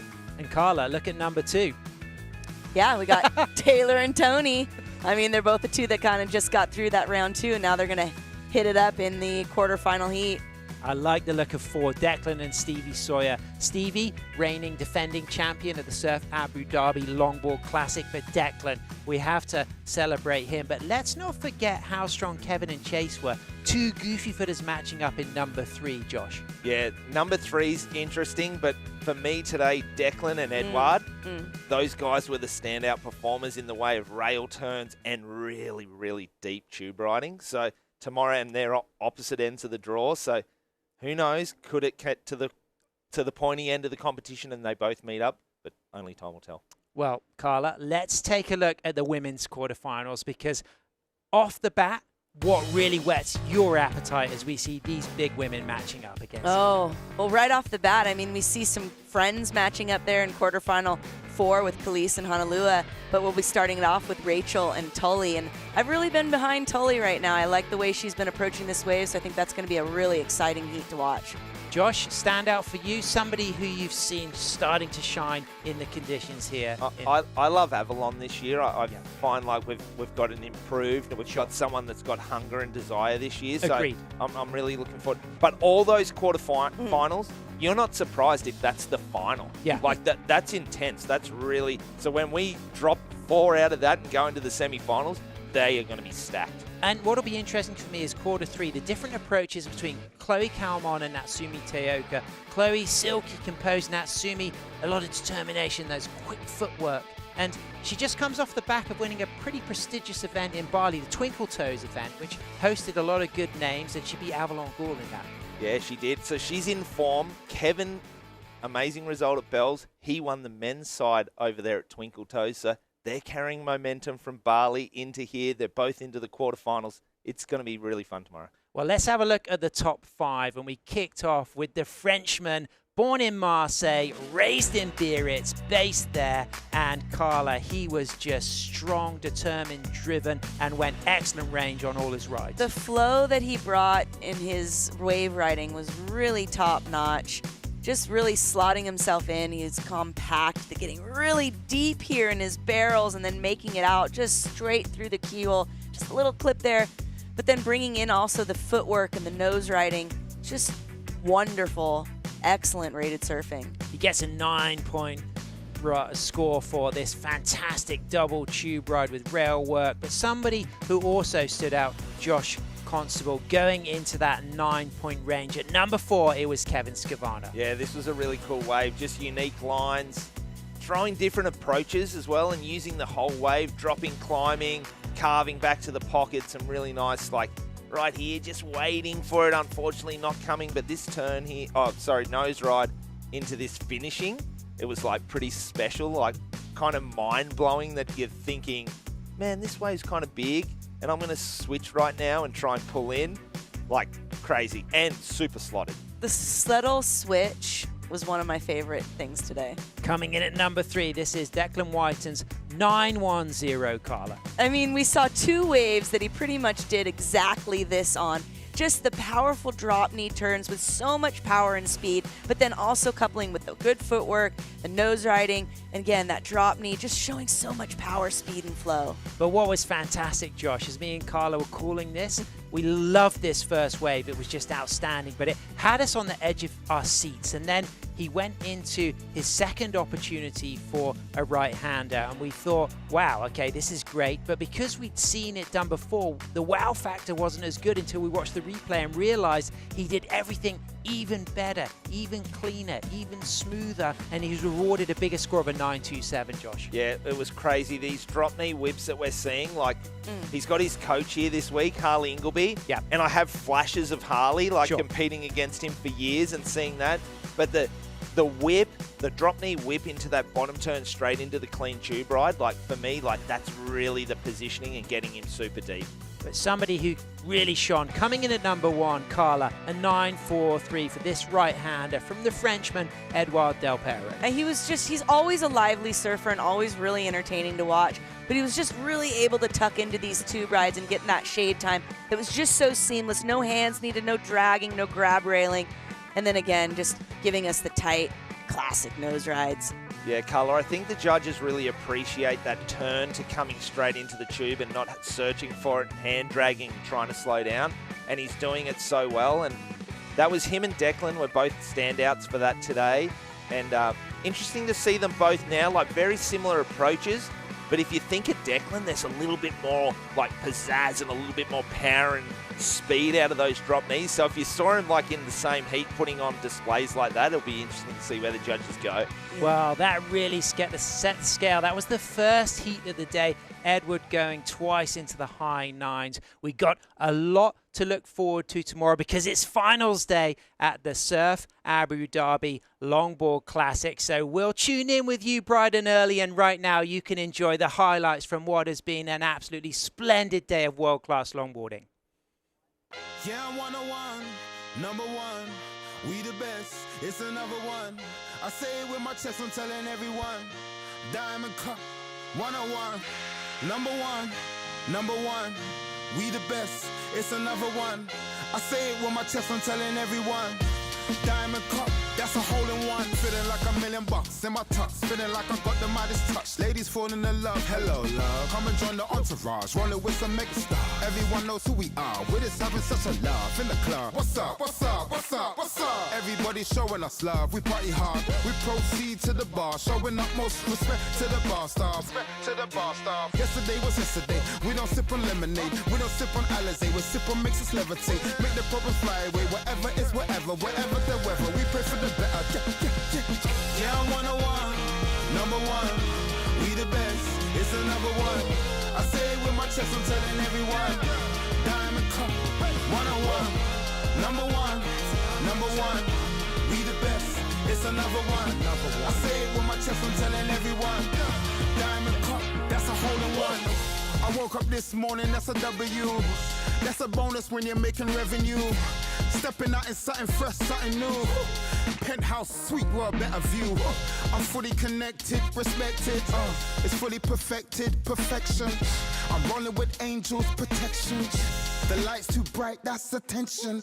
Yeah, we looking lows, yeah, we counting gold. Yeah, we planting seeds, and we watching grow. And we flicking those in these envelopes. 10 M's and we adding up another O.